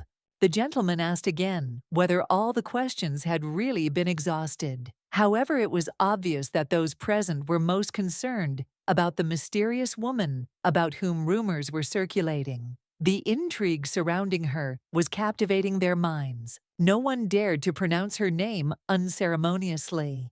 After a short pause, the man declared that if there were no more questions, the meeting could be considered closed. Suddenly, the emperor decided to break the silence, declaring that he would like to say a few words. He mentioned Riela, who resided in the Western Palace. His statement took everyone by surprise. The shock of his sudden words was obvious. No one expected the emperor to discuss such a sensitive topic, especially openly, in front of everyone gathered. The emperor knew that the audience's curiosity was understandable. Rumors about Riela were rife, but there was little information about her exact origins. All they knew was that she was from the kingdom. He was wondering how he could explain his behavior and still keep Riela safe. He needed to figure out a way to keep her under his surveillance and out of harm's way. The emperor noted that rumors of his romantic involvement with Riela had already reached the assembled group. Their discussion was becoming increasingly insistent. If he admitted the rumors were true, Riela would be in even greater danger, but it would keep her close. On the other hand, a denial would give her freedom from the rumors, but would limit their meetings. Denying the rumors would give Riela a choice: stay in the palace or leave it. However, in that case, their interaction would become extremely difficult, which worried the emperor. His long thoughts made the others assume that the rumors were true. Everyone began to think that the emperor really had an affair with this woman. Some of his detractors recalled instances when he hid behind the poor. Their opinion of his tastes worsened. There were taunts about how quickly Riela could become empress. Everyone present was convinced that they had to establish contact with her. However, none of them had time to really look at her face. Among those who did notice her, rumors circulated that she was not at all beautiful. Nevertheless, their interest in her was obvious. Many believed that if she had been beautiful, her situation might have improved. But at the moment, her fate seemed sealed. She was perceived as just a passing fancy of the emperor. No one even entertained the idea that it might lead to marriage. The emperor himself could not understand what was happening. An unfamiliar feeling of anxiety came over him, something that had not happened for a long time. It was difficult for him to concentrate, and this confused him even more. The gentleman standing nearby did not understand why His Majesty was immersed in silence. Usually he was always decisive and clear in his actions, but now he seemed confused. Time passed painfully slowly, and the tension in the air grew. Everyone present wanted to know if the woman was beautiful. Curiosity reached its limit, and this only increased the general excitement. The emperor was slightly irritated by what was happening. He had the gift of reading thoughts when he touched a person, but this time the stream of thoughts reaching him was chaotic and strangely varied. Among the thoughts that rushed into his consciousness, he caught Asian's thoughts. He understood that His Majesty's condition was unusual. Asian even suggested that the emperor might have had another attack. However, the distance between the emperor and Asia was considerable, and this surprised him. Why did he hear thoughts from so far away? This was an inexplicable phenomenon to him, something he had not encountered before. Coming closer, Asian informed him that the emperor should remember about an important meeting scheduled for that day. The emperor seemed to have completely forgotten about the event. The meeting was suddenly declared over, which caused indignation among the men. They began to protest, demanding an explanation as to why the discussion had ended so abruptly. Even if the meeting ended, the participants insisted on finishing the discussion of the issues raised. They did not want to leave things unfinished, especially in such a tense atmosphere. Asian, trying to calm everyone down, said that there was alarming news coming from the north about a gang of bandits. He asked what they were going to do about this situation. Already in His Majesty's chambers, the general inquired about his master's health. He also touched on the subject of a possible attack, wondering whether the emperor really felt its approach. The emperor assured that he could see his interlocutor well and could move around without difficulty. Asian noted that a doctor should be called, despite the apparent absence of strong symptoms. The emperor emphasized that he did not feel any pain, either in his chest or in his head. His condition remained stable, which somewhat reassured those around him. This was clearly not a normal attack, as he had never experienced such sensations before. However, he supposed that this could be just the first sign of something more. The emperor began to think that he should prepare for the worst. He needed to put his affairs in order, reclaim the throne, and complete all the work he had started in order to leave behind a harmonious legacy. At that moment, Jess burst into the room, concerned about the emperor's condition. He bombarded him with questions about how the latest attack had happened and how he was feeling now. Jess's thoughts were dark. He mused that if Gurkhan died, he could complete his research even if it meant stuffing him. The emperor was astonished by such a perverse idea. The emperor snapped at Jesse, telling him to calm down, as his condition was perfectly fine. Jesse was glad that His Majesty was able to speak, and that relieved some of his worries. Jess then asked with interest when his vision had returned. The emperor, smiling, replied that it had not disappeared this time, which once again confirmed his normal state of health. The spy's options were indeed complex and cunning, but he had already returned the medicine he had previously replaced. This action, like his previous steps, had its own goals. He probably failed to switch the object again because the emperor at that moment heard their thoughts regarding the spies. This made him think about the more serious consequences of what was happening. Asian was alarmed, he was afraid, and asked again what it meant. He was completely sure that their hands did not touch, and he could not understand how this could happen if everything was under control. Jess was also confused because he, like everyone else, was wearing gloves. This fact strangely coincided with what was happening, which further increased the bewilderment and anxiety among those present. The operator noted that they had assumed that a spy might have committed the act, but the doctor was quick to point out that he had been very careful and had done everything possible to avoid touching it with his hands. The doctor couldn't understand how the situation had come to this. Temperature noted that she had heard about his intentions to stuff him, but that it was all explained by his great love for him. The emperor was outraged and did not understand how he dared to hide important information from him. He immediately ordered to tell the truth because he said that his medicine had been replaced, which meant that there was a spy among them. If these two were plotting something behind his back, they should have narrowed down the suspects by now. This should have led to further investigation to identify the real culprit of the incident.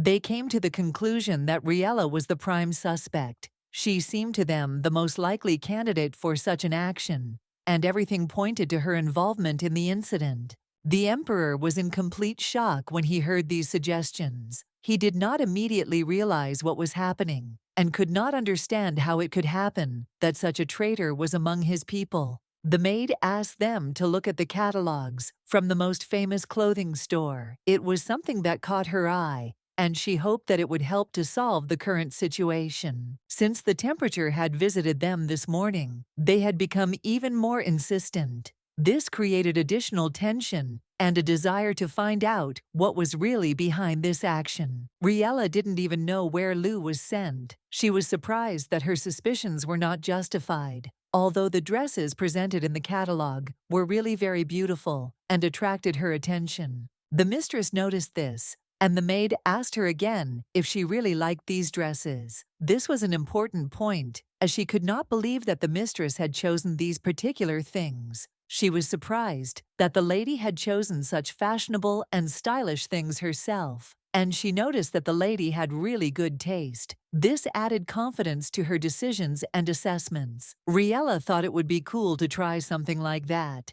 She also noticed that the store actually belonged to her aunt, and if the lady wanted, she could get something from that catalog. The lady was grateful for this information, as she now knew for sure that her aunt was familiar with this world of fashion. This made her feel that she could trust this source. Lu didn't know anything about it because she came from the kingdom. The girl didn't understand how the mistress dared to compare her with someone like this girl. She just had to keep this wretched thing in the laundry room. From now on, she could speak if she liked something. But the lady no longer listened to these maids and realized that Lu was in the laundry room. She asked with disdain if she had really been sent to the laundry because she could not believe that her position was so low that she had to do such a thing. She felt humiliated. The maid hurried to catch up with her, convincing her that this was not so. She tried to explain that there was no such order and that it was all a misunderstanding in order to calm her mistress. However, the lady insisted that she would go for a walk alone, unaccompanied, and that no one should follow her. She did not want to have anyone near her and strove for solitude. Riela went outside, but she had no idea where the laundry was. She didn't know where to go, and there was no one to ask because there were no friends or servants around. Suddenly, she bumped into a man. Riela wondered if she should go back to her room and ask the maids for help because she didn't know how to get to the right place. It was Sir Carnell. He had been taking care of her since he found her in the carriage. He had always helped her, even though they were not close, and was polite. The lady, having met him, bowed and noted that they hadn't seen each other for a long time. She expressed the hope that everything was all right with him and that he was feeling well. She wanted to thank him for everything he had done, but the man didn't react. He simply walked past her in silence, showing no sign of interest in the conversation. A moment later, he turned sharply and looked at her. He had something in his hands, but the lady could not understand what exactly he was holding. His actions looked strange. She thought that perhaps he was not obliged to be kind to her, since their meetings had been few and far between, and were unlikely to warrant any special treatment. Something in his behavior disconcerted her. After that, she approached one of the servants and asked if he could help her. She asked him to explain how to get to the laundry if he had free time. When she finally got to the laundry room, she saw Lu there. The girl seemed to miss her mistress very much, and her mood was sad and thoughtful. Riela came closer to her and asked what she was doing there. Lu, frightened by her appearance, suddenly fell into the water, soaking her clothes and laundry. Riela was surprised to see Lu in this place. She wondered what this girl was doing here, because it was strange and unexpected for her. Lu didn't know what to say at first, but then she noticed that there were a lot of beautiful and elegant maids in the Western Palace. She thought that she didn't belong here. Lu stated that she had been told to go to the laundry because the castle was short-handed and she had to help. It was her responsibility, and she tried not to object. Lu expressed regret for being there and began to apologize. She did not understand why she was sent to work in the laundry and why she had to do such duties. Riela was puzzled because she had not intended to scold Lu. Instead, she walked up to her, took her hands, and felt how cold they were from the water and the work she had been doing. It became clear to her that Lu had probably followed the instructions she had been given and was now simply doing her job, as Hunka Yi Karl had said that she should be doing the laundry. However, Riela tried to calm her down and assure her that there was no need to worry. She wasn't worried because she knew Lu was doing a great job with this kind of thing and offered to take her along. The girl was cowering in fear at the thought of being abandoned, so she desperately tried to prove her usefulness in any way she could. She noticed that her arms must be hurting, so she should stop and get up. The girl said that her duties would definitely end with just washing. It was an important moment for her, and she was sure that she had to finish the job.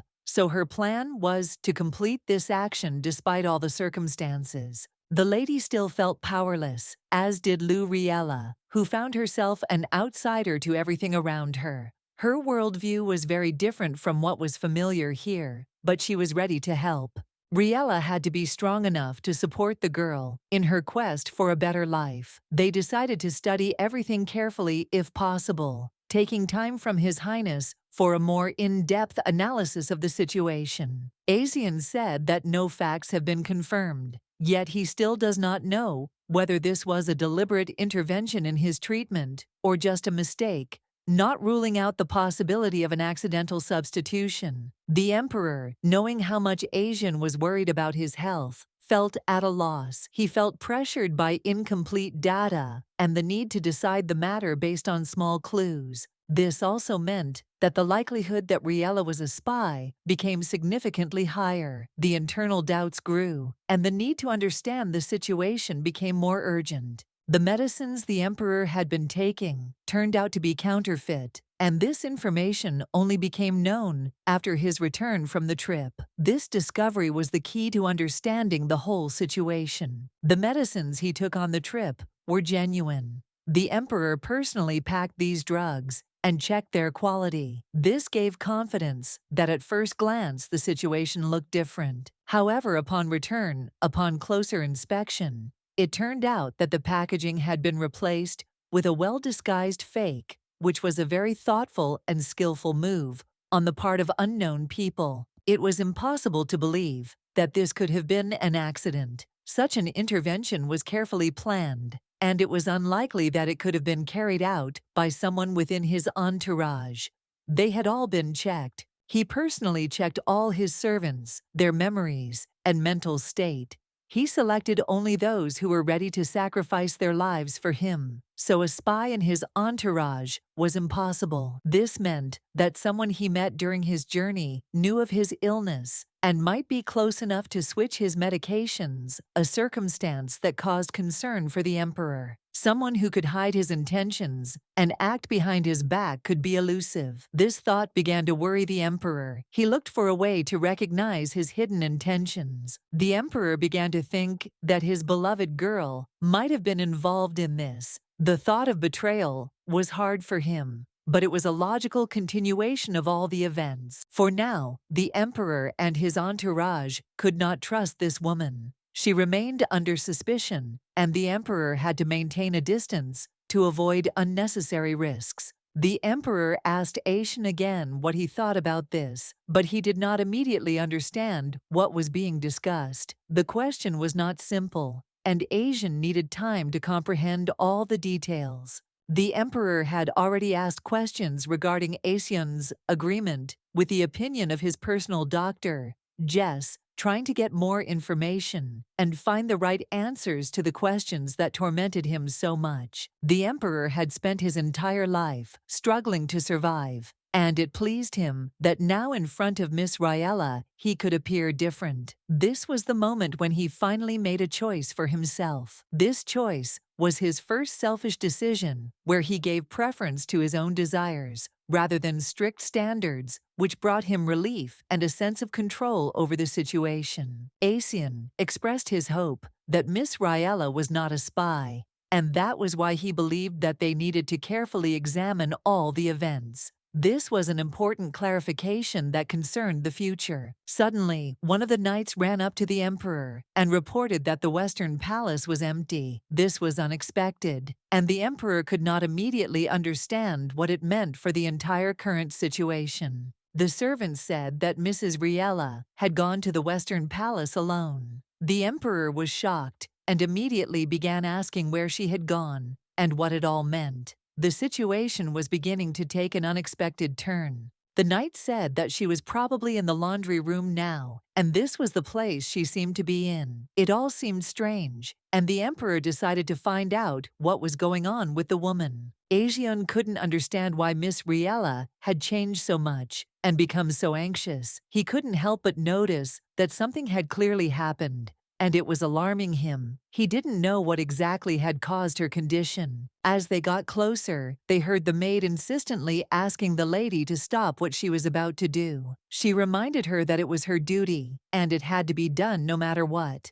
Riela explained that Lou had rubbed her hands and was probably in a lot of pain in the Kalinin area after the fall. She tried to reassure her, saying that everything would be fine, and it wasn't that big of a problem. She assured that Riela was doing a great job of this herself, and shouldn't worry, everything would be fine. And she couldn't even imagine how confident Riela could be in her actions in this matter. Lu tried to dissuade her and warned her that the emperor might find out about what had happened. She couldn't imagine what the consequences would be if the truth came out. Riela didn't believe that the emperor would find out about this, and if he did, nothing terrible would happen. Everything would be fine, and she shouldn't worry about it. At that moment, Azion felt the tension in his chest disappear. He felt a strange relief, as if there was no heaviness on his heart, and that burden had dissolved. And somehow, despite everything that was happening, he couldn't hate her.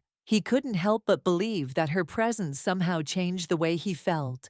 And that was strange to him. The girl was happy to see His Majesty, but at the same time, she was a little embarrassed. Her reaction was sincere, and she did not expect him to appear, which added to her awkwardness. All the maids immediately began to bow to the emperor, expressing respect and reverence. They stood with deep respect, understanding the importance of this visit and demonstrating their devotion. Lu remained calm, despite the fact that the emperor had actually appeared here. She remained calm, knowing that his visit was unexpected, but not impossible. She began to say that she had insisted on doing this because her body was stiff from long inactivity. She assured him that the maid should not be guilty of this. The emperor noticed that he was aware of her condition and situation, and she was surprised. Her bewilderment was visible, and she could not believe that she had been wrong in her assumptions about what he was thinking. It seemed to her that the emperor's voice was firmer than usual. His intonation had changed, and she felt that something in his mood was clearly not what she expected.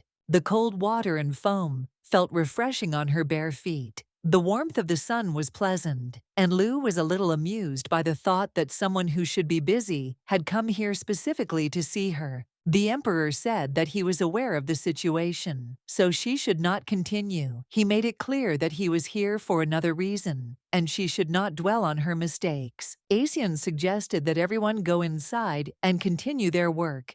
He said that there was no time to waste worrying, and that everything should return to normal. The emperor asked his mistress why she thought he had given her the Western Palace and communicated with her so often. He was waiting for her explanation, which might perhaps clarify their relationship. All this was done so that no one could treat her with disrespect. However, by her decision, she made a laughing stock of herself, despite all the efforts of the emperor. He didn't understand why she did this, because her actions destroyed all his efforts. He couldn't understand why she decided to behave like this. It seemed like she was trying to test him. Riela was very upset because she was only trying to cheer up Lu. She couldn't imagine that her actions would lead to such consequences and displease the emperor. She did not think that her actions could show disrespect for the emperor's kindness. She immediately apologized and admitted that she had not thought about the consequences of her words and actions. She insisted that she would never disregard his kindness, but suddenly, she accidentally stepped on a basin of water and began to fall. The situation was awkward, but she tried to justify herself. The emperor caught her at the last moment and joked that she was now trying to throw water at him. He noticed her attempts to apologize, which added even more embarrassment to their conversation. Riela hastened to assure that it was an accident and that she had not intended it. She began to apologize again, but her voice was full of embarrassment, and she did not know how to fix the situation. Later, she corrected herself, saying that she was grateful for his help. After all, she felt grateful for his support and understanding in such an awkward situation. She added that she could now stand on her own and did not need his support. She felt a little better, but still felt awkward about what had happened. As she repeated her words to the emperor, she noticed the servants looking at them. She felt that their attention was creating even more awkwardness, and she felt ashamed of their presence. This made the girl feel very embarrassed. It seemed to her that the emperor was trying to show others that there was a special understanding between them, which made her even more shy. She tried to convince those around her that despite her strange relationships with her bosses, No one had the right to disrespect her. The emperor valued her and always supported her, despite external circumstances. However, she still felt that he was punishing her. Her heart was beating so loudly that she was sure he could hear it. The feelings were overwhelming her, and she could not calm down, even understanding his intentions. Even though she knew about his plans, her heart continued to beat hard and unevenly. Fearing that she would not be able to control herself, she worried that his actions affected her on a deeper level. She turned to his creative process and tried to explain that she thought that should be enough to understand her intentions. She looked for confirmation of her feelings in his words and actions. The emperor wanted to say something but suddenly stopped. The lady felt the pause, not knowing how to react, and asked him again. She expected him to continue, but the situation remained uncertain. The emperor replied that he would say nothing and that they would dine together that evening. This uncertainty only added to the tension in her soul. However, she had to accept his decision until the time for dinner arrived. The emperor ordered her to return to her room to change before appearing in his chambers. He left her to this task without giving her the opportunity for further discussion. After that, he walked away, and the girl was finally able to breathe a sigh of relief. Her tension had eased a little, but she still felt uneasy about what was to come. Staying in the shadows was easier than opening up completely. The general caught up with the emperor and wanted to discuss something with him. However, the emperor postponed the conversation for later, assuring him that he would find time for the discussion later. This only added to the slight irritation. The general tried to object, but the emperor repeated that they would talk later. No amount of asking changed the emperor's decision, and the general could not get a clearer answer from him. The general reminded the emperor that he should also discuss the matter with Riela. The emperor knew the importance of the matter, but preferred to postpone its discussion until a more appropriate moment. As Carnell had already said, they suspected that the medicine might have been switched after His Majesty had arrived in the kingdom. This would explain his malaise, which became noticeable here. The main problem was that they still couldn't figure out what the fake medicine was made of. This made the investigation difficult, and they needed to find the culprit as soon as possible. Although no poison was found in the medicine, they did not know what the substance actually contained. The emperor was worried that his actions could lead to serious consequences, but he decided to have dinner with the woman. Even though he couldn't hear her thoughts, he embraced her with such fervor that her heart fluttered. It was a moment that, although it left no obvious traces, still touched her deeply. It was clear that the emperor was going through a difficult time, and Aishan asked Jess to stop picking on his behavior. She sympathized with him, seeing his tension and the worries that were building up. Jess decided to find out what was going on with the emperor's feelings. Because this wouldn't do, he suggested that Aishan search for something useful while the woman was having dinner, and they would check her carriage and interrogate her companion. Aishan tried to find out what the emperor wasn't telling her, but he assured her that he would handle it himself. Jess believed that the emperor couldn't handle it alone, and that they would have to continue to find a solution themselves. If Aishan couldn't do it, the doctor was going to go himself. Fortunately, he was distant enough not to get attached to this woman without fearing the consequences of her presence. The general tried to stop him, but thought to himself that he had not yet become attached to the situation. He did not think it necessary to interfere with the actions of the emperor or the doctor, although the circumstances required it. He remembered Riela saying she thought His Majesty was surrounded by so many wonderful people. That remark made him wonder about her perception of the world and her place in his life. She added that it seemed that everything that was happening around the emperor did not matter until she realized what kind of person he was. She waited for him to realize how to treat her, which worried him greatly. Riela asked to be informed when his opinion of her had been formed. It was said with such an innocent expression that the emperor felt a little uneasy. He did not know how to respond to her request. Aishan asked Jess what exactly he hoped to find in this place, as if expecting some answer that could explain their strange presence here. Jess was well aware that the general was really nothing more than a father, and that there was essentially nothing here, but that didn't change her inner desire to find at least something useful. She was sure that Asian should stop trying to attack him in order to focus on the search, which was much more important than this unnecessary conflict. Asian gave her a mocking look, claiming that there was nothing here, but he did not open the cabinet, which was clearly unexplored, even if its contents were of no value. Jess suggested that he back off, saying that she could try to look for it herself. She was ready to act independently without relying on Asian's dubious attempts. However, the general was against it, and Jess didn't like it. She noticed that Asian was too hasty in getting attached to the situation and not letting anyone do their job. In the end, someone had to play the role of the villain in this scenario, and it seemed that person was Asian himself, who could hardly avoid it. He made a decision, and after some thought, he immediately opened the closet, ignoring her words, deciding that he would figure out what this place was hiding himself. Meanwhile, Riela came to His Highness's chambers and greeted him again, as if their last meeting had been yesterday, without changing her habits. She sat down opposite him, not even expecting any sunlight or joy, but her mood remained gloomy and depressed, as if clouds were overshadowing everything around, absorbing her emotions. The girl was sure that he was still angry with her for going to the laundry room. Even though he had invited her to dinner, she assumed that perhaps he wanted to make peace, but her thoughts remained dark.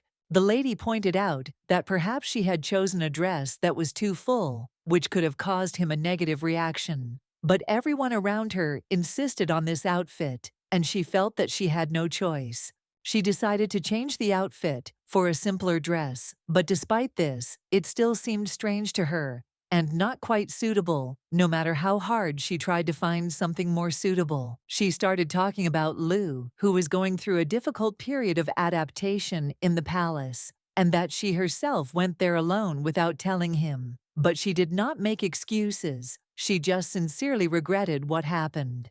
Riela admitted that she didn't understand how her behavior could affect him, and she was very sorry that she didn't realize the possible consequences of her actions. Riela continued to say that she herself did not understand why she said what she said. The emperor, in turn, remained silent, not knowing what exactly to answer to her words. He noted that her behavior was so excessive, as if she had done something extremely terrible. She seemed so distressed that she almost blamed herself for it. But she still did something stupid, and therefore deserves punishment, perhaps even condemnation, to understand what the consequences of her actions could be. She could have used his name to punish the maids from the Western Castle, but it was unclear why she gave in so helplessly and did nothing to change the situation. He thought she would say that she would never do that she was scared, or that she didn't want to start a conflict, but she said that it was his subordinates, and she didn't give any excuse for her weakness.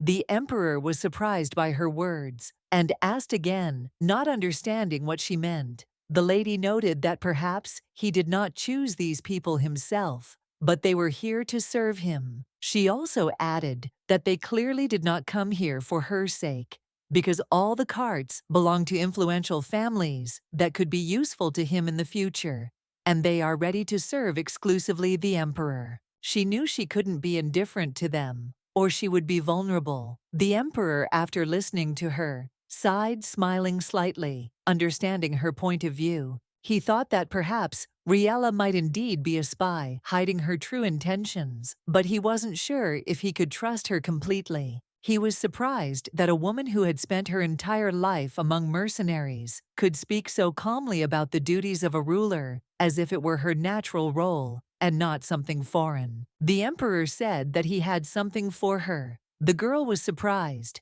and not understanding what he was talking about, asked again what kind of surprise he had prepared. He came closer to her, gently touching her shoulders. The lady could not understand what this meant. She did not know what exactly was hidden behind this gesture, what he wanted to show with it. She once valued him very much, but over time, especially when he became more and more difficult for her, she began to feel despair. These moments sometimes became a real burden for her. The gentleman said he found it while rescuing her in Ladare last year. This moment was significant because he found it at the most unexpected moment after rescuing her from a difficult situation. It was an old pendant with the emblem of Hank's mercenary corps, a symbol that meant a lot. It had the weight of being associated with a certain group whose activities were known in narrow circles. She was sure that she had lost the pendant when she fell into the river, but it turned out that it had been with the emperor all this time,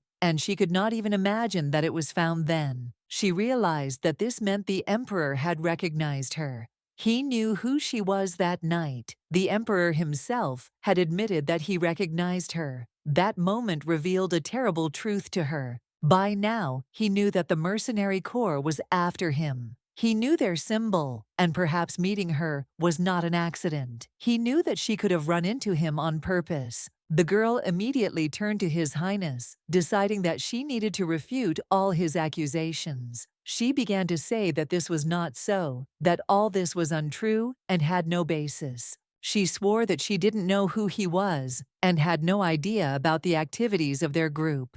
It was a complete revelation to her, and she didn't understand why she was being accused of it. The emperor said that he had not slept and had watched her all night, wondering whether he should kill her. At that moment, he did not know what to do, whether this choice was necessary, but his thoughts tormented him. The girl was stunned by these words. She could not believe that he was capable of such thoughts. Her shock was so great that she did not know how to react to these revelations. But there was nothing to be surprised about. After all, he was her executioner, and when they met again in the palace, it all became clear he was the man she had to face. However, it seemed like he was saying it now to make himself look like a villain. He wanted her to see him as a cruel man who had no regrets or doubts about his actions. The girl said she didn't understand why he didn't kill her if he had decided to do so. She couldn't understand what prevented him from doing what seemed so obvious.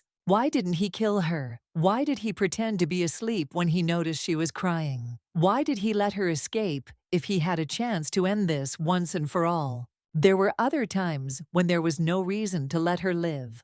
When they were in Lyotta, at the reception, or in the medical wing, she saw no reason why he shouldn't destroy her. He had many chances, hundreds of opportunities to eliminate her, but he kept her by his side each time. These moments were premeditated, and each step led to her being here with him. There was a spy in his castle, Riela asked again, with a trembling voice, not believing her ears. This fact shocked her because she did not expect that in the very heart of the castle, there would be someone who was watching her every move.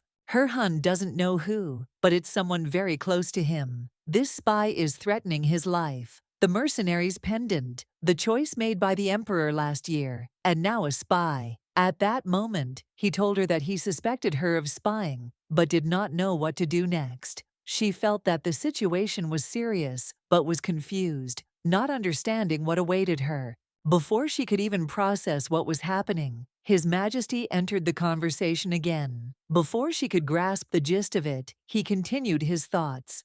He said that he would probably decide to keep her by his side, despite everything that was happening. Hearing this, she could not hold back her tears. She was overcome with great anxiety. Although she didn't understand what was happening, her tears still flowed. He had made a decision, and probably hoped for her honest answer to find out the truth about the situation. The emperor wanted to understand who she was to him and what she represented. But at that moment, two people burst into the room, interrupting their conversation. It was Asian and Jess, who apologized for their intrusion. They admitted that they had entered uninvited, but they had important information to convey. They stated that the emperor had to hand over Miss Riela to them so that her case could be sorted out. This was important for further investigation. They found some evidence in her bedroom, and now they are forced to detain her for further investigation. This was an unexpected turn in their conversation. Riela was stunned to hear that they had found something. The emperor immediately began asking them for concrete evidence. He was determined to learn more.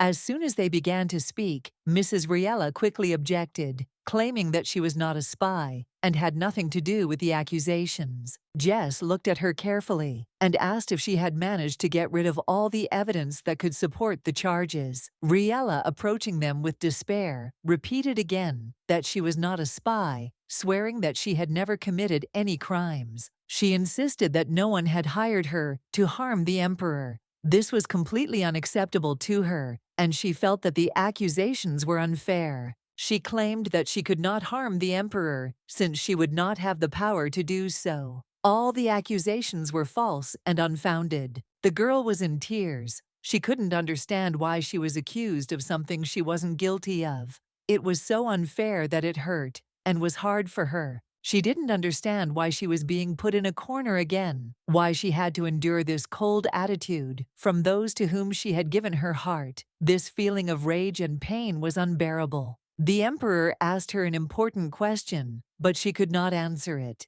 In the kingdom, she could not explain her behavior because she was poisoned and had no strength. Now the situation had changed. She had enough strength to deny these accusations and stand her ground. She felt that her innocence could be proven. There was a storm of emotions in her soul, and she screamed, declaring that it was not true. The tears did not stop, as it was very difficult for her to justify herself for something that she did not do. The emperor, observing her condition, declared that from that moment on, Riela would be isolated. This was his decision, which he made without further explanation. The girl was in tears, and Asian, noticing this, immediately realized that her condition was unbearable. He expressed his concern, claiming that in such a case, His Majesty should let the lady go. However, the emperor, remaining unwavering, declared that the lady would remain in his chambers. This decision was not subject to discussion, and no one could change the emperor's will. Asian and Jess were horrified by this turn of events. They could not believe their ears did not understand what the emperor was talking about, and tried to express their doubts. The lady was completely confused. She did not understand what was happening, and her tears only increased her inner pain. Her feelings were overwhelmed, not only by grief, but also by complete bewilderment. The emperor remarked that staying here would help to prove her innocence more quickly. He said that it would be better for the lady to remain in his chambers than to seek refuge elsewhere. There had long been rumors in the palace about her relationship with the emperor, so it was natural that no one would be surprised if she stayed in his chambers for at least a few days, as had happened before. Jess and Azion tried to convince the emperor that this was not entirely right, but he, having calmly listened to them, reminded them that Riela was currently unarmed and did not pose a threat. Even if the lady had held a sword in her hands, the emperor was sure that she would not have been able to point it at him. These words only confirmed his confidence in her harmlessness and fragility.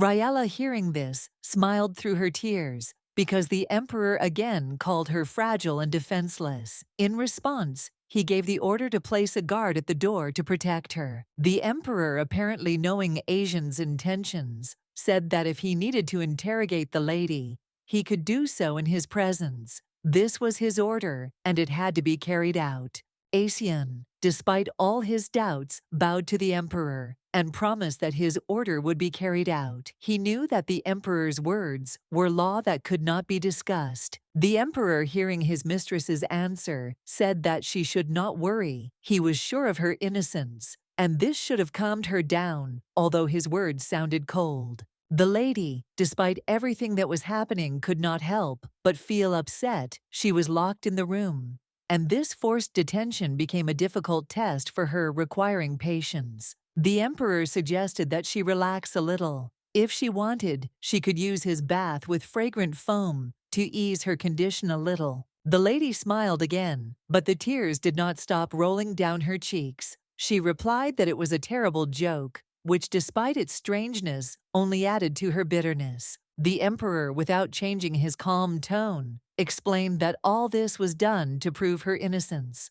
not guilt. He wanted her to understand that his intentions were purely pure. All she needed was simple trust. The emperor believed in her, and even if she had to spend time in a dark prison cell, she would have to obey. Her hand standing next to her said that she had chosen him, and he would do everything he could to prove her innocence. It was his oath, and he was going to keep it at any cost. Asian escorted his mistress to the emperor's chambers, thinking how interesting it would be to be born a woman. He thought that he could then be the emperor's lover, but these thoughts were just a dream for him. Jess began to claim that he was blind, and that such a thing would never happen, even if he were a woman. These words angered Asian, and the emperor was at a loss as to how to respond. Jess explained that this could be confirmed from his medical records, as the emperor might have already noticed, since the records did indeed belong to Carnell, who was his physician at the time. He also added that these notes dated back to the time when he was in the kingdom, and that the handwriting belonged to Carnell, who was treating him at the time. And therefore, this confirms that the medicine he was taking at that time was counterfeit. This meant that all the drugs prescribed at that time did not have the desired effect. It reacted to certain chemicals as if it were the real thing, and whoever created it did a very good job because the result was almost identical. The consistency of the medicine and the color almost completely matched the original, and Jess began to ask where they were able to find this remedy. The answer was that it had been found in the West Castle, hidden in Miss Riela's closet, which seemed to indicate some connection with her. The emperor thought that this might mean that he and Asian had searched her quarters. Asian clarified that Jess had insisted that they start with her room, and that was exactly what had happened. Jess confirmed Asian's words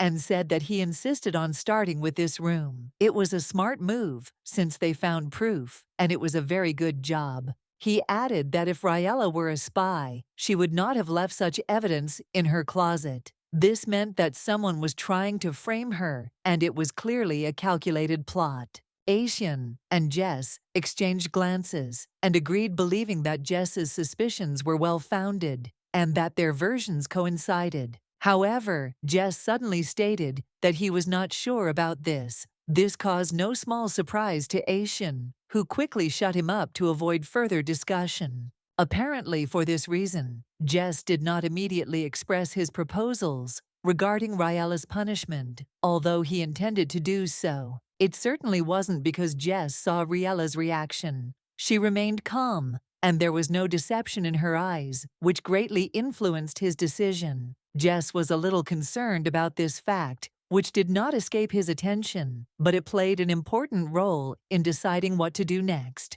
The emperor announced that he intended to go to the Western Castle, which greatly surprised the general, since it was a rather unexpected decision. The emperor gave the order to gather everyone who had had any contact with Riela since her arrival in the kingdom, as well as those who had visited the Western Castle at least once. Jess hoped that His Highness wasn't going to use his powers too much, because despite the small size of the castle, there were still quite a lot of people there, and it seemed that the emperor was going to interrogate all these people at once, which could be extremely dangerous for himself because the situation was tense. But the emperor confidently stated that this is exactly what he would do, so they must immediately gather everyone involved in the matter to resolve this issue. Jess noticed that the other man was speaking with professional precision, like a real doctor. He emphasized that he did not need such explanations and added a request not to use his powers again today. Jess wanted to protect him from the consequences.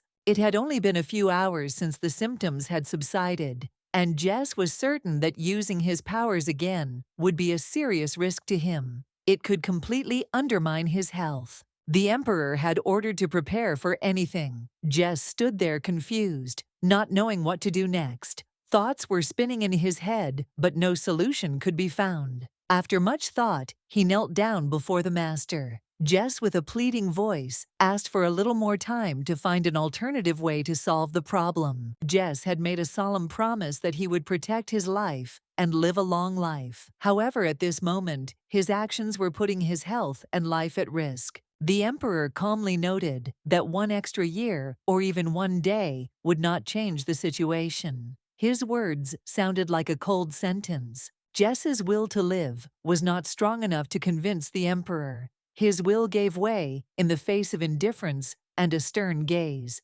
The emperor focused on the woman whose unwavering will attracted him. Now his thoughts were completely occupied with her, and everything else faded into the background. He apologized to Jess. There was excitement in the castle. The servants and maids believed that they would be rewarded for their service.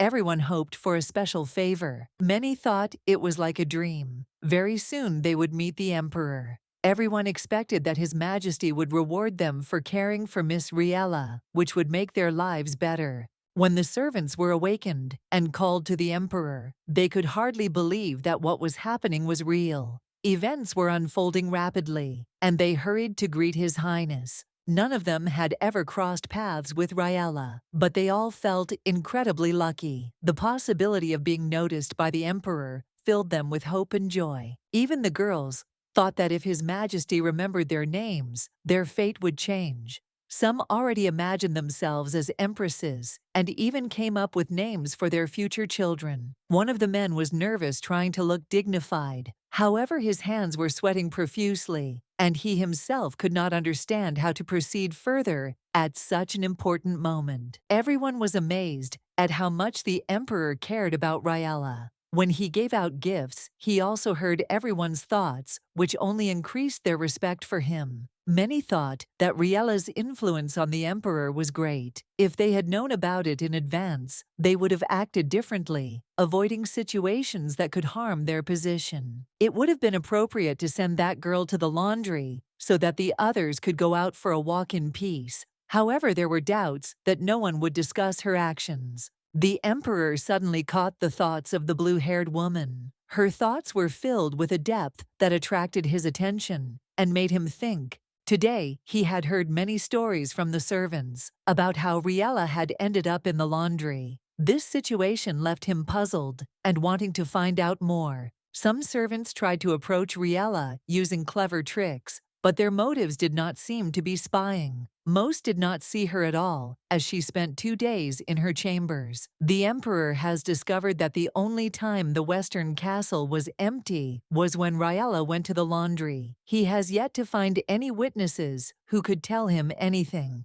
He found it hard to believe that the girl had been left without proper security after her placement. This fact made him very angry. Asian turned to His Majesty, stating that he could no longer continue in the same spirit. He persistently asked the emperor to cease and desist, but the emperor remained adamant. He believed that it was too early to stop because the witness could be somewhere very close. Asian still insisted on his own and ordered everyone to be released. The day ended without any new discoveries or decisions. Carnell, who approached His Highness, looked very worried. The emperor looked at him with slight surprise, expecting an explanation. He couldn't understand why Carnell was next to him at this moment. His questions became more insistent. Where was Jess now? Had he really left him like this? All this caused chaos in his head, but there were no answers. The gentleman calmly explained that Sir Jess was also feeling unwell. He was busy filling jars of formaldehyde, which was no easy task. Apparently, the work helped him to distract himself because his thoughts were probably restless at the moment. While Jess was performing this strange procedure, he seemed to be pondering his career as a doctor. The question of why he had chosen this profession in the first place tormented him. His patient, who was currently attempting to commit suicide, only reinforced these doubts. Carnell, on the other hand, said that he would soon have to make a large stuffed animal. He mentioned it in passing, looking slightly drunk and as if depressed. It looked like he had just experienced strong emotions, perhaps even cried. The emperor found this behavior both funny and irritating. He remained completely indifferent, even when Carnell fell to his knees and tried to beg him. This attitude is not surprising. Carnell often seemed offended. The emperor felt a little sorry for him, but scenes like this had happened before. It had happened before when he had left the barracks in Ladare or missed a dose of his medicine. Each time it had been Carnell who had taken care of him, not Jess. Carnell was Jess's apprentice for a long time. and then began to manage medical services. He has been working for the emperor for 5 years, proving his reliability. But still, the thought that he could easily reveal secrets or replace medicines sometimes arose. However, it was Carnell who was there at the important moments. During the journey, he did not leave the emperor, showing loyalty and responsibility, which made his figure irreplaceable, especially against the background of the absent Jess. The emperor decided to address Carnell, directly asking him what he had been doing that morning. His gaze was serious, and his voice was demanding, as if he expected to hear something important. Carnell became visibly nervous. He began to fidget, avoiding direct eye contact. His face reflected confusion, and his words were confused. It seemed that there was something more than simple awkwardness behind this answer. This behavior made the emperor think. The idea began to form in his mind that Carnell might be involved in something unusual or suspicious, although he had no concrete evidence yet. The guy admitted that he dozed off. He apologized for dozing off during work hours. He organized all the notes he made during his travels through the kingdoms and compiled a final report for Jess. And after that, she suddenly felt so relaxed. The emperor asked if Carnell had been to the Western Castle. Before, his voice was reserved, but there was a certain tension in it, as if he was expecting to hear something important. Carnell noticed this and looked at him carefully before answering. Carnell replied that it was his first time visiting the place, and he was genuinely curious as to why the emperor had decided to ask about it. He noted that he had never been to the area before, and that the place seemed completely unfamiliar to him. His explanation was quite logical and convincing. Carnell's words harmoniously fit with the facts, leaving the emperor with the feeling that he was telling the truth. Not a single detail that would give away a deception was found. The emperor himself could not believe that he had any suspicions about Carnell. The idea that he was doubting a man who had always been on his side seemed insane to him. He was beginning to think that he was losing his mind. But the emperor remembered the promise he had given to Riela to prove her innocence. Carnell, noticing the tension in his gaze, expressed his position. He said that if the emperor had done something like that, it would have looked like sheer madness. He emphasized that not everyone was capable of what His Majesty was doing. Carnell asked the emperor not to blame himself for the situation. His words were full of respect and a desire to ease the burden that the emperor seemed to be carrying on his shoulders. The emperor knew that his suspicions were directed at his most loyal people, those who had risked their lives for him. The thought that he was spying on them and betraying their trust tormented him. At the end of the day, Carnell advised the emperor to rest, noting that he needed some sleep. He asked him not to worry about what was happening, but to allow himself to forget about everything for a while. The emperor, exhausted by the constant tension, drank a whole bottle of medicine. However, even after that, he did not feel any relief. The servants wanted to help him, but he sent them all away, preferring to remain alone. Tonight he couldn't shake off his suspicions. Thoughts of betrayal haunted him. He didn't want anyone to stay with him at a time like this, feeling vulnerable. At this moment, Riela approached him. As if guessing his state, she asked him why he couldn't read her thoughts. Her voice sounded calm, but there was hidden anxiety in it. The emperor, hearing her words, looked at her with interest. He mentioned that he had been called to war and curiously asked how she could have known about it. Her knowledge surprised him. Riela reminded him that he himself had told her that her mind was the only one that was immune to him. She admitted that she did not understand how he could trust her if he could not read her thoughts. The girl expressed bewilderment as to why he didn't just send her away if she aroused such doubts in him. Her words sounded frank. They were filled with genuine misunderstanding. The emperor, after a moment's hesitation, said that he wanted to ask her a question. He asked why she was so different. His voice was firm, but there was a hint of confusion in it. He admitted that her behavior was driving him crazy. She didn't follow his instructions, and it irritated him. Although he knew it wasn't her fault, he still couldn't contain his anger. The emperor felt that the cause of his suffering was within himself. This strange curse that had befallen him did not give him peace. Even knowing this, he could not control his rage. Riela, understanding his state, wanted to show him that she cared about his opinion. She said that she did not want him to suspect her. She did not care if others abandoned her, but the thought of him leaving her frightened her. The girl mentioned that she had heard his power worked better when he touched another person's skin. She didn't know if that was true, but she was willing to check. Riela came closer and asked him to take her. After that, she carefully hugged him, as if wanting to convey the warmth of her soul to him and support him in this difficult moment. After that, she gently touched his lips with her lips, surprising and embarrassing him with her boldness. The emperor, trying to cope with his excitement, timidly asked if she understood what she was talking about and how serious her words were. The girl had already learned many facts about the emperor's life. She admired his strength and wisdom, which those around her had told her about, but she still had much to understand to fully comprehend his greatness. Jess shared a secret with her. Her Majesty has a unique ability to penetrate into the thoughts of other people. However, for the girl, the meaning of his words remained vague, and she did not immediately understand what consequences this could have. The doctor, joining the conversation, explained that such a gift is extremely rare. On the whole earth, you can find only a few people who possess such power, but it is always accompanied by a high price for their lives. The abilities these people possess do not come without consequences. They are destined to live short and painful lives. Such a gift is not only a privilege, but also a heavy burden, taking years from their existence. The average lifespan of such gifted people rarely exceeds 10 years. Hearing this, Riela felt a vague uneasiness, not understanding why she was being told all this. She assumed that it might be related to the spy.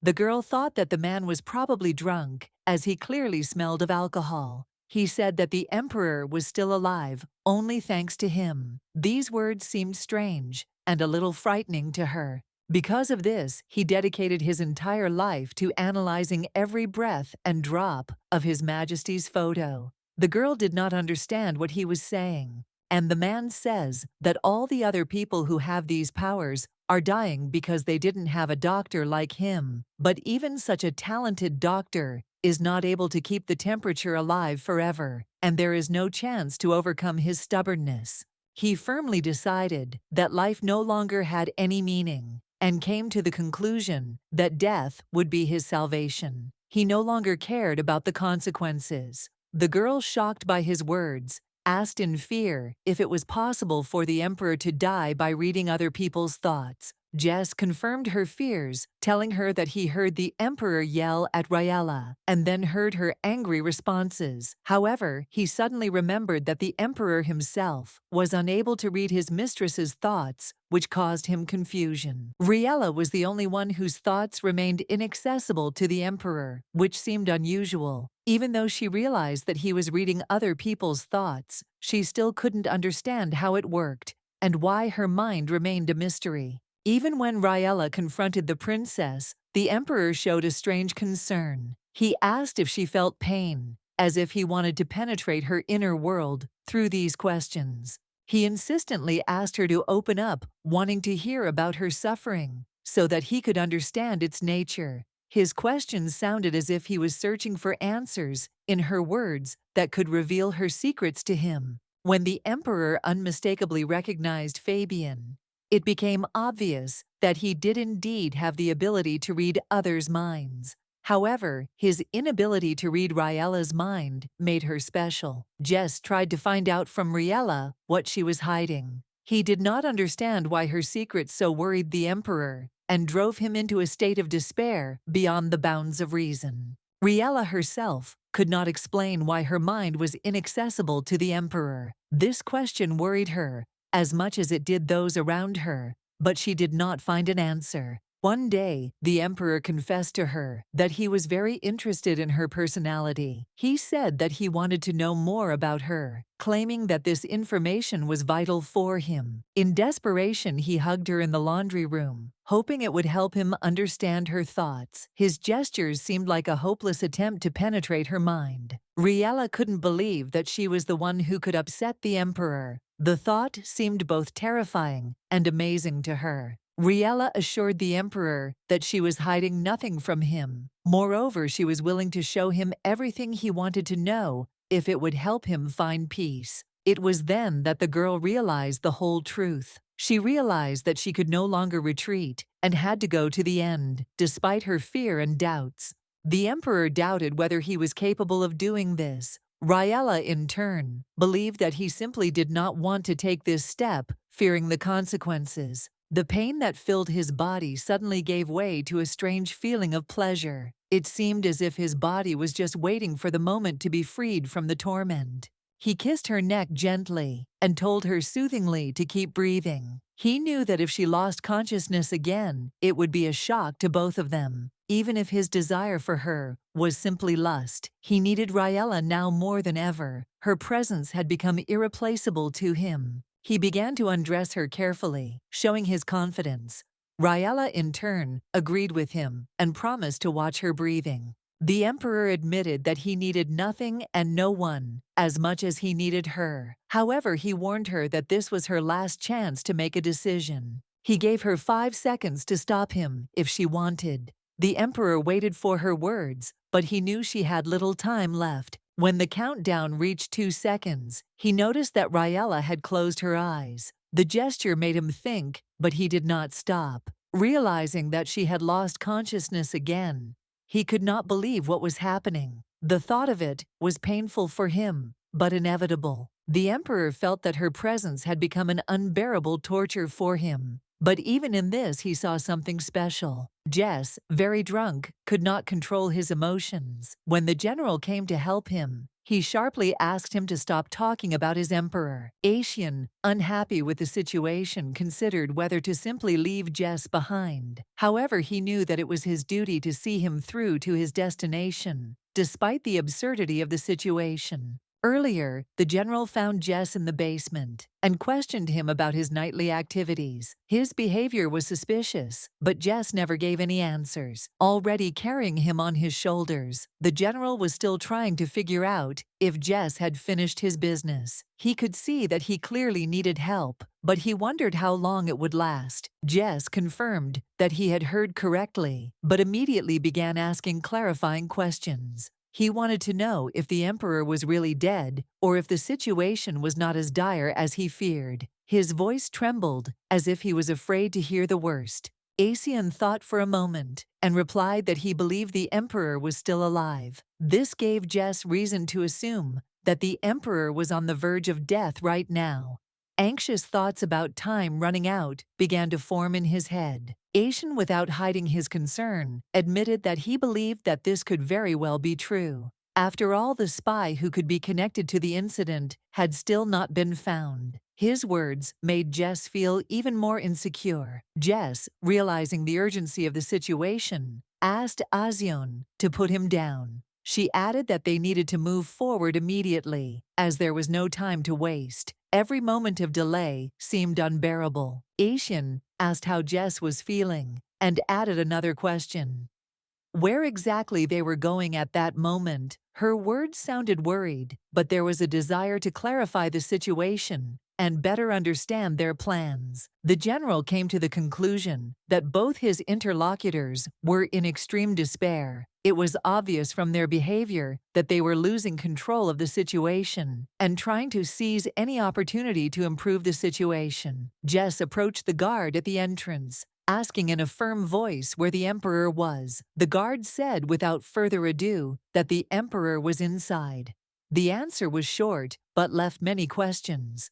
Asian assured himself that the emperor would be fine. She attributed his condition to ordinary fatigue, convincing everyone that everything was not as bad as it seemed. but her voice betrayed hidden doubts. Asian noted that the emperor had taken emergency medication to deal with his critical condition after his return. This added some optimism, but the overall situation remained uncertain. Although Asian mentioned medications, he reminded that such drugs are intended for the most extreme cases. Their effect is calculated for moments when a person is literally on the verge of death. These emergency drugs were so powerful that they seriously wore down the emperor's body. Although they could temporarily stabilize his condition, the consequences of their use were worrying. Jess was sure that the emperor was now lying in his bed, looking practically dead. His vision of the situation painted a grim picture that seemed to leave no room for hope.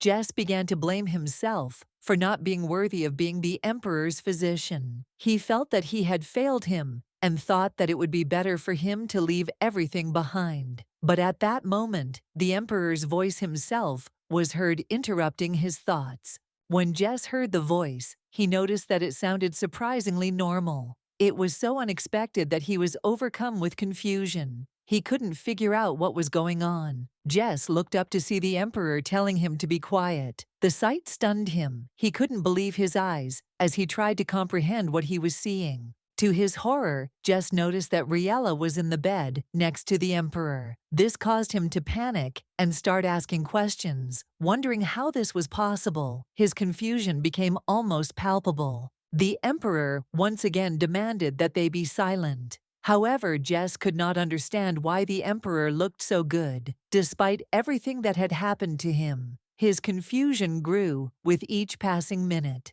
He thought the emperor had taken emergency medicine, and something had gone wrong because he had taken too much. He somehow looked very healthy, and more importantly, it was unclear what this woman was doing here.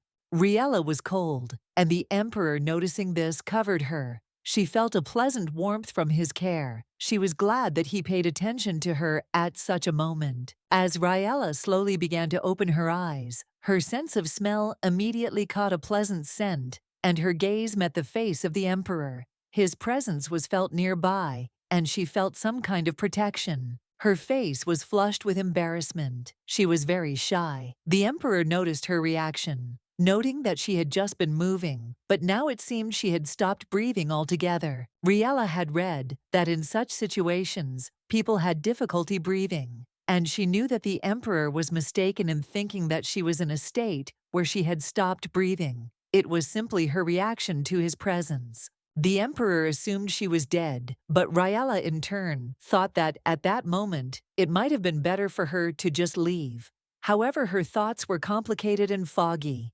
Despite everything, she still greeted the emperor, but the embarrassment was so strong that she covered her face with her hand. This was her way of hiding her awkwardness in front of him. Her hand noticed her anxiety and said that her expression did not indicate a good start to the day. He tried to figure out what exactly was bothering her so much. The emperor, interested in her behavior, asked how long she intended to behave like this. Riela, in turn, thought about his question, not knowing what to answer. Riela replied that her behavior would remain the same until he left her hand grinning, reminded her that this was his room, and he did not understand where he should go. The lady realized that her only way out was to simply die and be buried here. But the emperor said that she would not die from this. She should give in and just be honest with him. Riela began to wonder if perhaps the emperor could read her thoughts. This made her think that their attempt might have been successful, although she could not be certain of that. The emperor, seeing her confusion, expressed surprise, asking what she was talking about. He was completely unaware of what attempt she was talking about and why she considered it successful. Riela couldn't explain exactly what she was talking about or how she had come to such conclusions. The emperor asked her what exactly she meant, but the girl herself seemed not to know. She realized that her thoughts were probably confused and that it was more likely due to her condition. The emperor was sure that she did not remember, and she herself began to doubt whether she had lost consciousness. Her hand confirmed her suspicions, adding that it was probably normal for her to lose consciousness at such moments. Riela, however, continued to wonder if she had actually lost consciousness. The girl knew for sure that nothing like this had happened to her before meeting the emperor. She was fine when she kissed him, and only then did she feel a strange state. Everything changed when they were in bed. What seemed normal suddenly became unfamiliar, and she felt strange emotions and confusion about what was happening. Riela didn't understand why he left her to sleep next to him. She thought that the emperor should have woken her up and asked her to leave the room, but that didn't happen. The emperor, a little surprised by her question, asked if she really thought he had not tried to wake her. He was sure that her feelings were not as simple as she thought. The girl apologized, not knowing how to explain her thoughts and feelings. Everything that was happening seemed not entirely clear to her, but she hoped that each time everything would become clearer. Riela decided that they should try again. Despite her embarrassment, she believed that next time things would be different, and that it would help them mend their relationship. She felt that it would be easier now because she had slept well. The emperor was shocked and asked again if she really believed that next time everything would be different. The girl replied that she would try to stay conscious, and they could try again. First, she would go and drink some water to feel better and be ready. This time she was going to show him that she was not hiding anything. She was determined that everything would be fine now, and it would be visible. The emperor, after her words, thought that there was no need to try any further. He had already found the one he was looking for, the spy, and now he could focus on something else. The girl, feeling embarrassed, drank some water. She felt ready and confident that she could now continue her conversation with the emperor. Jess, standing nearby, was clearly irritated and did not understand when the emperor would finally leave the room. His patience was at its limit, and he could not understand what was happening.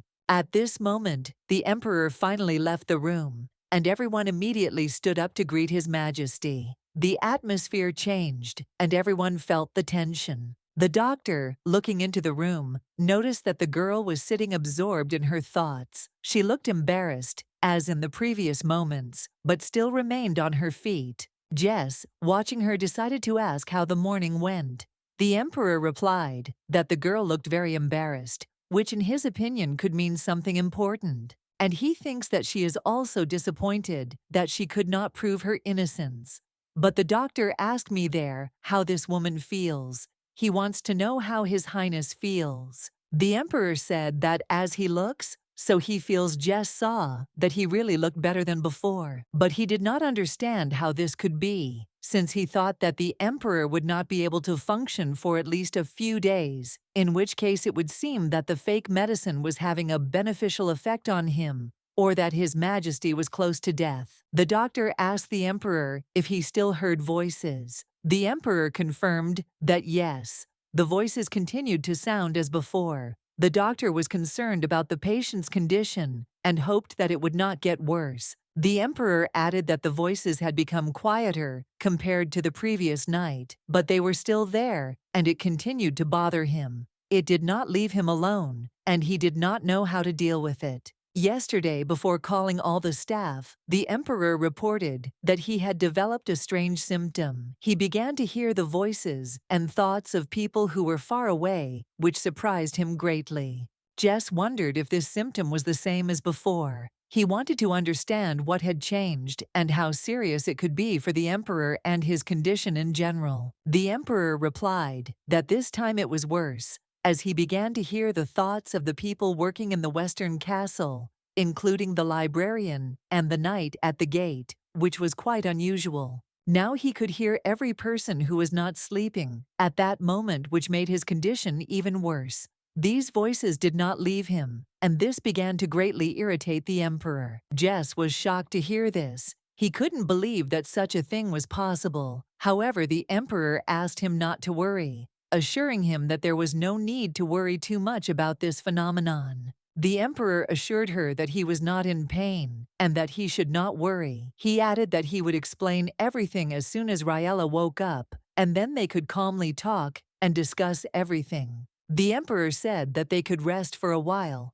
and wait until Riela woke up before continuing the discussion. At that point, he was sure that the next steps would be clear to everyone. Last night, the emperor heard the voice of a man he believed to be a spy. This caused him great concern, and he decided to deal with it as soon as possible. Asian asked again what exactly he meant, and shouted his bewilderment that the emperor had not announced this immediately. This led to a tense atmosphere, and everyone waited for an explanation. The emperor explained that he needed to verify something before reporting it. However, Asian did not understand what he was talking about, and this only increased his confusion. The emperor said they must catch the spy immediately, and agreed that they had to act quickly. This required decisive steps, and everyone was ready to act. Jess said he would follow them, but only after he was sure that Miss Riela was okay, or if possible, he would go to the lab for further action.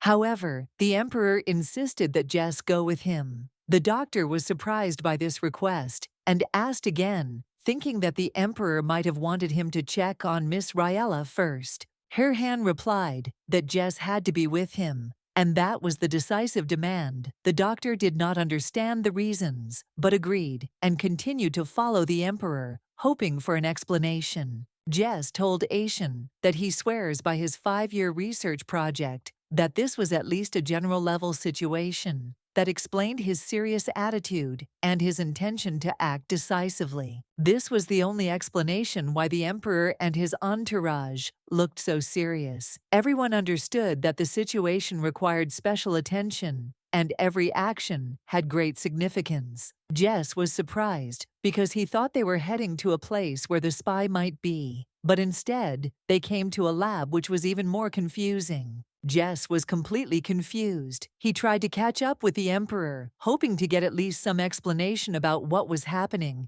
and why they were heading to the lab. Jess said he didn't really like Miss Riela, but that was only because she was always around him. This anxiety created tension, but he couldn't give up his role. Indeed, he got drunk and made a scene. Moreover, he even planned to make a stuffed animal of himself after his death. But despite this, he would never have become a spy.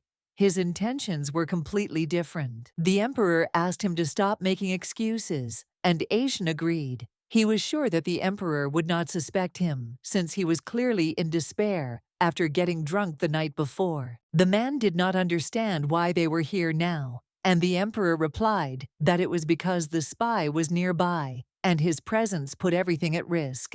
He stole the key and is now actively destroying all traces that could indicate his involvement in espionage activities, trying to hide the evidence from everyone. Jess ran up to Carnell and grabbed him. He was confused, claiming that something seemed wrong with him and his mind was no longer right. He continued to ask what he was doing there. The emperor ordered that he be immediately seized and taken to his chamber for further investigation. Asian, full of bewilderment, asked why he was trying to destroy the evidence. This evidence was necessary to find the spy, and he knew it very well. Jess was working tirelessly, trying to analyze the drugs, and it was completely unclear why he was behaving so ridiculously and unreasonably. Jess stated that this was enough, since he was the one who chose Carnell and taught him everything he knows, and this left him disappointed. Jess came closer and asked why he came and what brought him here, and at some point the guy was completely horrified by what was happening. Jess couldn't understand how he could even think about it, much less decide to do something like that, which left him completely baffled. Carnell replied that he knew nothing. And then the doctor remarked that there was clearly something wrong with him, that this man was clearly out of his mind. He kept saying that he couldn't remember what had happened. Jess thought with irritation that he couldn't just pretend he didn't remember anything. Carnell began to swear that he did not remember anything, and tears appeared in his eyes, which only increased the sincerity of his words. Jess was extremely angry and almost ready to hit him when Carnell suddenly asked why he decided to betray them and interfere in the fate of the imperial family. He did not understand why he acted in this way towards the emperor's family, insisting that he would never betray his majesty and that his actions were wrong. Carnell began to beg to be killed right then and there, leaving him no chance to continue to exist. The Emperor received emergency treatment last night in the Western Castle and was then taken to his room, where he remained to rest. He remained in the medical office ready to help if the Emperor needed urgent help again, and thought that at some point he fell asleep right there. All he could remember was that he didn't know why he was in Jess's room, and he couldn't figure out what he was doing there or what brought him to this place. The Emperor asked again if Carnell was aware of what he was doing. Carnell explained that he had only come to his senses when the Sir had grabbed him, and that he had only realized what was happening after that. Jess stated that he understood the Emperor's power and that lying would not work. However, he added that he did know about it and was not trying to hide his knowledge. The Emperor noted that he could not say for sure, but he heard Carnell's voice all night, and it worried him since his thoughts were filled with doubts. The Emperor thought that if he didn't get rid of the problem, now it would be difficult to clean it up later. The Emperor's dog was missing, so he had to act quickly. Carnell planned to sneak into Jess's room to destroy the evidence. This left the Emperor with no choice but to take action quickly and deal with the situation. It was definitely Carnell's voice, but the Emperor did not see him carry out his plans. This only complicated the situation and made the Emperor more and more suspicious. However, at the moment the Emperor did not hear this voice and could not remember what had happened before. The memories of what had happened were vague and unclear. Carnell's memories ended with him falling asleep in the medical office. He was never able to understand what happened after that, which left him deeply confused. Jess believed that Carnell must have done something, but he had no memories or awareness of his actions, which made him doubt what was happening.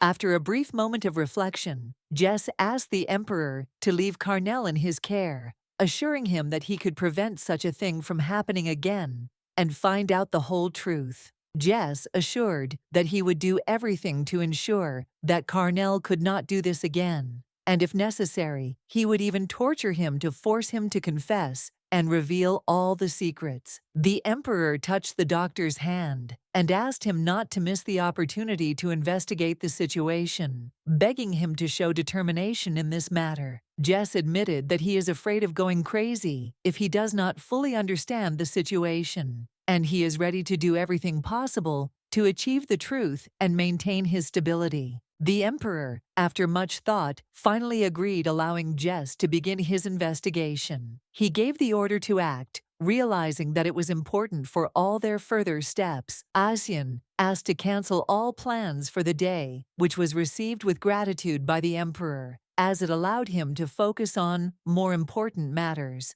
The general suggested that what had happened might be related to some kind of sleepwalking, but he was not sure of this theory, since the facts did not fit into its framework. The Emperor noted that Carnell's actions were too intelligent for a man who was supposedly in a state of sleep or half-sleep, which was even more alarming. Carnell went to many lengths to switch the drug calling into question his motives and calling for further investigation into his every move. Moreover, he framed Riela and even tried to get rid of all traces, which clearly indicated his malicious intentions and intentions to hide his crimes. Asian began to believe that Carnell might have been hypnotized, but soon dismissed the idea as unreasonable. He decided that it was simply a bad idea. The Emperor said that despite everything he wanted to believe, that Carnell was innocent, even if it required an incredible explanation, he was sure that there was a logical explanation. The Emperor admitted that his abilities had become a curse, especially in such situations. The general urged him to take some rest and forget about his worries. The Emperor said that if he had remained ignorant, at least he would not have felt such pain and fear. Ignorance sometimes seemed a calmer option. His breathing was labored, and he felt anxious, so he decided to unbutton his shirt to ease some of the discomfort. It wasn't a symptom of his illness or a side effect of his medication. He felt anxious and weak, like something was wrong and he was getting sick. He needed something, but he didn't know what it was. Without it, he felt like he might die, and that feeling only increased his fear and anxiety. He thought that even if it was something small, he needed something to keep him alive, and he thought it might be related to Riela. He had dressed when he saw her thinking she was in the other room, but now he realized her presence was more significant than he could have imagined. Riela explained that she had been there, but hadn't found the right moment to show herself. She noticed that he looked serious and worried. The emperor realized that she had been watching him all this time, but he did not know how to react to it. He was not prepared for such attention and did not know what to do. Riela said that she had followed his instructions since the morning and had not left the room fully concentrating on resting. She had been silent and invisible, awaiting his command. She also ate everything that the servants brought her, and the emperor praised her for her excellent work, noting that she did everything as prescribed. Riela asked him if he was hungry, and if he wanted to try the pie she had left for him. She cared for him, even without paying attention to her own condition. The emperor noticed that he had thought Riela had eaten the whole pie, but now he realized that she had left some for him. This was her attention to his needs. Instead of asking about his tiredness or exhaustion, she asked about food, showing concern for his needs, without focusing on her own concerns. The pie was indeed delicious, and the emperor said that if it was so good, she should eat the rest of it, as he was completely satisfied. Riela thought he might enjoy some pie too, and her hand suggested she bring it here, so they could eat together, enjoying the moment in each other's company. The constant hardships were hard on Riela, especially considering she was only 12 years old when she had to go through many trials, and it left her with deep marks. Hank wouldn't let her ride in the wagon, and even though her legs were terribly swollen, she was forced to stay and endure it, which left her with many painful memories. Fabian, deciding to cheer himself up,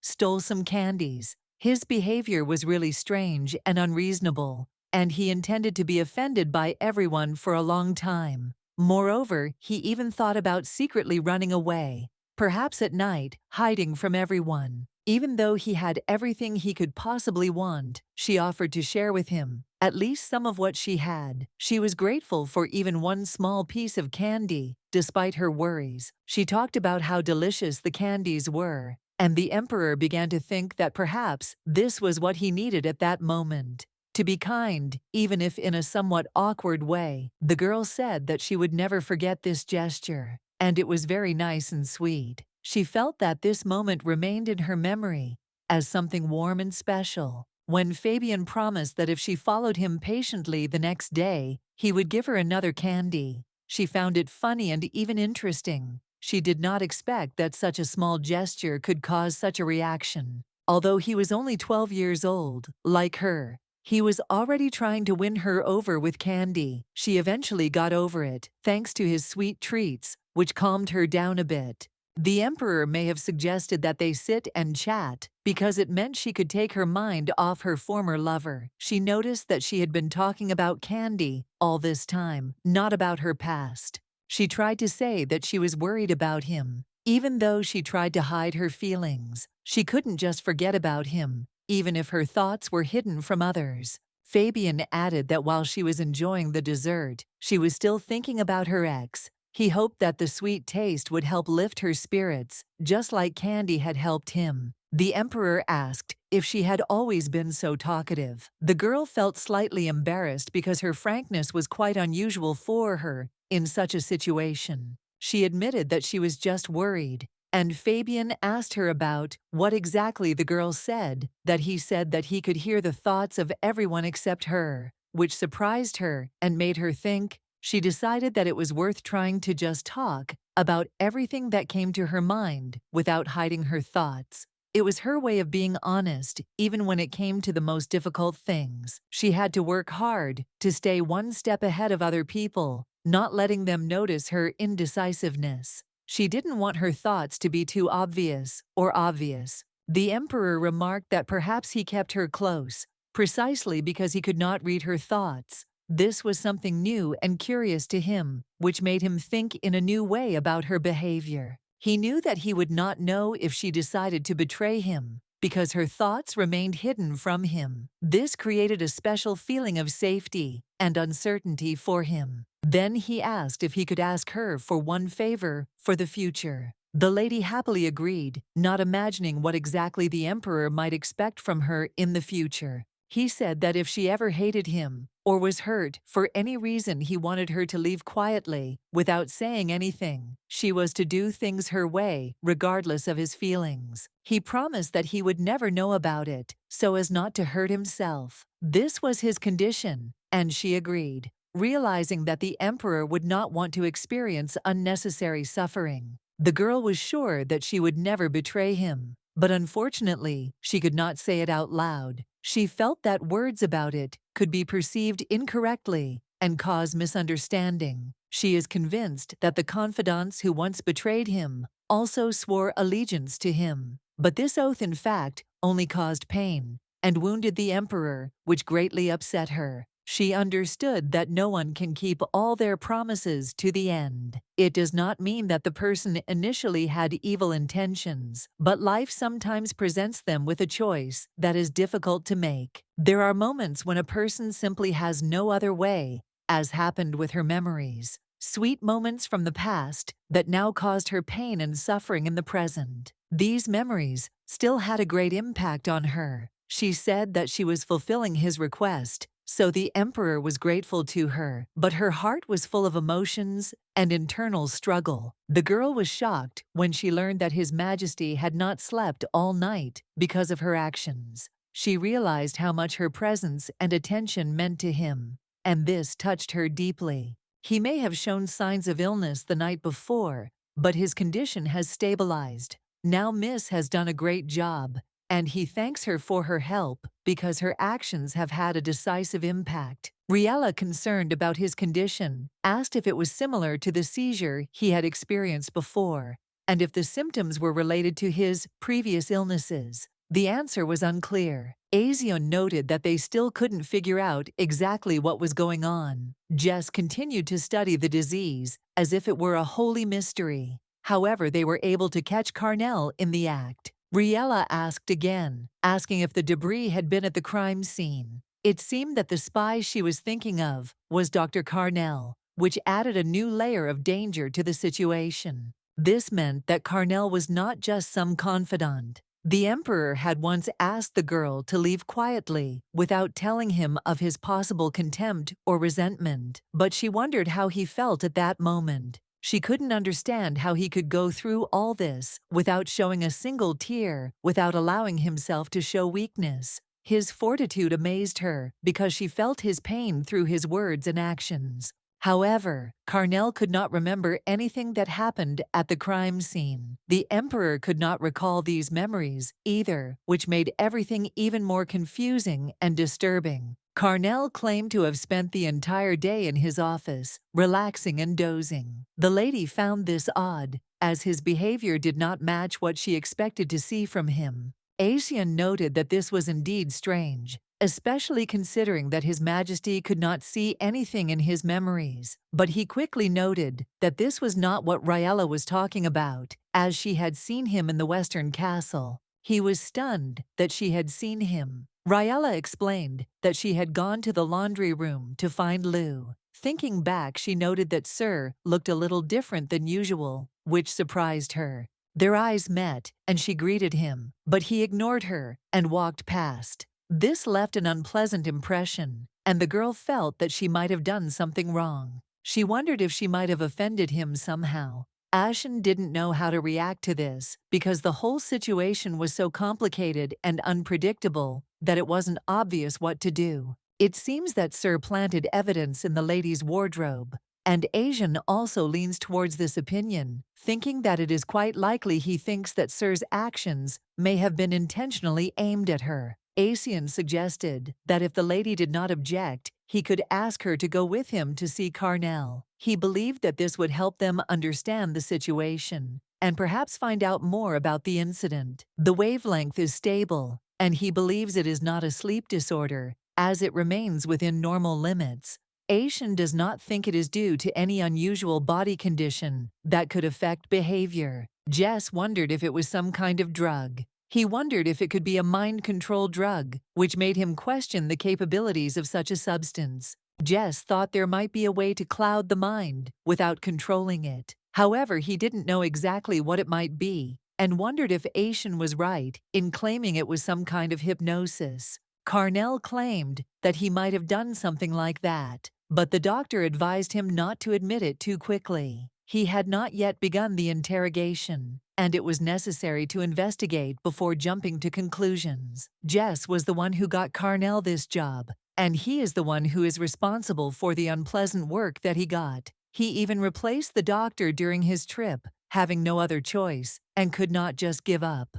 Jess's job was to prove his guilt or innocence, and that was part of his job. He was going to find out the truth, but most likely he was trying to prove Carnell's innocence, despite all the difficulties. It seemed a little funny. He used the word innocent, even though he was caught in the act. He knew the situation was complicated, but he kept looking for ways to prove his theory. Was he poisoned or hypnotized? Jess tried to understand. If only he could prove that he was not acting of his own free will, and therefore his actions could be the result of someone else's influence. If Carnell cooperated, Jess could simply forget about the whole situation, because the doctor himself could get all the answers he needed and reveal what was really going on. Carnell wanted to say something, but at that moment, Asian entered the room. He did not immediately ask Jess if he had managed to find out anything, considering it too early to draw conclusions.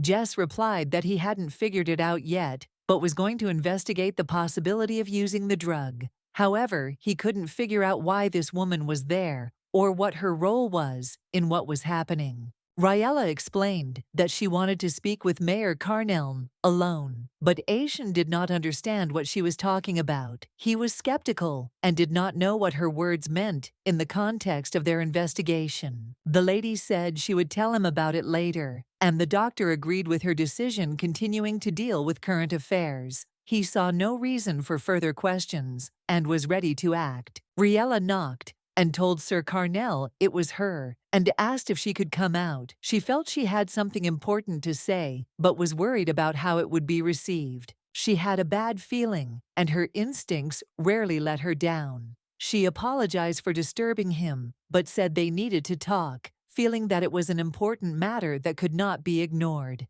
Riela saw Sir attempting to commit suicide, which shocked her greatly. At that moment, she realized that he needed urgent help and immediately rushed to him, trying to prevent the tragedy. She ran up to him and knocked the knife out of his hands. It was all happening very fast, and she was doing everything she could to stop him and prevent even more trouble. Riela screamed at him to stop and come to his senses, hoping that her words would bring him back to reality. She didn't understand what had happened, but she knew she had to act fast. She begged him to stop and said that if he really was a spy, he should admit his mistakes and ask for forgiveness, and if not, he should prove his innocence by acting differently. She condemned him for his cowardice, believing that it was terrible to do so. Her words were full of pain and despair because she could not understand what pushed him to take such a step and how it could be corrected. If he was responsible for what he had done, she believed that he should not have let things get to this point.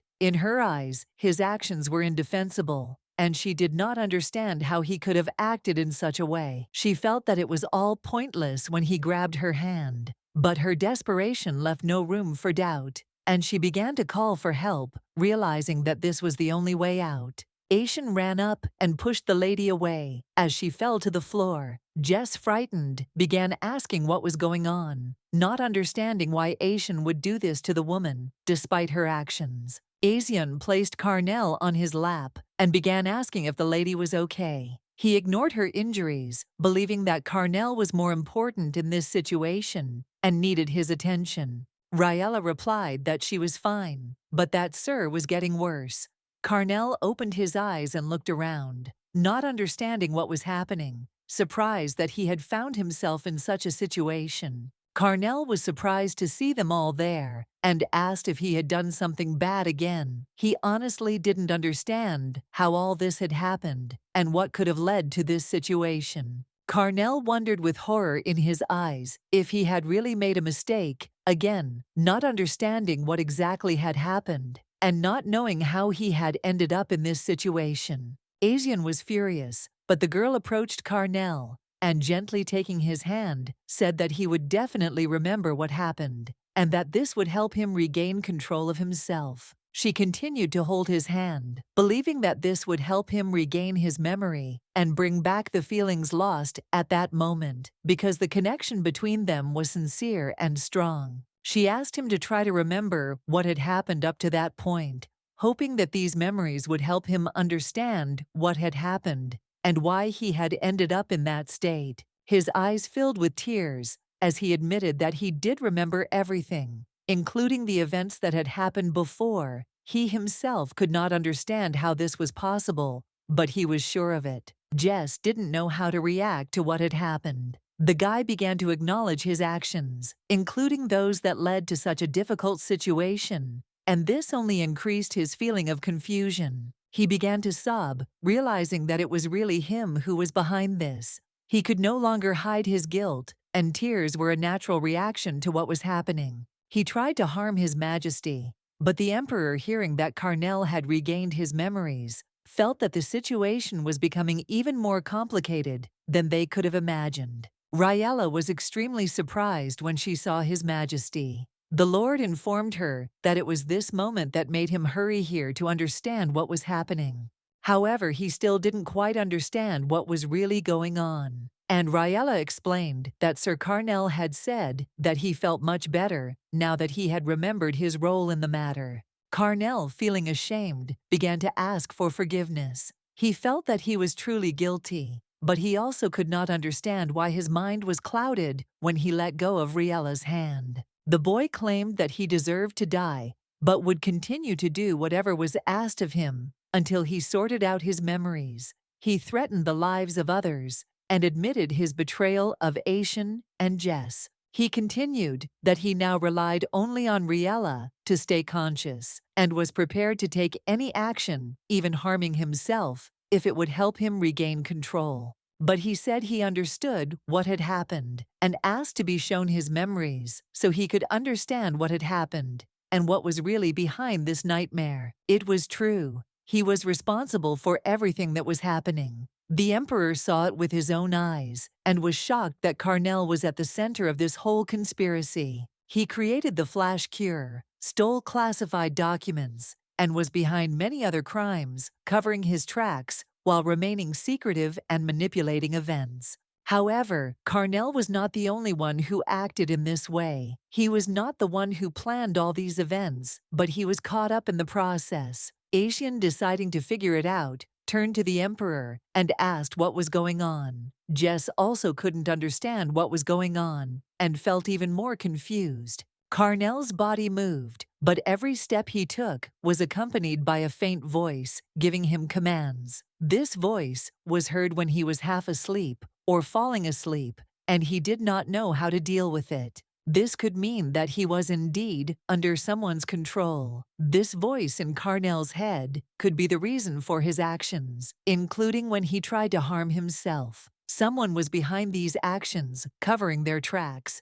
Carnell was not in control of his behavior, and it was hard for him to realize that he had become just a pawn in someone else's game. The Emperor asked if Carnell remembered meeting a hypnotist or someone who could control his actions, but Carnell was not sure of his memories. Carnell admitted he didn't know exactly what happened, but it was all possible, and his confusion was evident as he tried to recall the details of the meetings. The Emperor concluded that they were facing a more serious enemy. Carnell, meeting many foreign dignitaries daily, might well have accidentally encountered someone with ill intentions. Perhaps among them was a hypnotist hiding his true intentions and using Carnell for his own purposes. An enemy who can use hypnosis to control people like puppets. Jess decided to find out what would happen to Carnell. Then he needed to know what the outcome would be. The Emperor noted that he would obviously be given a chance to correct everything he had done. Carnell was in tears and began to ask forgiveness from His Highness. He did not want all this to happen at all. He put him in danger because he was careless, and he deserves to die. The Emperor said that he hated him, but was still grateful that he did not betray him. Carnell continued to ask for forgiveness. He was even embarrassed and all red. Carnell was not a traitor. Everyone was relieved by that, but they still knew they had a lot to figure out. There was no way to know when he would lose control of his mind again, so he chose to remain locked away under the observation of Asian and Jess. And since he had regained his memories, Carnell decided to work with Jess to find out who I am and how the fake cure was made. Riela came to him. She was glad to see him and asked how he was doing. The gentleman was also very glad to see the lady and said with a smile that, now that he thinks about it, he realizes that he did not thank her properly that day. So he is very grateful that she saved him. The emperor was next to the lady and asked Carnell where Jess was now. Riela only told him that he had saved her many times. Carnell began to speak so that she would know that it was not he in the western castle. That day, if it had been, he would have come to greet her with great joy. The lady remarked that she then hoped that now he would give her his smile more often. Carnell smiled and said that everything would be as she wished. She was his savior, so for her sake, he was ready to do anything. The emperor then repeated his question to Carnell. Once again, he needed to know where Jess was now. The boy asked for forgiveness and said that he had gone out for a short while to the library. He asked if something had happened, and the emperor said that the lady's hand was wounded. Carnell decided to take a look and said that he saw and it seemed to be a scratch from something sharp, and asked how she got hurt. The lady began to say that it didn't hurt at all, and that it would heal on its own anyway. Carnell wondered if it was possible that he had hurt her when she had come to talk to him.